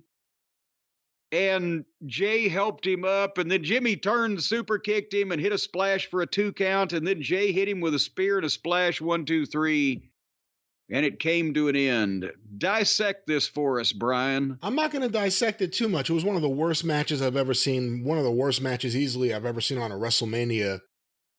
They didn't mesh well together, but it's not even that. It's the pacing of the match. I hate yay boo, but I hate calling it that anymore even. Just trading blows back and forth, let alone just super kicks. This was painful, I thought, because what they were doing was taking forever. They finally got the crowd into it, and again, the crowd was a little hurt because of how cold it was. when Jimmy did the spot feigning, please leave me alone. At least they got the people into the story by the end, but as a match, this went on forever, and I thought it was awful. I hated it. I think you were being too nice. I don't know what more to say to them. That, guys, you gotta watch your videos, watch your tapes, or whatever the kids call them these days, and look at how this. No, y'all are neither one to rock. You can't get away with certain things, and you've got to fucking sharpen up your smoothness, because it's just you're all over the fucking place. And get some snap and some shit, and come the slap punches, all the things that we talk about, but it just they're over as personalities. As Jay a little bit more than Jimmy, I think. When Jimmy took over early in the match, the crowd kind of went, eh. They are fantastic as personalities. They have been great throughout the whole Bloodline thing. It's the matches. Yeah. And this was the worst of them all. Because you got the two worst offenders in there against each other. The guy who wrestles the slow style where stuff looks like that against his twin. It's not just like two guys who wrestle the same way. They're literal twins. And they were doing the same shit. And it took forever. It just took forever. This was brutal. It wasn't Brett versus Owen. No. Because they did a lot of the same shit, but all that shit was so good. All right. Well, anyway, yes. And we were... It's sad when Lil Wayne was the highlight of the match. But his rapping was the highlight of this match. And by the time they were done, we were over 2 hours into the night at this point, because things were...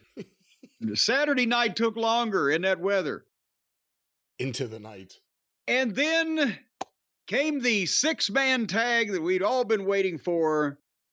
Carrie and Oscar and Dakota against Bianca and Naomi and Jade Cargill. The newly rechristened superstar on the WWE roster.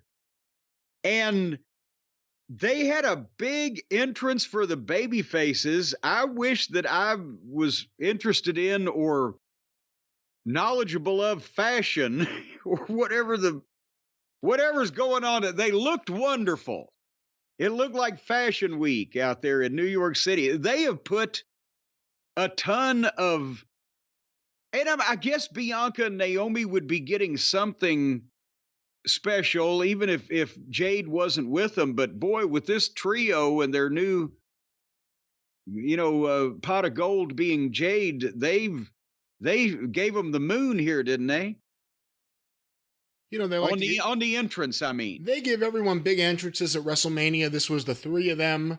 Naomi, a big return recently. Bianca's been one of the biggest stars for the last few years. And Jade, if you're going to do something with Jade, you got to do it right from the jump. Yeah. The fans react to the entrance. I mean, again, with this production and the obvious way that they have orchestrated these things, because before it was always orchestrated, it was like, okay, get in the middle and pump your arm and we'll shoot it or whatever. But this is amazing. Anyway, and then the bell rang. But no, they did a bunch of cheerleading routines in the match, which I wasn't particularly interested in until Jade tagged in at about the 10-minute mark. She had never been in. They're building it, and then they're going to orchestrate what is going to happen. And as soon as she tags in, she cleans house on everybody. And then the other one's all cleared out, and Jade hit her finish on Dakota Kai 1, 2, 3. So again, they're not leaving anything to chance, and everything is coming off lovely here. Nothing to, in AEW, they just put her out there on live television and told her, face the camera, and you see what we got. So anyway, I think they're going to get a return on that investment better than whatever it may have been, better than Tony is going to get on Mercedes or the previous investment of Paige or the previous investment of all of his, name brand female acquisitions, don't you? I think so. And you have to wonder if Mercedes had decided to go back to WWE instead of AEW. Would she have been in something like this with the big entrance? Probably. Instead, she's in AEW and with hopefully an exit plan. But Jade was someone that AEW actually tried their hardest to present strong. She never lost until the very end. She had a stable. She had multiple managers at different points, a lawyer. She should have had a lawyer behind the scenes trying to get her out of that contract. No, yes, they did what they thought was pushing her, which was send her out to the ring and let her win a bunch of matches and put a bunch of non-interesting amateurish people around her. And now they have given her extra training. They're having producers not only work with her on her interviews, which are kept short and she memorizes, but also the matches, which are kept short and she memorizes. And the camera work is off the charts, and she's beating established people in front of millions of people on television.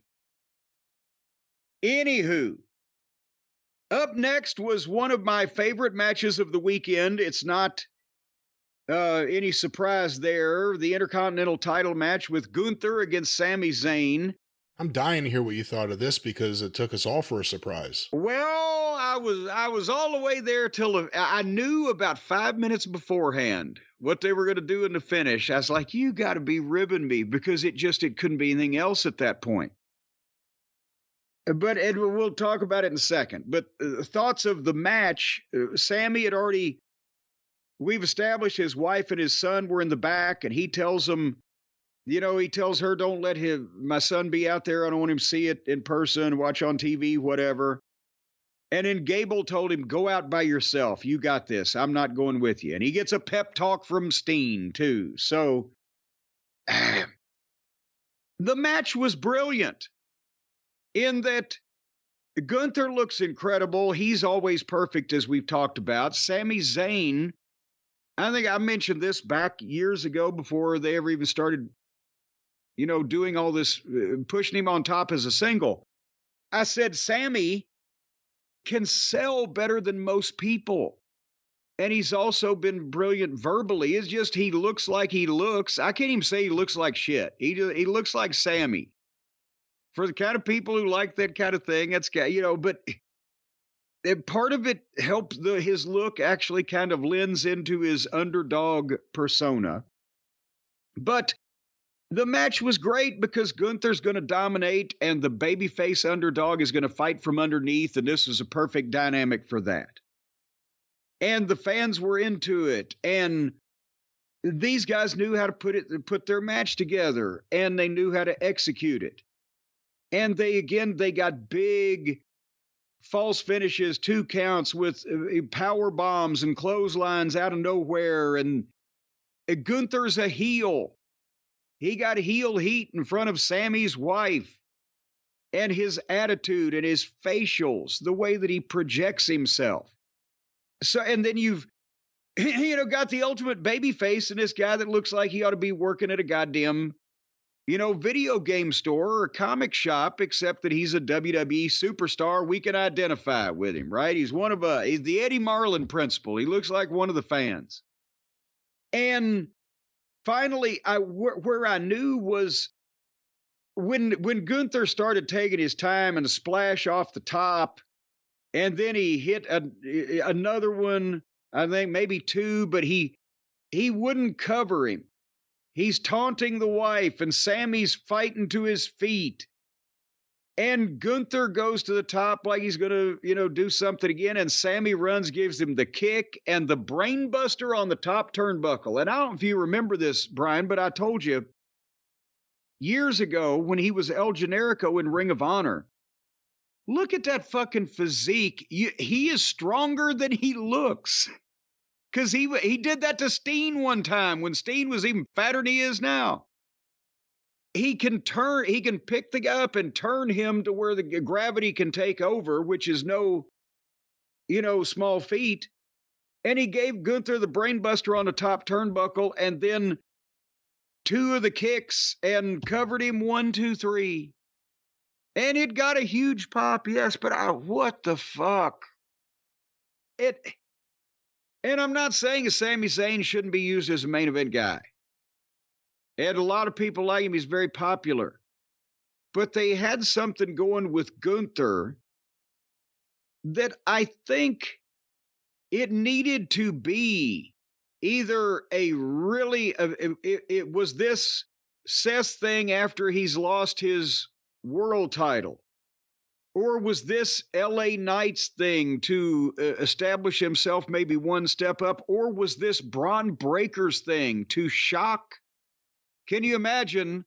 And maybe the closest we get to Gunther and Brock. Gunther and Braun Breaker, where Braun Breaker would explode onto the fucking main roster and, you know, get a win over this dominant beast. Is Sammy really going to be that much more over at any point in time than he already is? And that's not a knock on him. I'd say he's already over. Did he need the way they built it? People wanted to see it, but was this the time to spend Gunther's loss on a guy that's already in a prominent position? I don't know. Obviously, going into it, I wouldn't have done it. I've been saying all along, I said on the show months ago, it would have been Braun Breaker in my eyes at the time, just because it would have elevated him right away and given him credibility. Yeah. I think that the Sammy Gunther thing started really clicking because the Sammy Gable story did too. And the comparisons between what's been happening in Rocky 3, where Rocky has to train with his former rival, Apollo Creed, to be able to get past the guy that beat him, Clubber Lang. Wait a minute, I thought that's the angle that Moxley wanted to do with Punk. Apparently it was, and they did it here. I mean, it seems like they're doing it with Gable and Sammy. Gable kept saying, I want one favor from you after this. That's what Apollo Creed kept saying. Yeah. He ended up wanting to box with Rocky in an empty arena just so he would know for himself who was better. I don't think they're going to do that. But they've set up some kind of story with him and Gable. So for that reason, I'm curious to see where it goes. And I don't know if I want a series of rematches with Gunther and Sammy, but this is a chance to do something new with Gunther. Look, they got a new world champion on one show and on both shows. This is the chance to do something new with Gunther. Well, we will talk about those new champions shortly, but it's still night one, folks. There's things going on. And Nick Aldis and Adam Pearce came out to announce the biggest WrestleMania of all time of some description. They're going to have statistics on this they've had more people in one place, but they've never had more people over two nights or whatever the fuck this is going to be. They've never had more people with more cash in their pocket. There you go. They've never had more people leave the arena with emptier pockets. That's what the statistic is. But 72,543 is what they gave us. That's the number they're. But the turnstile count was only 45. Yeah, the turnstile count was 162. You know, like Buddy Fuller said in Springfield, Ohio, somebody left the back door open. 500 people somehow snuck in without anybody noticing. So the time for the main event was here, the biggest tag team match of all time. Cody made his entrance and hugged Mama Rhodes and gave his weight belt to his father-in-law. Brandy's father was there alongside Michelle. And Cody adopted a Sgt. Pepper's Lonely Hearts Club motif for his outfits this weekend. And it was it's classic Cody, man. Michael Jackson at the 4th of July. That's what it is. Well, there you go. And then Seth Rollins came out dressed in Ethel Merman's costume from her last Broadway play. Boy, this was definitely the peak of flamboyant Rollins, wasn't it? I think Liberace would have been seen as a fucking like an Undertaker or a congressman next to Seth in this juncture here. And then The Rock came out carrying the championship belt that Mrs. Ali presented to him. And that I'm sure she might have not only paid for it, she may have crafted that with her own two hands. And then here came Roman Reigns with Paul Heyman. And we kicked it off with Cody Rhodes and Seth Franklin Rollins against Rock Reigns and Roman The Rock and Roman Reigns. And when they did the face-off at the start, you had to think physically these two white boys are in fucking trouble, right? Because that's Rock and there's Roman and they're jacked up. And the announcers mentioned that Rock and The Undertaker are the only ones to main event WrestleMania in 4 different decades, which is pretty goddamn amazing when you think about it. However, from this point on, Brian, there were points that I thought were, this is brilliant. This is psychology. This is wrestling. These are professionals. And there was some points I thought, oh, you got to be kidding me. They got to do this too. And they existed in the same match because this thing went, I don't know if it was 44 or 45 minutes bell to bell. And I'm not sure that in temperatures that had to be dipped into the 40s at that point, with an ill wind blowing slightly, that they got everything that they could out of the people, even though they were there, they were with it. It wasn't like, the popcorn match, but couldn't they have taken it easier on the people and the viewers at home and cut this down by about 15 minutes and still got the point across? When has The Rock ever gone short? Well, goddamn, if my own self was physically uncomfortable and I was the one that could say, go home, I believe I might tend to do that. But there was a psychology lesson early on when they didn't rush it. They didn't hurry. They were getting pops for the tag ins just to see this guy versus that guy. And, again, it went from classic tag team wrestling early on to then suddenly The Rock told the referee, I don't fuck around. If you count, you're fired. So that they could just go out in the arena and fight Cody and Roman on the stage and Seth and The Rock in the arena. And it was like every other match on TV everywhere, and kind of spoiled what they had been doing, which there was some art to that in the ring, right? And I fast forwarded a couple minutes till they got back to ringside, because I don't want to see that from guys who know what they're doing. And I'll give you a couple more reactions I had. Tell me if I'm overreacting. Rock took a lot of the fucking match, didn't he? As far as in the heat. Roman was kind of standing around quite often. Yeah. And then the Rock hit a nut shot, and the referee actually apologized to Cody that he couldn't do anything about it. So if they're setting up some kind of special referee, and I'm not talking about for the finish of this match, if they're setting up some kind of deal where the next time that Rock is involved, there will be a special referee, then I can understand planting the seed. But if they just did it for just this match, then that was kind of, I thought, way too easy. The easy way out. And then, every time that Cody and Rock got their hands on each other, people wanted to see it. And, they got numerous 2 counts with their big moves, blah, blah, blah. And then they did kind of a modern sequence where The Rock just disappeared and the babyfaces double-teamed Roman Reigns silly. And then they went back to The Rock pulling the referee out and nailing him and wiping out Seth. And Roman got a nut shot and a spear on Cody. And The Rock rolls the referee in, but that's only a 2 count. And then they get heat on Cody.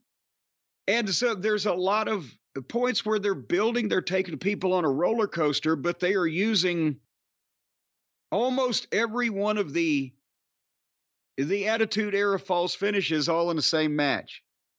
The Rock taunted Michelle with the weight belt, but Cody made a comeback and got the bionic elbow, and The Rock hit a spine buster, went for the people's elbow, but Cody cut him off with a cutter and got cheers and boos for cutting off the people's elbow. And, again, boom, boom, boom. Finally, they did a spot where the baby faces got double pedigrees and double covers and only got a 2 count. And then The Rock cleared the Spanish announce table off, but Cody rock-bottomed The Rock on the American language table, and Roman speared Seth through the rail. And it went on in the ring with more heat on Cody. And Cody got 2 crossroads finally on Roman and was going for the third, but Rock had the weight belt on the floor and whipped him in the small of the back. Pow! And that broke up the third one, and Roman hit a spear. And then The Rock asked for the tag. And Brian, did you note that there was some element of they were looking at each other with Roman going, oh, you want the tag? But the only way I can, again, figure this out is if they're building to Rock and Roman and Rock being a glory hog or whatever the fuck, because as Roman spears Cody, Rock sticks his hand out for the tag, Roman tags him, Rock bottoms him and hits the people's elbow, 1, 2, 3. So Rock gets the victory while Roman is kind of struggling to his feet in the ring after all the abuse he's taken. So this was the Rock show. And you said they're building him up for Roman. They better be building him up for Cody, too. Cody needs that win back now that he's the champion, and I think that has to be the plan. This is what I said when we predicted the matches would happen. Rock pins Cody. Cody gets everything going the next night. Yeah. But again, like you said, even after the next night, just not to play spoiler, we'll get to that review, they really didn't tease much dissension between The Rock and Roman after the fact. So we'll see where the story goes and where Jacob Fatu goes and whatever else. Yeah. But this was all The Rock. And The Rock got the win. And, Roman has now kind of become second fiddle to The Rock. Well, and I agreed with you, and we've talked about that the heels were going to win night 1, Cody win night 2. And I agree with you that Rock should get the win because that way they've set that, because we've talked about there's probably more money at this point in Rock and Cody than there is in Rock and Roman. But after the Roman spear, for Rock to come in and take that much time to milk the moves and blah, blah, blah, I was envisioning something where Cody had ended up, flattening Roman with some move or something and almost ready to make the goddamn cover. And that's where Rock waffles him or Rock bottoms him or something from behind and gets it. But this was like, while you're laid out and Roman's done all the damage, I'm going to do my shit. And boom, 1, 2. It was a little flat also. So and they got to give Cody a win back over The Rock, probably on one of these big shows with a big budget like Saudi Arabia or something, if I had to guess. Yeah. I don't know if they're going to hold that off to SummerSlam, but that's the next thing they've built up here is Cody needs that win back from The Rock. And, I guess they've kind of set it up. Knowing how they've done so many things long-term with the Bloodline, if we get to the point one day where the Bloodline has enough of The Rock and turns on him, there's the thing that gets him back to being a babyface. Which you would think would be the goal before he not disappears, but before at some point he's not going to be on television regularly, he would want to be a babyface riding off into the sunset. You would think. This is his monster heel moment. We'll see if he can keep capitalizing on it without overshadowing everything and everyone and it getting to be too much. But you would think the end game would be, like Hogan. You come back and you get the one last heel run and then you turn babyface and that's the way we see you for the rest of the time. Because you're never going to be a full-time wrestler again. Okay, but now how old is Rock now? And we'll move on to night 2. How old is he? 51, 52? 52, I think. I think that's what it was, 52. Okay.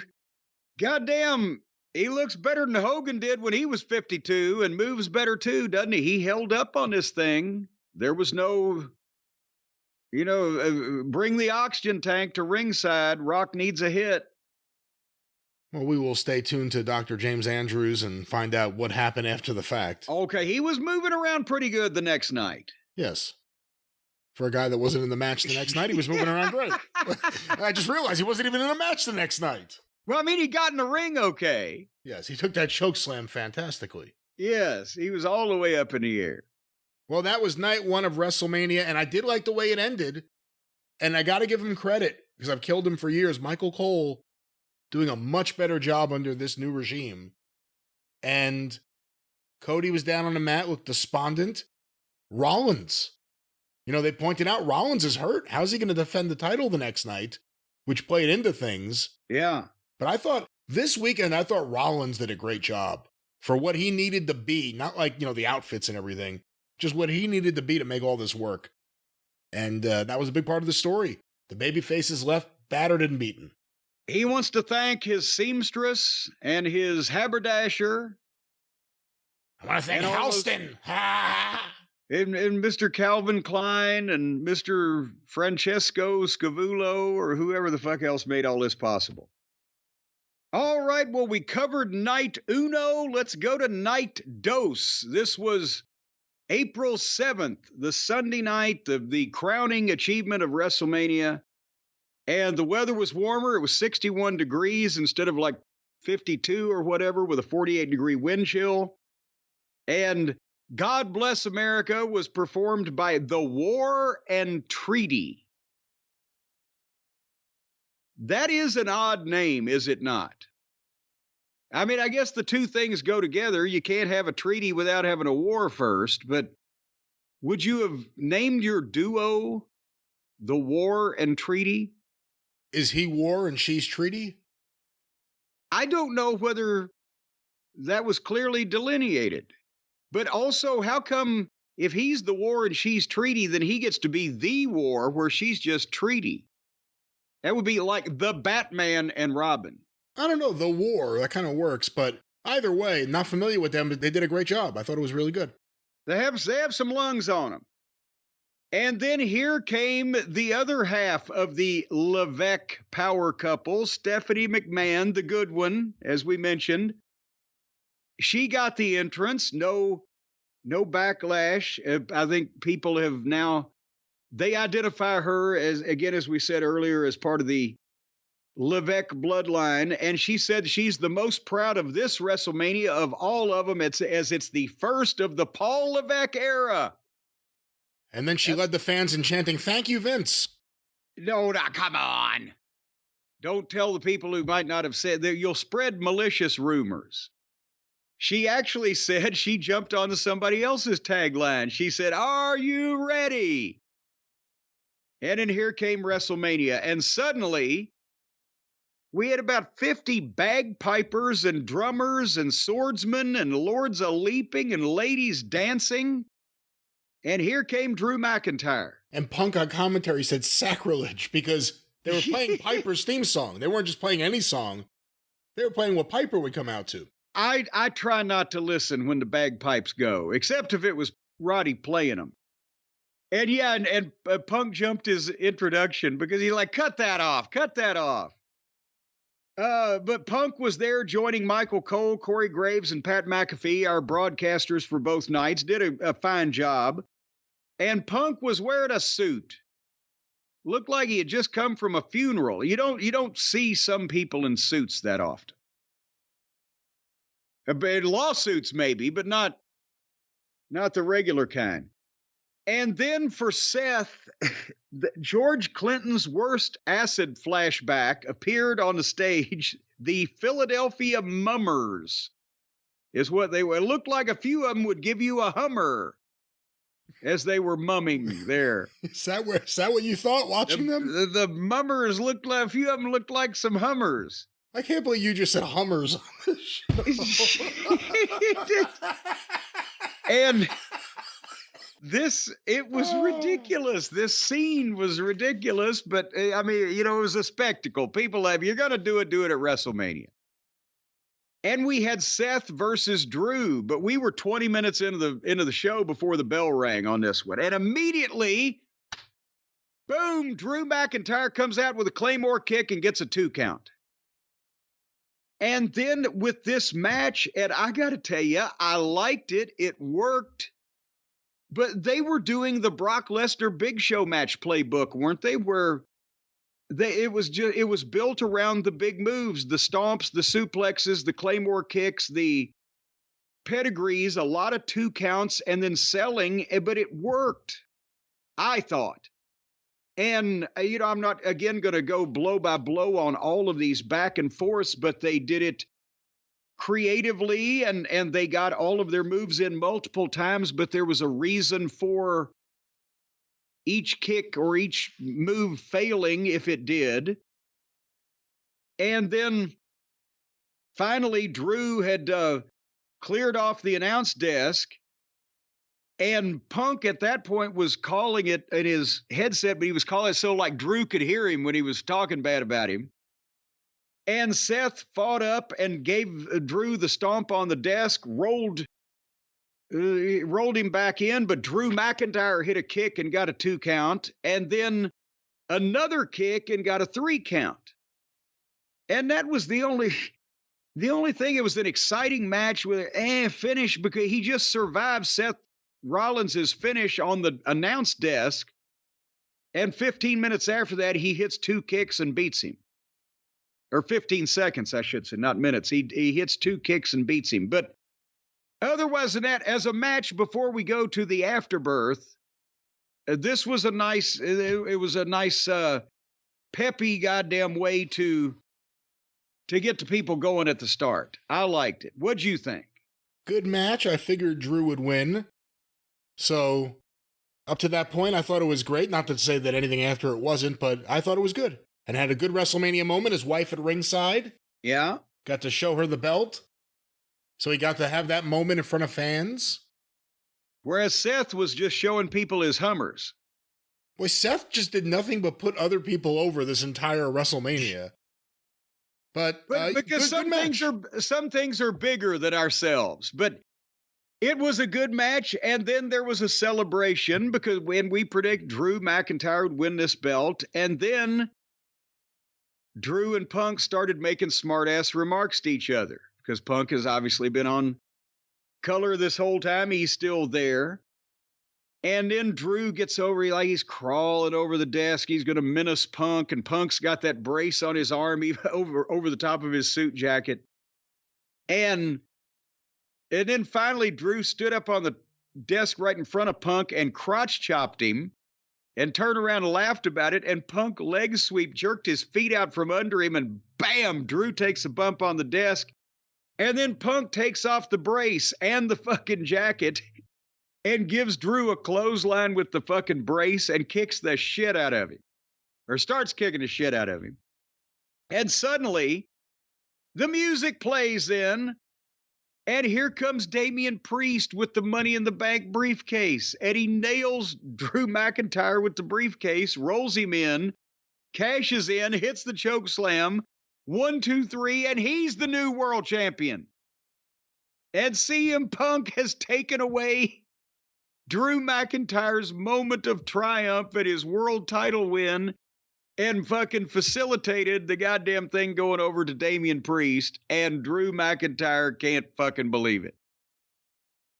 And so now they've heated that program. And I got to be honest with you, I don't know if Drew or if Damien as Priest is going to have that belt long or if he's going to do much for it.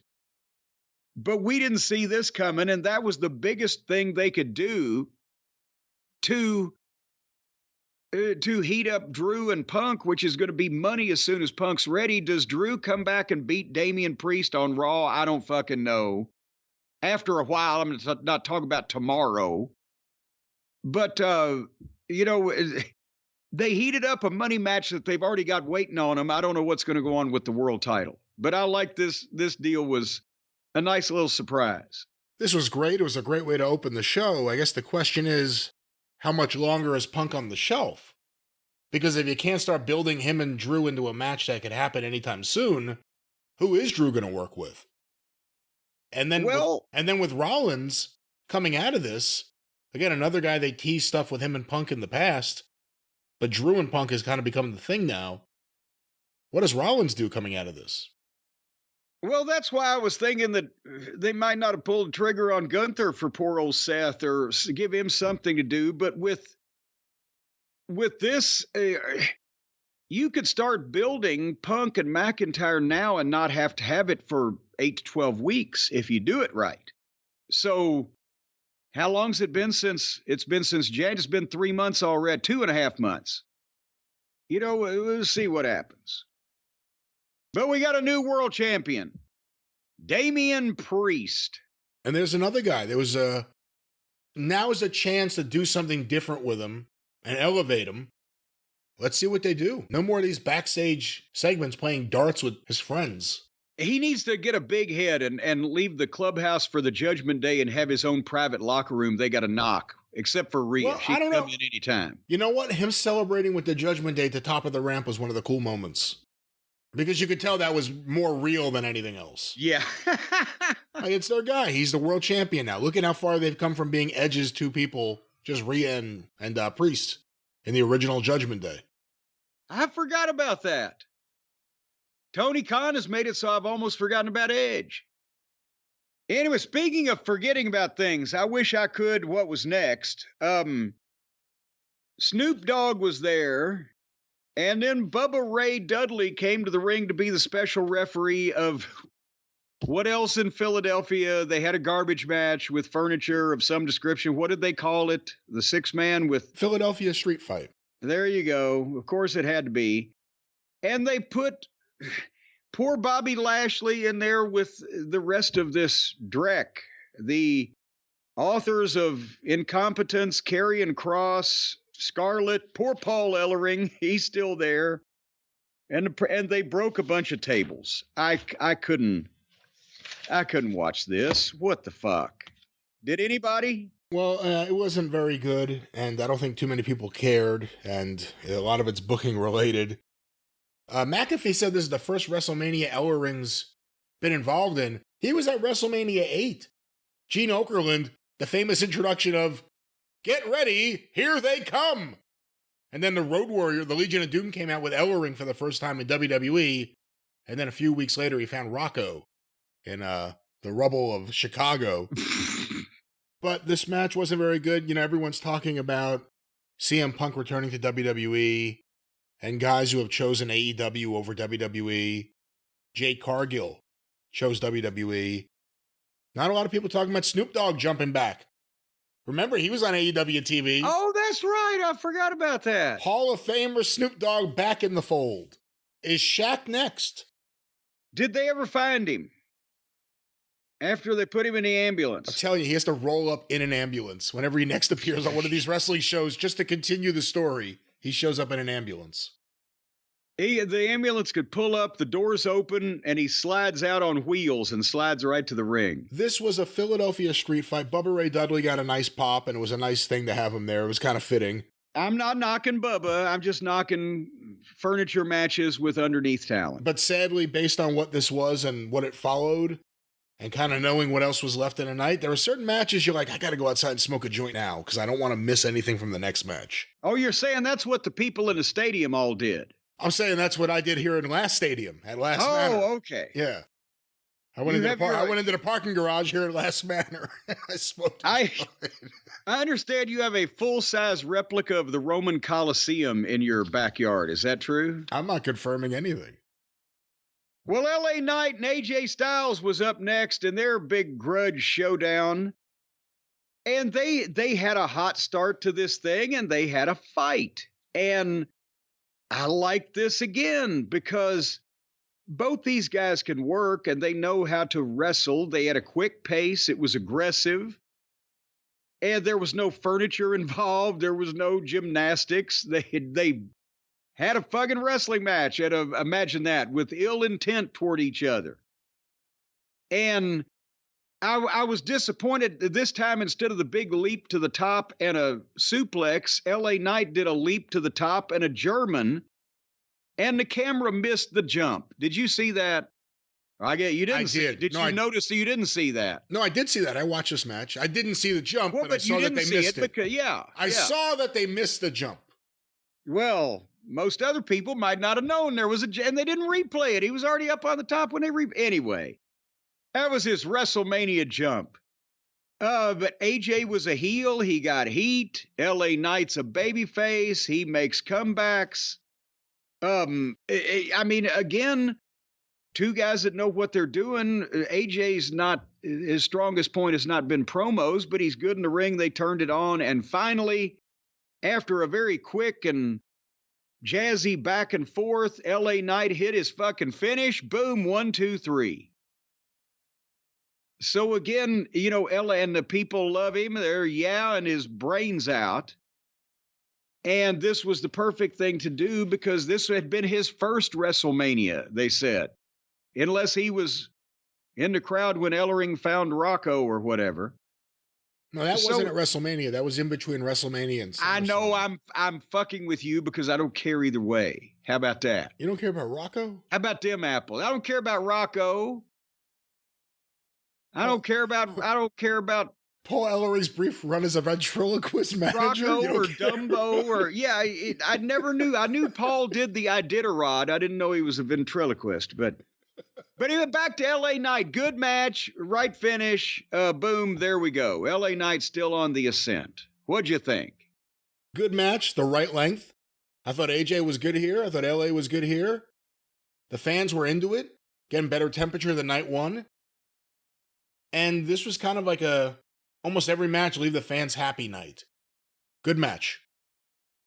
And I think it was important that there wasn't any tomfoolery. They just gave LA Knight a good win because AJ Styles has been the WWE champion in the past and won big ones and et cetera, et cetera. And, besides sending the folks home happy, this did something for good old LA.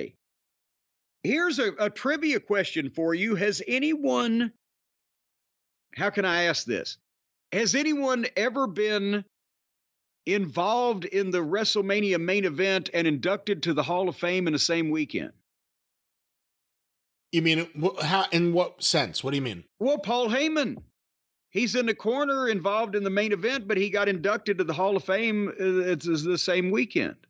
Oh, I'm sure they've done something with someone, and I just can't think of it. Well, done something, but not like he may have come out unscheduled to run in. They just had people do that here in this match we're going to talk about. But I'm talking about regularly scheduled, still on top of the cards. Already, Heyman's got a bunch of firsts here, but he's still on top of the cards. He was booked to be in the main event at WrestleMania with his man, and he's inducted to Hall of Fame same weekend. Boy, I wonder if he bought a lottery ticket this weekend. I would have, and I never do that. Anyhow, so the U.S. title match was up next. The triple threat, Logan Paul versus Kevin Owens versus Randy Orton. And Brian, what do I always think about triple threat three-way matches? What do I always say about them? Well, you don't like them. Yeah. I always say they suck. Yeah. Can't make it make sense. It's fucking stupid. They abuse the goddamn rules, bring a bunch of garbage in, blah, blah, blah. This was perfect. This was my favorite match all weekend. I loved this match. I can't praise this match enough. This match did not offend me. Is that high enough praise for you? I'm shocked. I know you love I know you love Logan Paul, and he's great. He's one of my favorite guys in there, and you're a big Randy Orton guy, and you've always appreciated the good points of Kevin Steen's career and tried to push him with those. But again, three-way matches. Well, explain why you love this one so much. Because it made sense, and they didn't just do stunts. They had a match that told a story and had some type of logical reason for everything. That I don't know about every single goddamn thing. Somebody will pick, but it was a logical reason for it to transgress this way. Because Owens and Orton had bonded over their mutual hatred of Logan Paul, but there can only be one winner. So at first, even to the point where on the entrance, Owens drives down in a golf cart and then backs up and picks up Orton, and they both come in together. And they both go after Logan Paul, and they do the thing where they drop him on the desk, and they're beating him up together. But then after a couple minutes, both of them go for a cover at the same time and realize it. And fucking Owens is like, are we going to do this now? Only one of us can win. Oh, let's go back to this guy. And as soon as they go back to beating up Logan Paul, Randy tries to RKO Kevin from behind, but he slips it. And everybody's, ooh. They got the people hooked. They understand what's going on. And then Owens said, you want to do it now? So then they have a big fucking fight. And now Logan Paul has the opportunity to level both of them with a double buckshot lariat. And then I couldn't keep up with the twists and turns of things they were doing, but every time that Orton and Owens would get into it, then that would give Logan Paul a chance to recover and then come back in and be the heel. So there was still a heel, Logan Paul. There were two baby faces, Owens and Randy Orton, but Orton is a snake. And both of them had an incentive to fuck with each other, but at the same time, nobody went out and tried to end each other's careers by pulling out a fucking chainsaw. They were wrestling. And, I mean, Logan Paul is fantastic, but it's great for him to be in there with a guy like Orton because at one point they went to trade the forearms, right? The uppercut forearms. And Orton, on the job training, was trying to show him and did end up showing him the rhythm. He's like where to put his arms. He'd grab Logan Paul's arms and put it down. And he'd hit him and he'd try to get him the rhythm exchange. And Logan Paul got it and won the exchange. But it's on the job training for this guy, but he's fucking great. And then Orton gave a double draping DDT to both Owens and Logan Paul. And then they start going to the big fucking 2 counts. And finally, Logan Paul gets his brass knucks. That's the only thing. Can you think of anything else that they really did to exploit the fact that triple threat is a no DQ, besides having the knucks in broad daylight? No. And obviously the knucks also have been established as a thing with Logan Paul. Yes. And that's the thing is they didn't have to put a hat on a hat because it was no disqualification. They didn't have to go out there and tear up the whole goddamn stadium. They did all this athletic shit in the ring in such a way that the people were following the story of the match. And then Logan Paul, out of desperation, gets the knuckles and he swings, but Orton ducks, but Logan gets him the second time. 2 count. Holy shit. And then Logan Paul nails Owens with the knucks and goes to pick Orton up, but Orton hits an RKO and they both sell it. And then Orton gets the knucks, but he gives them to the referee and goes for his kick. But then the Prime bottle pulls Logan Paul to safety. Now, can I stop you real quick? Yes. When Logan Paul first came out and the Prime bottle was on the stage with him, doing like this mediocre dance almost, you're thinking right away, who's in the goddamn Prime bottle? From the moment he came out, who's in there and what are they going to do? Which one of his stooges will it be? And I actually really like the stuff with the Prime bottle. It wasn't as goofy as it sounds. Well, yeah, and the Prime bottle was revealed to be, who the fuck is it? What's the guy's name? He's another one of people in Logan Paul's world. He's a big streamer. That's what they said. He's a big streamer. Well, that's probably because of that fucking bladder kidney issue he's got. But they've got pills for that these days. Anyway, the Prime bottle pulled Logan Paul out, and then when Orton went out there, the bottle shoved Orton, and Orton just fucking booted the guy about halfway across the fucking ringside, and then picked him up and gave him an RKO on the desk, and then Logan Paul took the opportunity to run Orton into the post, but then Owens powerbombed Logan Paul and stunnered Orton and got a 2 count. But then Owens went for the pop-up, and Orton hit the RKO, and Logan Paul shit-canned Orton to the floor and hit splash off the top on Kevin Owens, 1, 2, 3. What a splash, too. Did you see that splash? But this is... I rescind the statements that I've made that it is impossible to have a good 3-way triple threat match because they just did it. It's just apparently exceedingly difficult because this is the first time it's been done. But bravo, bravo, and a small smattering of Future Farmer Association of America applause for Kevin Owens, Logan Paul, and Randy Orton. How good is Logan Paul? Tremendous. Everything he's involved with is amazing. And it's great. By the way, we didn't even talk about what'd you think of WrestleMania having the Prime bottle in the center of the ring? Well, I mean, it's not offensive.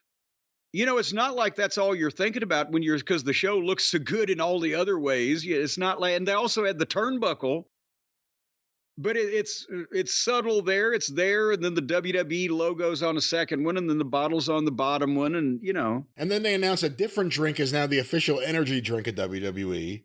And I thought his drink Prime was an energy drink. I guess it's not. They said that's now the official, what is it, hydration drink? Or whatever they call it. It's the hydration station. But I thought is the new official drink the gin and juice? No, that was a different drink that was sponsoring a different match. I think it's C4. That's what it is. See, I thought that was a vertebrae or an explosive.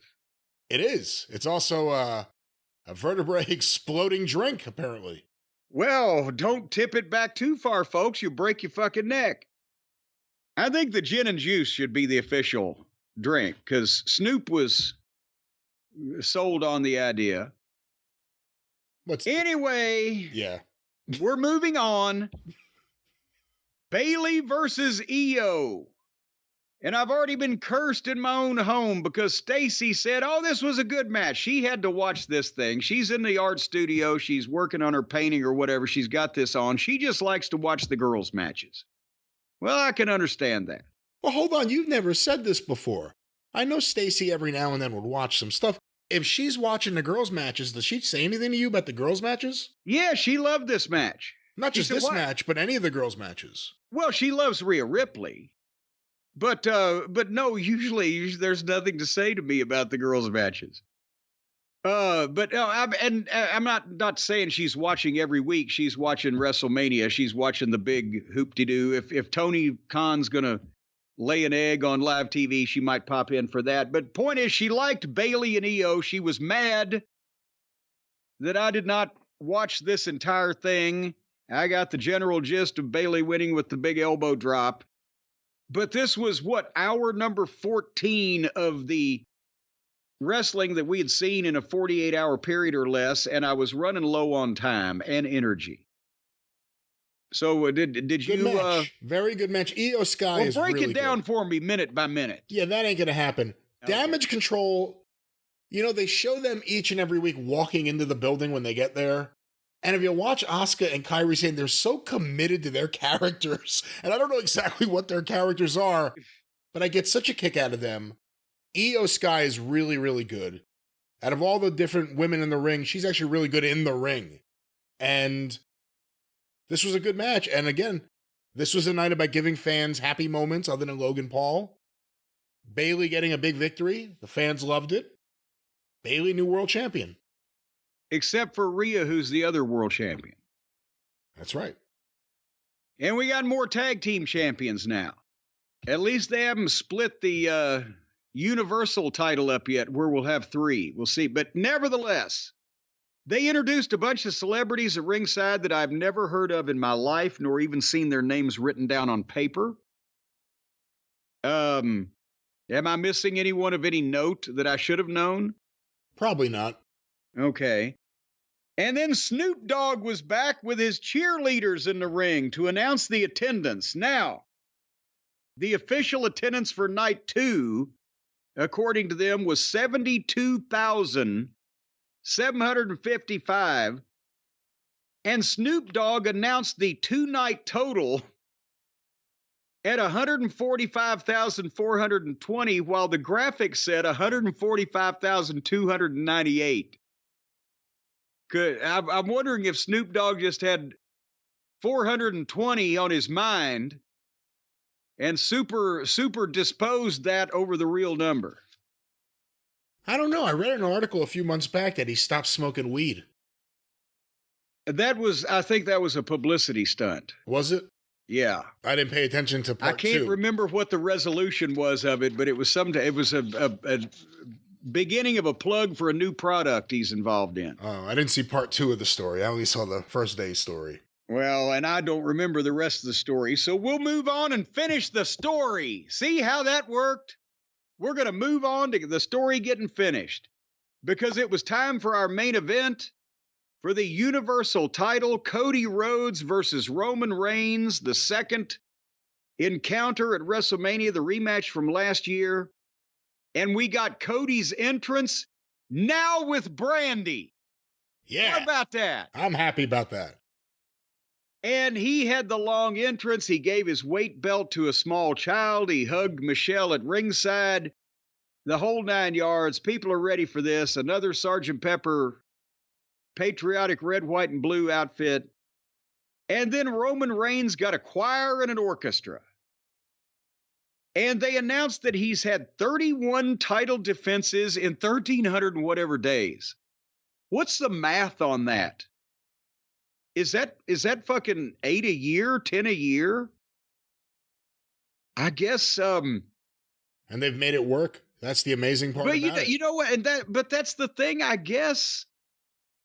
Because that used to be a knock on wrestling in the territory days by the people or the newspapers or whoever that wanted to knock it. Well, these guys wrestle every night. Where do you see that in any other sport? You know, and it is true when the Southern Heavyweight title was being defended 250 times a year or whatever.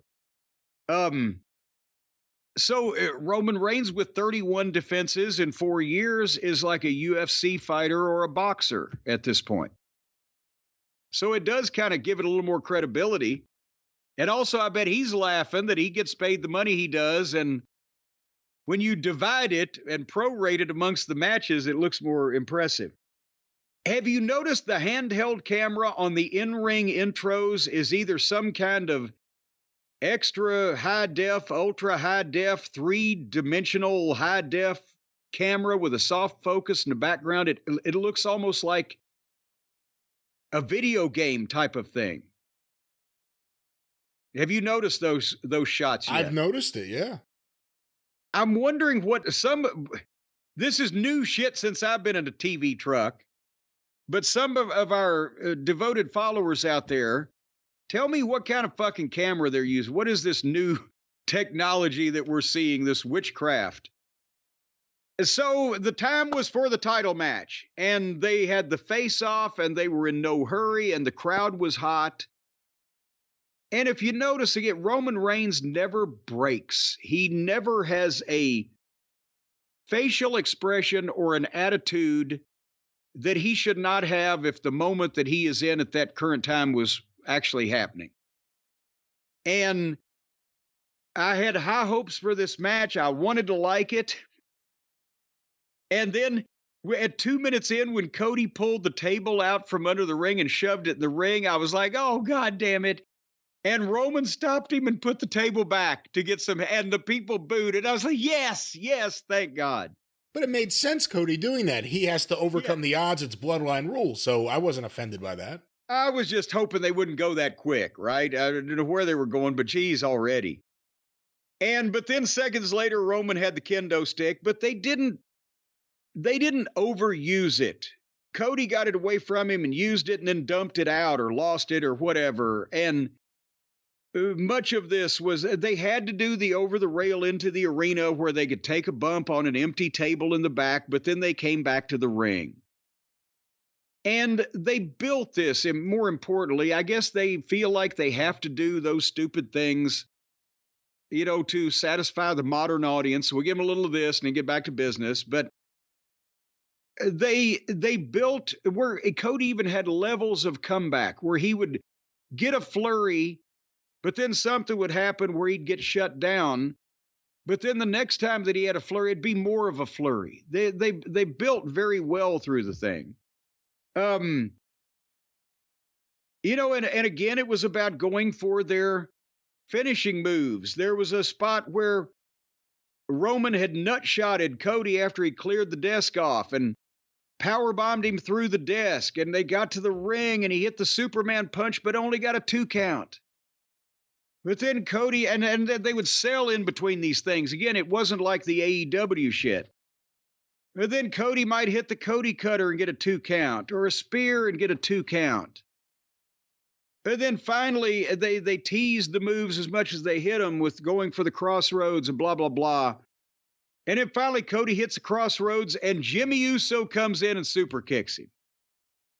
And then they start doing the the kind of thing that they do all the time with the bloodline, but at least they souped it up for WrestleMania here shortly. No, this was great. You can't criticize this. It worked here. That's what I'm saying. It started out, oh, there's Jimmy, oh, there's Solo, but then it gets grander. But Jimmy comes in with the super kick, and he holds Cody for the Superman punch, but music plays, and here comes Jay, and Jay and Jimmy get in a fight, and Jay spears Jimmy off the stage.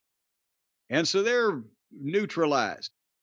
But then in the ring, the match is still going on. Roman Reigns hits the spear and gets a 2 count and a huge pop when Cody kicks out. And then Roman gets a face lock, but Cody pushes him to the floor, and Cody spears him through the barricades. There go all the big spots. And Cody rolls Roman in. And he grabs him for the crossroads and hits 2 crossroads, but then as he's going for the third, Solo is there and spikes Cody. And he puts Roman on top of Cody and turns around to walk off. 1, 2. He kicks out. And it's a pop there too. And Solo turns around like, what the fuck? So Solo gets on Cody and then tells Roman, finish him. So Roman struggles up to his feet and spears Cody. 1, 2, kick out. And Solo's bullshit. And then music plays. Here comes John Cena. The place explodes. No one thought this was happening. Good, now they're bringing out all the goddamn stars, right? We don't care if you thought he was here, whatever. Cena runs down, makes a comeback on Solo that, as we will recall, Solo's the one that spiked Cena and put him out of commission. And he gives Roman Reigns the attitude adjustment and then clears the Spanish announce desk off and adjusts the attitude of Solo through that. And right as that, the Rock music plays. And here comes the Rock to the ring. And now we've got the face-off with John Cena. And the crowd is going batshit. And let's face it, again, I said it was the same kind of shit when Jimmy runs in or Solo runs in. But now you've got Cena and Rock face-to-face as an unadvertised bonus. In Philadelphia, these people are going out of their minds. And Rock bottoms him and says, get the fuck out of my ring. It gets bleeped. He's cursing like he's Shane Douglas in ECW at this point. He's just saying fuck it just to show everybody that he can do it. And he takes his belt off like he's going to whip the shit out of Cena, and music plays. And here comes Seth to the ring with a chair. Well, it's Shield music. That's the music from the Shield. Ah, true. Well, I didn't recognize it. And Seth came out there with blonde hair, dressed like he did in the Shield. But I think a lot of fans thought Moxley, though. In that moment, a lot of fans, when they heard that music, they did think that. But thankfully, they were not that unlucky. They got Seth. But the thing is, I thought Seth would get a moment with The Rock, but Seth gets in the ring with a chair going after The Rock, and Roman from the blind side, bam, stopped him, and that was the end of Seth. Well, no, but that was a big thing. Again, the Shield, yes. Well, no, but it's kind of brilliant for the long-term storytelling. No, but I'm not talking about the second time he hit him. I'm talking about the first time he hit him. Oh, okay. Because when Seth was going in with the chair after The Rock, at least there could have been some kind of interaction with Rock there, but Roman just cut Seth off before he got to do anything. And Rock was still about to whip Cody, see? And that's when we got bong. And here came The Undertaker, and the lights are out, and not here came the Undertaker, but bong, he's coming. And the lights go out, and when the lights come on, he's already in the ring behind The Rock. And there's where he hits the choke slam, and then the lights go out, and when they come back on, he's gone. But now... And he was dressed like he was, the thug Undertaker, not like the dead man. Well, yeah, but I mean, It worked. I'm not complaining. Yeah, you can't expect him to actually change clothes for a WrestleMania appearance. Come on! It worked here. But no, it worked because that's the person they now see as The Undertaker. Yeah.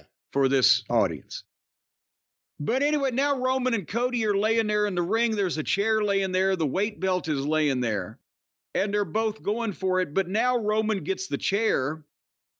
And he stands up, and Seth is pulling himself up to his feet, and Roman can either hit Cody or he can hit Seth. Yeah.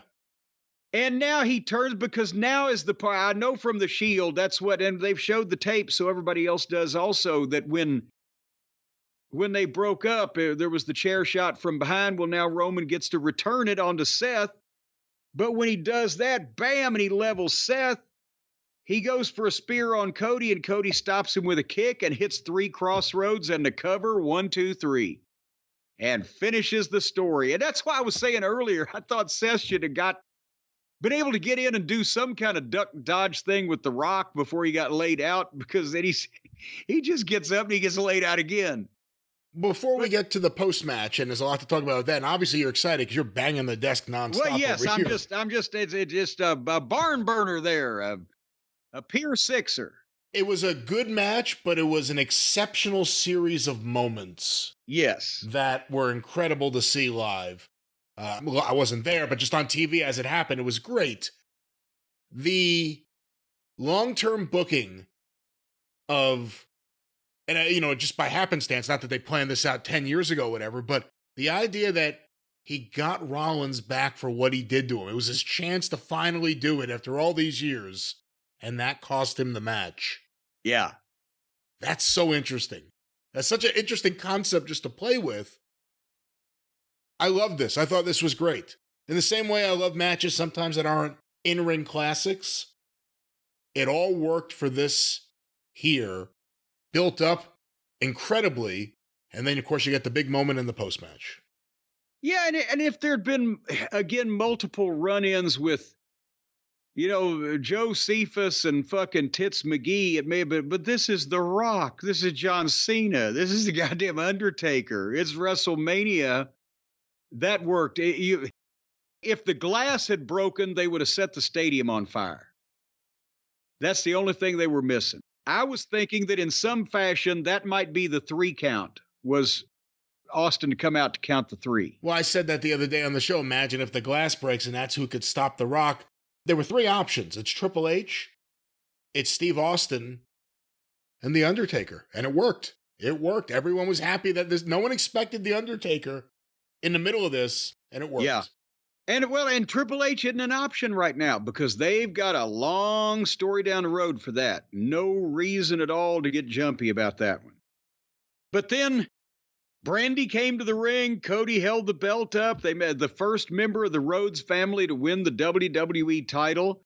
And they sent the top baby faces. There, Sammy and Seth and Jay and Owens, Orton, Cena. Punk was there. LA Knight. Mama Rhodes and the family. And Brody Lee Jr. Was he? Yeah. I don't really know what the kid looks like without -1 under the mask. Yeah, he was the kid. Remember, he was at ringside last year, and then Cody lost, and he was there this year for this. Well, he got booked back for the return, too. And that was the kind of, the old scene you'd see when Dusty would win the NWA title or even the Florida title or whatever title. All the other baby faces would come in and pick him up. It was a celebration. And then when Cody had hugged everybody and shook hands with the announcers and everything. Oh, and also he called out not only the Artful Dodger, Bruce Pritchard, but also Triple H to thank them for their part in his return to the WWE and gave them big hugs. And he and Triple H had the heartfelt moment. But then, like I said, when he shook hands, the announcers hugged the camera guy. There was Nick Khan in the front row. And they had a moment there and a nice little congratulatory deal. So Cody's the biggest star in the business now, it'll always be except for The Rock. But is The Rock really in the business or what, You had to finish your sentence and you started correcting yourself. Well, yeah, because I mean, even if Rock wasn't on the board of directors, I'm just convinced that personality, the magnitude of him, you cannot be a bigger star than The Rock, no matter who's calling the shots. It's just not possible. We're not going to go too much longer just because this already is a giant size episode and we'll record the drive-through in a few days so we can catch our breath and edit all these shows. But Cody in the press scrum afterwards, or the press conference as they call it in WWE, he said, and it's a very interesting thing, he had been wondering to himself, what's next after this? If the whole story of his whole career was the story of the chase, of completing the story of his father, and now he's done it, what's next? So this is going to be very interesting. How do they capitalize on this with Cody? Because he's no longer chasing anything.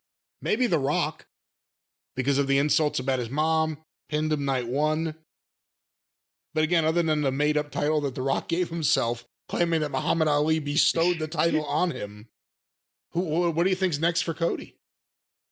Well, I mean, there's obviously going to be, depending on how that all these people interact with each other and what the plans are, because Cody and Rock is a big money match. Rock and Roman could potentially be a big money match. Why is there tension between Rock and Roman with some of the things that happened, including the miscue in the tag match? I don't even know whether we mentioned that Roman speared Rock accidentally when Seth pulled Cody out of the way at one point. That's right. See, Seth really, again, plays into everything. He said, I'll be your shield. Yeah. He literally was the shield for Cody Rhodes to win the title here. So you've got potentially It's great Roman storytelling. It's really great. Yes. But I'm saying with these matches, you got Roman and Seth, but you got potentially Cody and Rock. You got Rock and Roman. You got Roman and Seth. You have a rematch with Roman and Cody that could go to Saudi Arabia. Stephanie versus Gewurz. Oh, come on now. Heyman is the referee.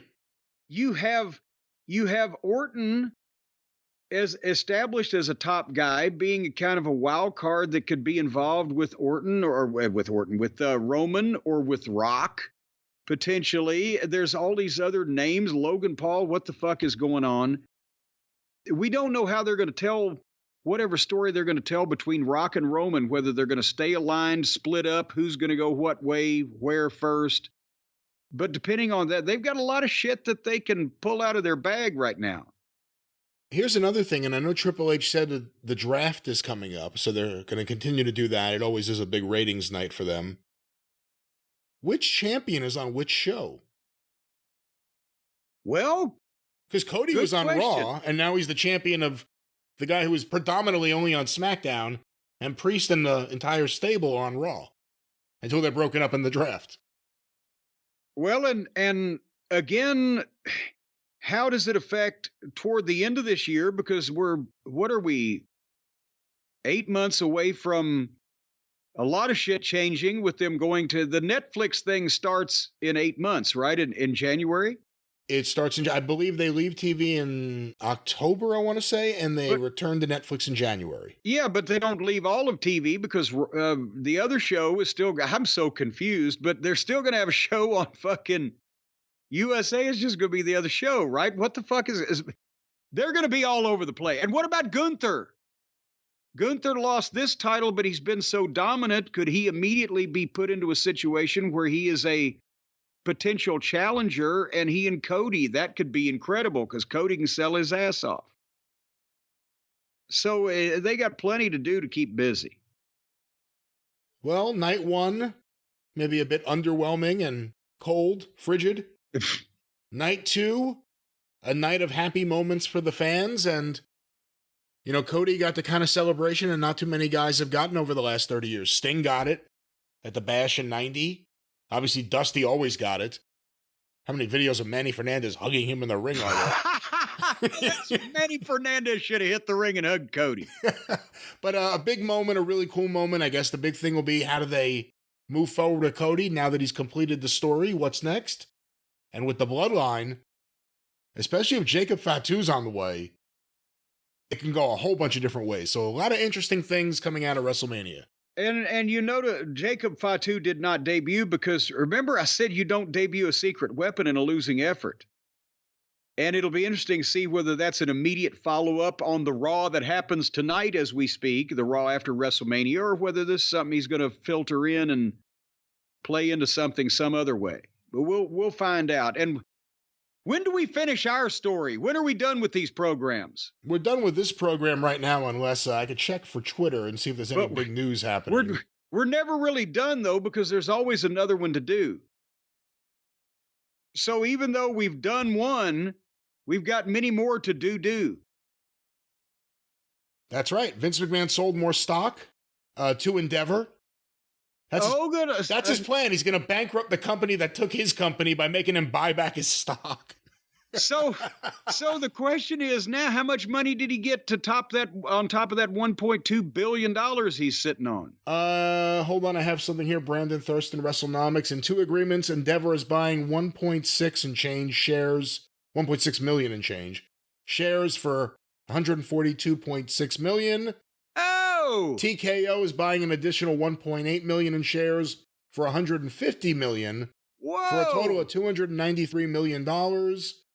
After these transactions, Vince will have 8 million shares remaining, and it will be below 5% ownership. And that means there'll probably be less reports about what he does. Well, that's all we need is Vince not being reported on constantly so we know exactly what he's up to. But that's so 300 million on top of the 1.2. He's got $1.5 billion in less than a year in cash or cash equivalents paid to him for selling his property. What's he doing with that fucking money? What are we doing with our lives, Brian? It's almost time for the eclipse. So are we done here for the time being? Do you have protective glasses for this? No, I'm going to watch it on television the way God intended it. You're not going to go outside and try to experience the hush, the darkness, the chill. There's a hush all over the world. Well, that was a kind of hush. It's not going to be chilly. It's going to be 60-something degrees, and I don't want to damage my corneas. Cornette's corneas are very valuable. I'll watch on television, and I'll go out and let Harley piss in the darkness in the middle of the day, as opposed to the darkness at the edge of town. We're done with this program, aren't we? I could try to keep you going talking about just minutia like we are right now. I mean, this eclipse is so exciting. I'm so excited about this. I don't believe we're going to do that, folks, until we come back in a few days with the drive-thru for the experience, for Brian, for Jim, for all of us. Thank you. Fuck you. Bye-bye, everybody.